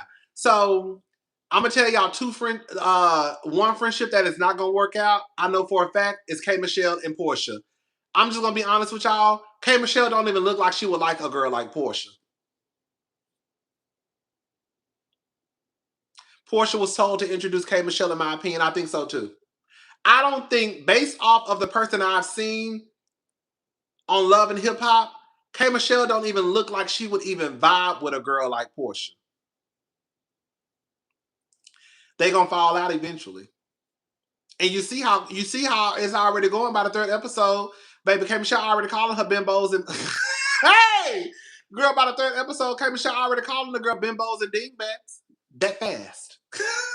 Girl, that fast. Girl, that fast. K Michelle was already calling Portia bimbos and dingbats down to the motherfucking World Wide Web. That friendship is not gonna last because K Michelle wouldn't like a girl like Portia. K Michelle and Portia will not be friends next season. They'll probably be cordial, but they won't be friends. At all. At all. At all. I can guarantee it. Shamia and Kelly, girl, y'all only friends because, girl, y'all lost y'all friends. Girl, Shamia and Kelly, girl, Shamia is too grown to be walking around here talking about, that's my BFF. Girl. I didn't like, girl, maybe because I got, girl, let me shut up. I didn't like, girl, that's my BFF, Shamia. Girl, Shamia, can I say something? Girl, I know y'all, girl, I have to say this because I don't know why I feel like I have to say this because I think that some people think I don't like Shamia. I really don't have a problem with Shamia. I don't mind calling out the bullshit. Shamia reminds me of a girl who never had friends when she was in school. I swear that's what Shamia reminds me of. Shamia reminds me of that girl who did not have friends when she was in school, and now she clings on, and she's afraid to be honest, like with Portia, right? Because I don't want to hurt her feelings, because if I hurt her feelings, she's going to stop being my friend. Like, she just reminds me of the girl who did not have friends, and now it's like I have to be like her calling Kelly her BFF. Shamia, you're not walking around here at 40 years old meeting a woman just a year ago and you're already calling her your BFF. Are y'all friends? Yes. You could have a friendship with her. Yes, you could be friends. Do I believe that's my BFF? Girl, no, it's not. Girl, you just mad at Portia. Portia mad at Bang Bang. And now y'all just became friends.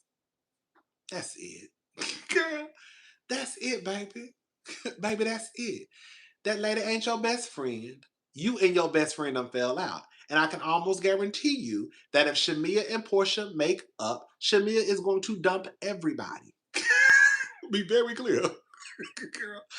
If Portia and Shamia ever make up, whoever is friends with Shamia, especially if it's Kelly, baby, Shamia is throwing Kelly to the motherfucking wolves.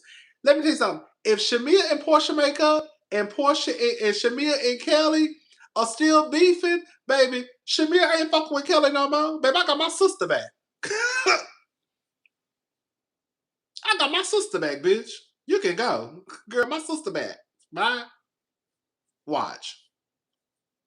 Watch. I'm telling y'all.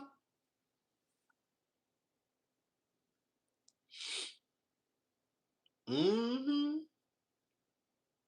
Mm-hmm. That's what's gonna happen. So, I mean, it is what it is. I mean, that's how friendships go sometimes, I guess, girl. But yeah, I don't see them. I don't see. I definitely, out of all the friendships, I definitely don't see K Michelle and Portia lasting at all. I don't. K Michelle and K Michelle and Portia, that friendship will not last. Baby, you call that girl a bimbo. Hey! Girl, you call that lady a bimbo.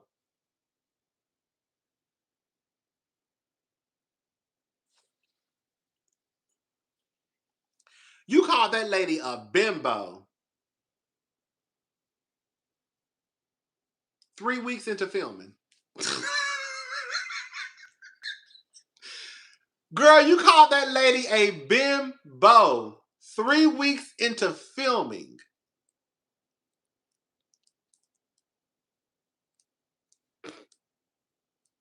And then sat at a table and called her a dingbat.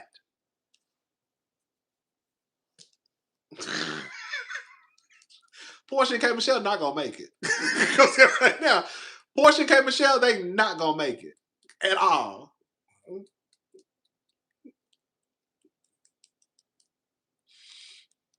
They not gonna make it.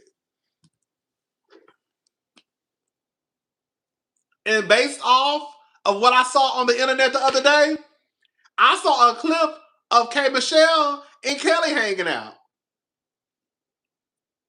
I could see K Michelle liking Kelly. I could see K Michelle liking Kelly. I can see K Michelle liking Angela. I can see K Michelle liking. I don't see K Michelle and Portia will be the new girl, vinegar and oil. Is it vinegar, water, and oil? Is it vinegar and oil? Girl, I'm thinking about girl, I'm thinking about I'm thinking about Subway. You know at Subway when you get salt and pepper, vinegar and oil?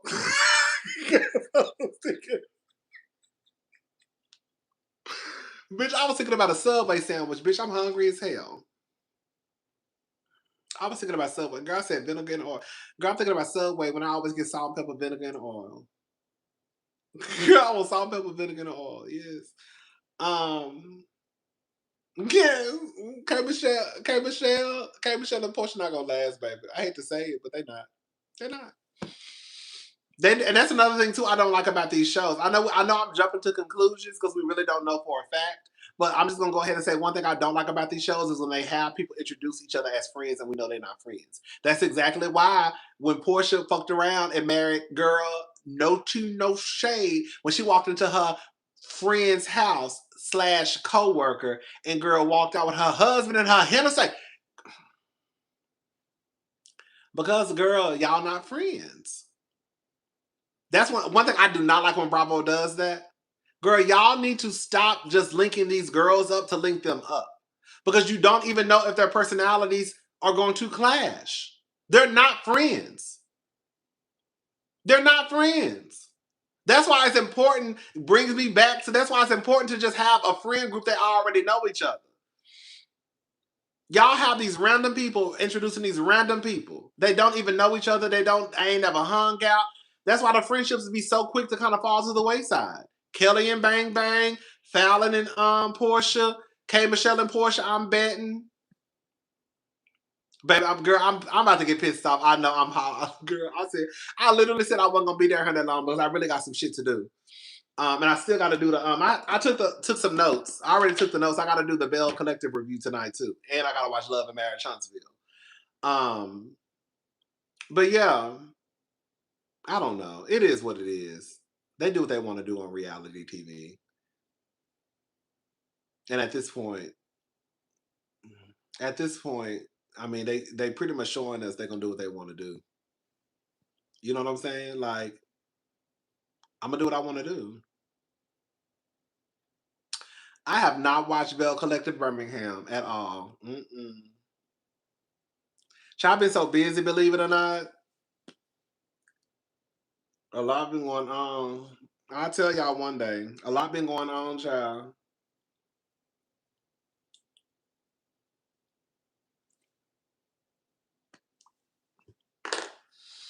But yeah, it is what it is. Are you from Alabama? Come on. Girl, y'all already know, girl. No tea, no shade. Y'all know y'all already knew I got triggered. Because I had already saw that one of the girls, girl, let me shut up. One of the girls I saw was a Jesus girl. I said, oh girl, she gonna be the one girl. I saw one of the girl, I think the girl with the blonde hair.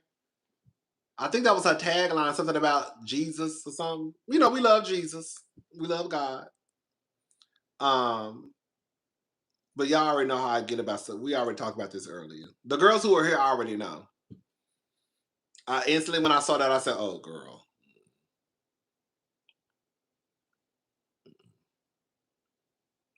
Baby, I instantly went to hiding. Okay, let me get up out of here.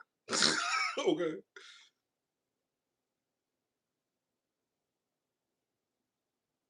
And that's why I need to what's up, Faith of the Faith Skincare Coach? Yes, what's up? That's why I need to girl, I might watch it. I don't know, just to see, girl. You know, I'm gonna get triggered, child. She gonna trigger the shit, and I'm already going in already. If we're gonna be honest, with a bias towards her, because I already feel like she gonna trigger me. Hopefully, she don't. Thank you, the Faith Skincare Coach. Thank you. Y'all might see y'all in Essence again, y'all. I might see you at Essence again if you go. I think I might go to Essence this year, girl. Girl, they trying to revamp Essence, girl. They got all the girls coming out this year. I saw Cardi B, Monica and Brandy. Girl, they got some heavy hitters coming out. I heard last year was a mess. I don't know. Some people said that was a lie. I didn't go last year. But I was thinking about going this year. Essence, it do look cute. Though it do look cute. I was like, oh girl, Essence, they really okay.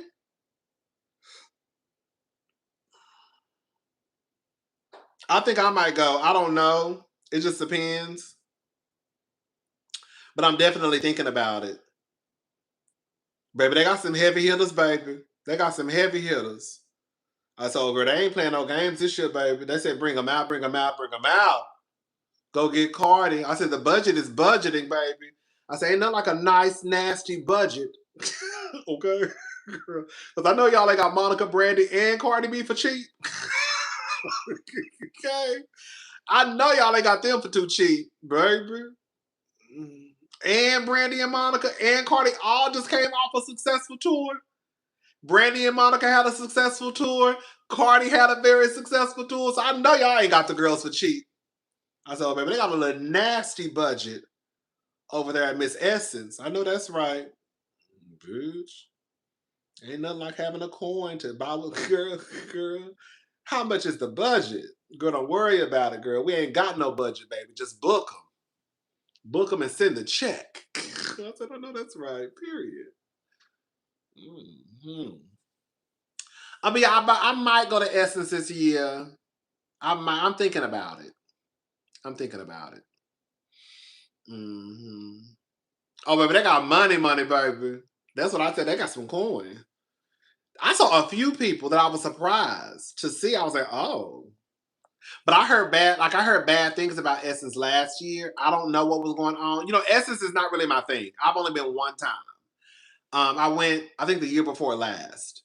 I didn't go to any of like the Essence stuff. I just, just went to New Orleans, walked around, went to a couple of clubs, went to some bars. But this year I think I'm gonna go to like the building. I think I might go to a couple of concerts. I may partake in some of the festivities at the Essence building. You know what I'm trying to say, girl? Like BravoCon, like RuPaul's Drag Race Con, DragCon. What's it called? DragCon. Yeah, I'm thinking about not just going down there to my big ass just eat and drink. Okay. Just want to go eat and drink, have a little liquor, have a little food. Okay. But anyways, shout out to Essence Fest. We might be in the building.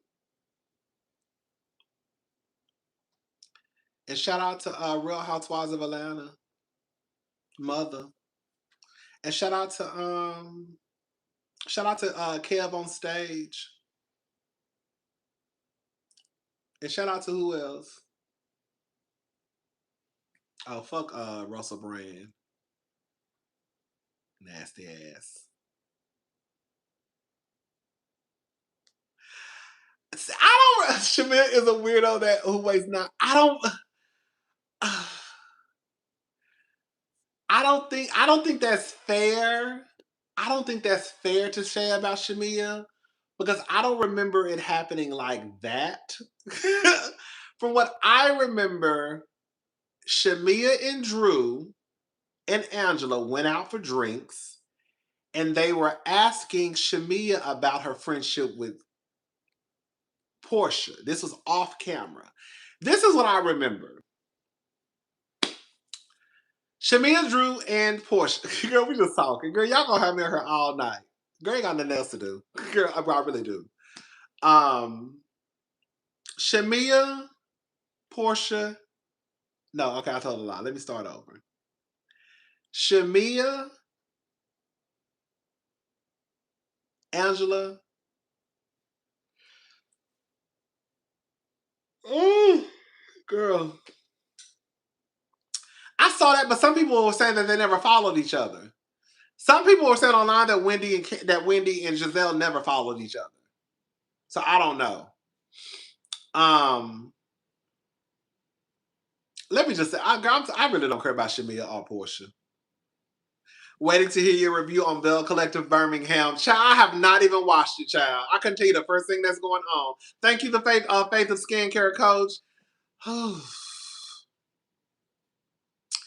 I might tune in just to see because I think Bell Collective, I think they went on a break or some shit like that. I can't remember, girl. I do think it's unfair that Shamia gets blamed for the fallout. No, let me take that back. Shamia does have some fault in the fallout with Portia because Shamia was not honest about how she really felt. But I don't think it's fair to say that she brought it to the show. I know that's not what you said. Because she didn't bring it to the show. Angela brought it to the show.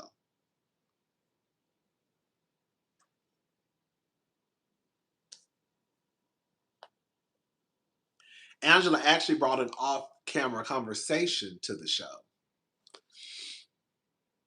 And she's the one who set up the downfall, if we're going to be honest. Because Shamia and Portia were both okay living in fantasy land with their friendship.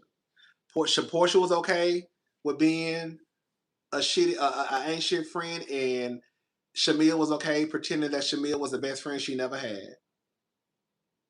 Ran it back, baby. That's what happened. And that's because Angela got mad once Angela got mad that Portia said that I will fuck your husband, and Shamia was laughing. And so Angela said, oh, since y'all bitches want to play, let's play. So she brought up a 3-month-old conversation that she had with Shamia off camera onto the camera. That's what happened. Even when Angela tried to bring up Portia and Shamia's friendship in the recording studio, Shamia shut it down. Go back and watch. She tried to bring up the fact that Portia was interrupting her while she was playing her song at the table. She met Shamia at the recording studio. Shamia shut it down and said, we okay, we good.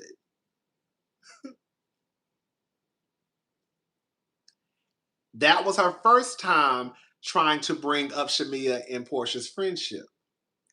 It wasn't until after she heard Shamia laugh and Portia say, I'll fuck your husband, she then said, 3 months ago, we went out with Shamia. And then she sat down with Portia and said, bitch, I already tried to get Shamia to talk about you, and she shut it down. So when her and Portia went and played tennis, she was talking to Portia and telling Portia, you know, Shamia said X, Y, and Z off camera. And then Portia started crying. And then she got up and left. And that was the downfall of Shamia and Portia's friendship. And then at that point, Shamia and Portia had to talk about their friendship on camera. And they tried to talk about it, and Portia didn't want to talk about it. Hello, remember they met up at that restaurant. Portia didn't want to talk about it, but at that point, I believe that's when production stepped in and said, "Y'all gonna have to talk about it. It's already out there."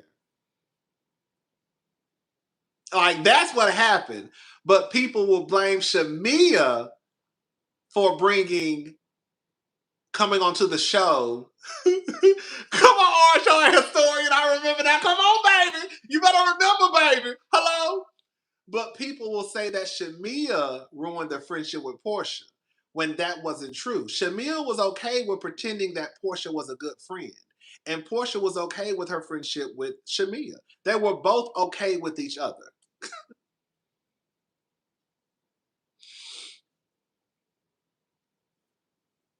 They were both okay with how they were maneuvering with their friendship. They were both okay with it. And then people said that Shamia only came on the show. She basically used Portia as a storyline. That's not true. Shamia has been on the show 3 or 4 seasons prior to her being a housewife. The fact of the matter is, Shamia has been offered a peach multiple times. The reason why she did not accept the peach is because Gerald told her no. You have had Kenya come out and say that Shamia was offered a peach. You have had Candy come out and say that Shamia was offered a peach. You have had Shamia come out and say she was offered a peach. But everybody wants to believe that Shamia only came on the show this season or last season to like blow up Portia's spot. When there was no need to blow up Portia's spot. Because we already knew how Portia moved. And if Shamia really wanted to use Portia as a storyline, y'all don't think she would have used it way back when Portia and Phaedra was beefing? all the ways that Shamia could have used Portia to get a peach, You don't think she could have used that to get when Portia sat at the table with Phaedra and co-signed that Shamia was fucking Candy and Todd? Like all the examples that we have that Shamia could have used Portia or a storyline for Portia to get on the show, why would she wait till season 16? When her biggest storyline would have been her best friend sitting at a table with Phaedra while Phaedra told Sheree that. But people want to be so mad at Shamia that they refuse to go by what we've seen. Shamia didn't have to wait until season 16 to create some storyline for Portia. The storyline was when Portia asked the best friend sat at the table with her best friend and said that while Shamia was engaged to another man, that Shamia was out here fucking Candy and Todd. And she sat there and co-signed it.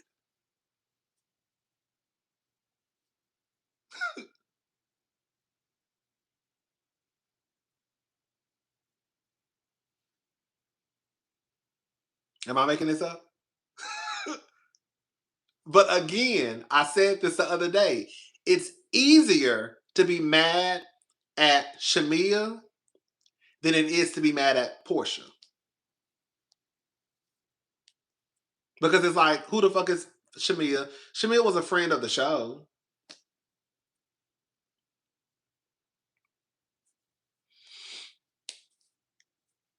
Maybe she did kiss Candy, but I don't think that's the point, though.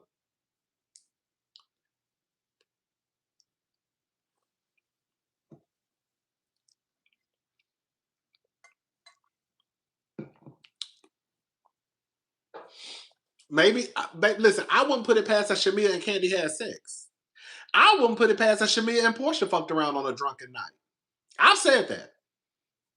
I would not put it past Portia or Shamia to have fucked around and ate each other out when they were drunk one night. Now, I don't know that to be a fact. I'm just saying that's just what I would put it past them.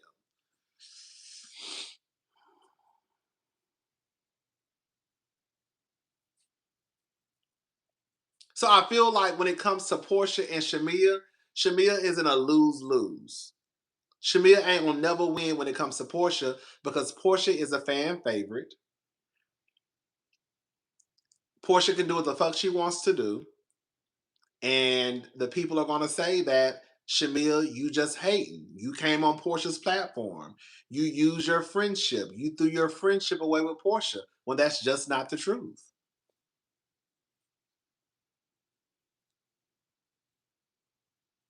Like I said, even we don't even have to bring up what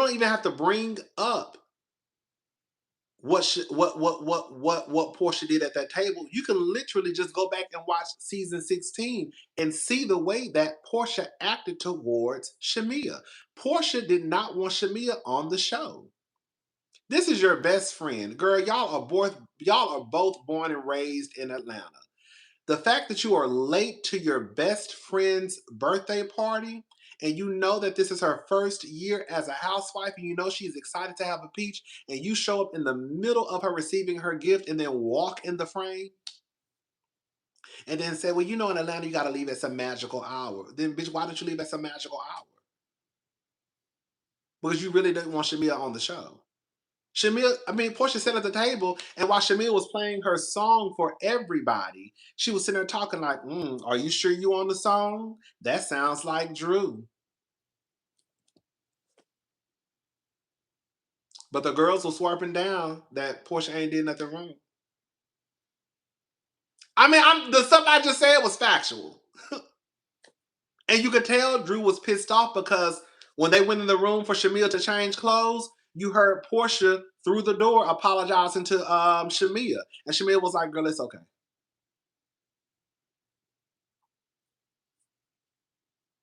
You could hear the audio. You could tell Shamia was pissed off. She wasn't going to say nothing, of course, because Shamia is a people pleaser. And Shamia does not want to make Portia mad because Shamia wants to have friends. And even though just because you make your friends mad, that don't mean you're going to stop being friends. But maybe she know her friend.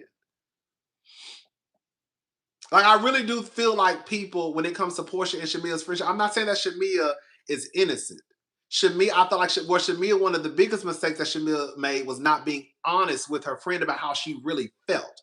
Girl, ain't no fucking way you done said, bitch, ain't no way you were engaged to be married and you just saw your best friend on TV on one of the biggest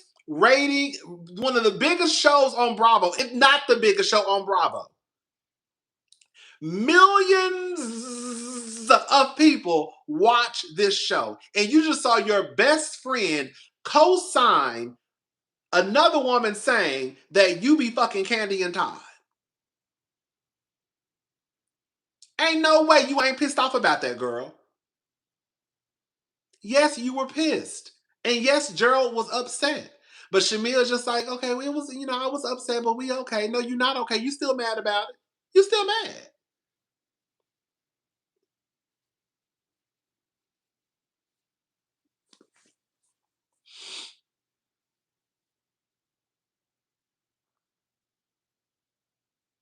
I'm just saying. But yeah, it is what it is.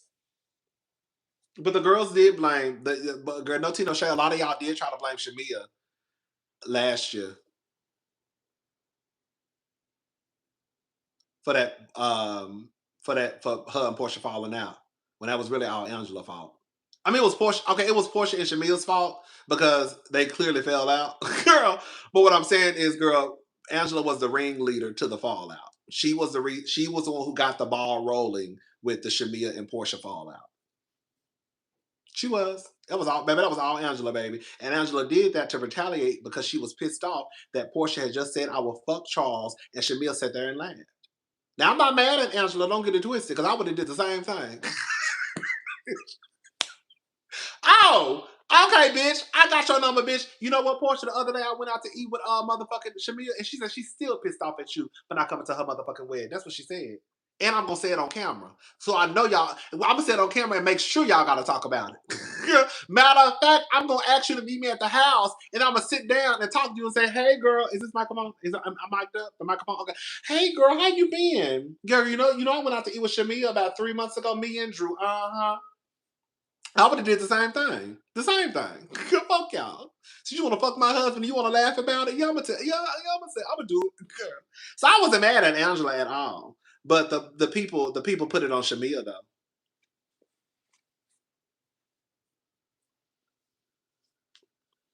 I need my hair to grow out just like a tad bit more.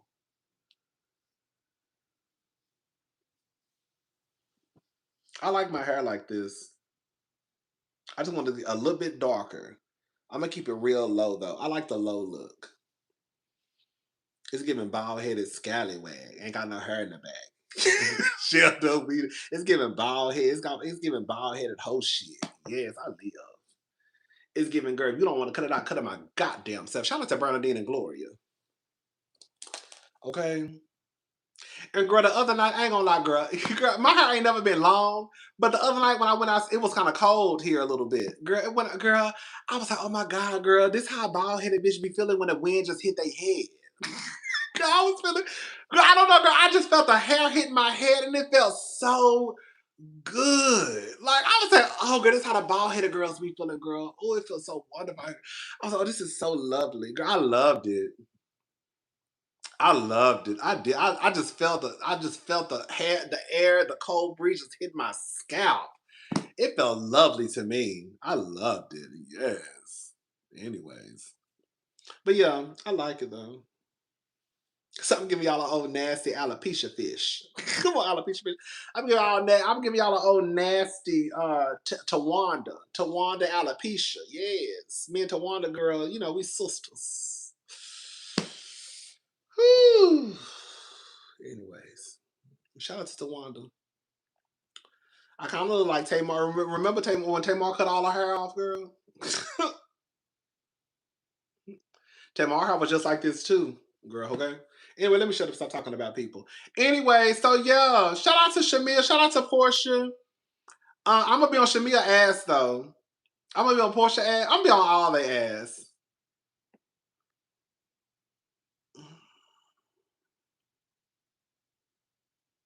Y'all be letting Portia get away with murder. Y'all do. I'm sorry. Girl, I ain't mad at the girls, but y'all, the way y'all, like, how, let me ask y'all a question. Honest question. Honest question. How is it that Kelly is whack for calling Portia, after the meetup, but Portia ain't whack for sending flowers and talking to her on the phone after she knew the girl called her a whore? My whole thing was, in my review, girl, Kelly whack and Portia whack. Just like I said in my review, girl, Angela low-key whack. Not low-key is. Because, girl, how the hell... Like, when the girls like each other, they don't want to tell the truth. When y'all don't want to tell the truth. Because the fact of the matter is, Angela literally sat there last year and listened to Portia say she'll fuck her husband and turned around and honored her at a gala. Sat there and said that Phaedra was a godfather of Atlanta and that she basically tried to ruin her marriage with this lie, and then went and apologized to that lady for some BS. Girl,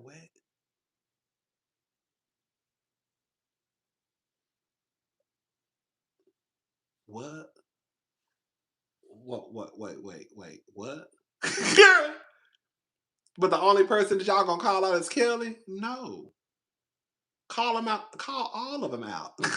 Okay, because I'm looking at you, Kelly, crazy. I'm looking at you, Portia, like you crazy. I'm looking at Angela like she crazy. I'm looking at Drew like she crazy with this made-up storyline with Black, who she said was her best friend, but just, girl, 3 minutes earlier, girl, Black was talking about building a friendship with her. Yeah!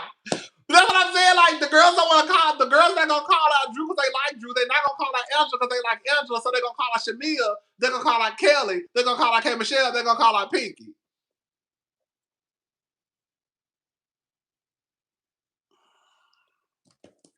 That's why you got to have a truth teller like me down here. I'm the truth teller.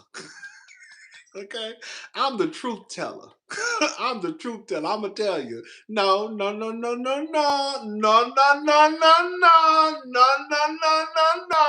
It was whack when Kelly started talking all that shit when she wasn't up in Portia's face no more. It was whack when Portia sent them flowers and kikied on the phone with Kelly. It was whack when Angela sat there and apologized to Phaedra. She basically said she tried to ruin her marriage. It was whack when Angela recognized Portia at a gala after she said she'll fuck her husband.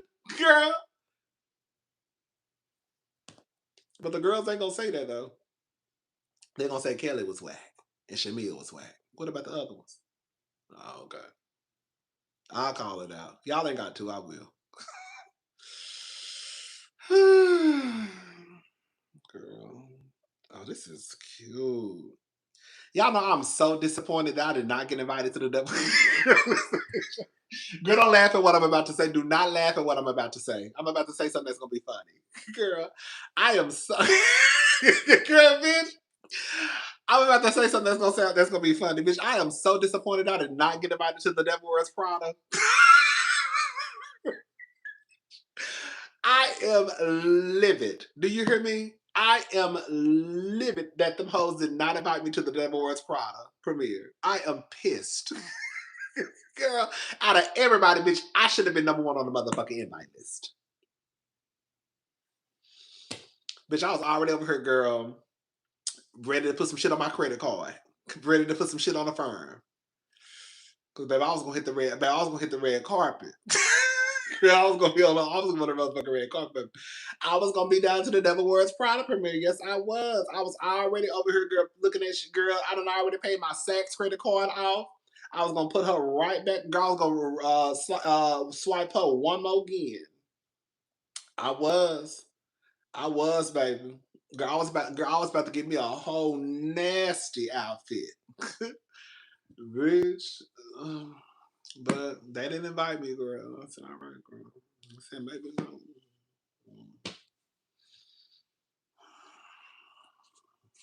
They had the premiere in New York the other night. I think now they have it in, girl, these hoes is flying everywhere. I think now they're in London. I think today was a London premiere. I think the other day was a New York premiere. I'm assuming Los Angeles is probably going to be the last one. I'm assuming. Not the last one. I'm assuming Los Angeles is gonna happen next week. I'm assuming.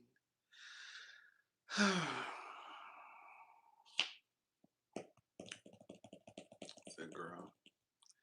So yeah, shout out to The Devil Wears Prada. That's my movie, y'all. I can't wait to go see it.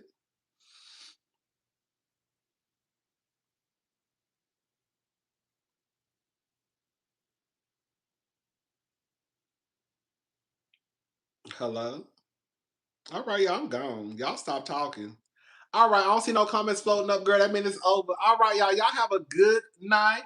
I will talk to y'all tomorrow. Well, I'll have the Bell Collective review up in probably a few hours. I need to try to find me something to eat, and I will see y'all in just a couple of hours.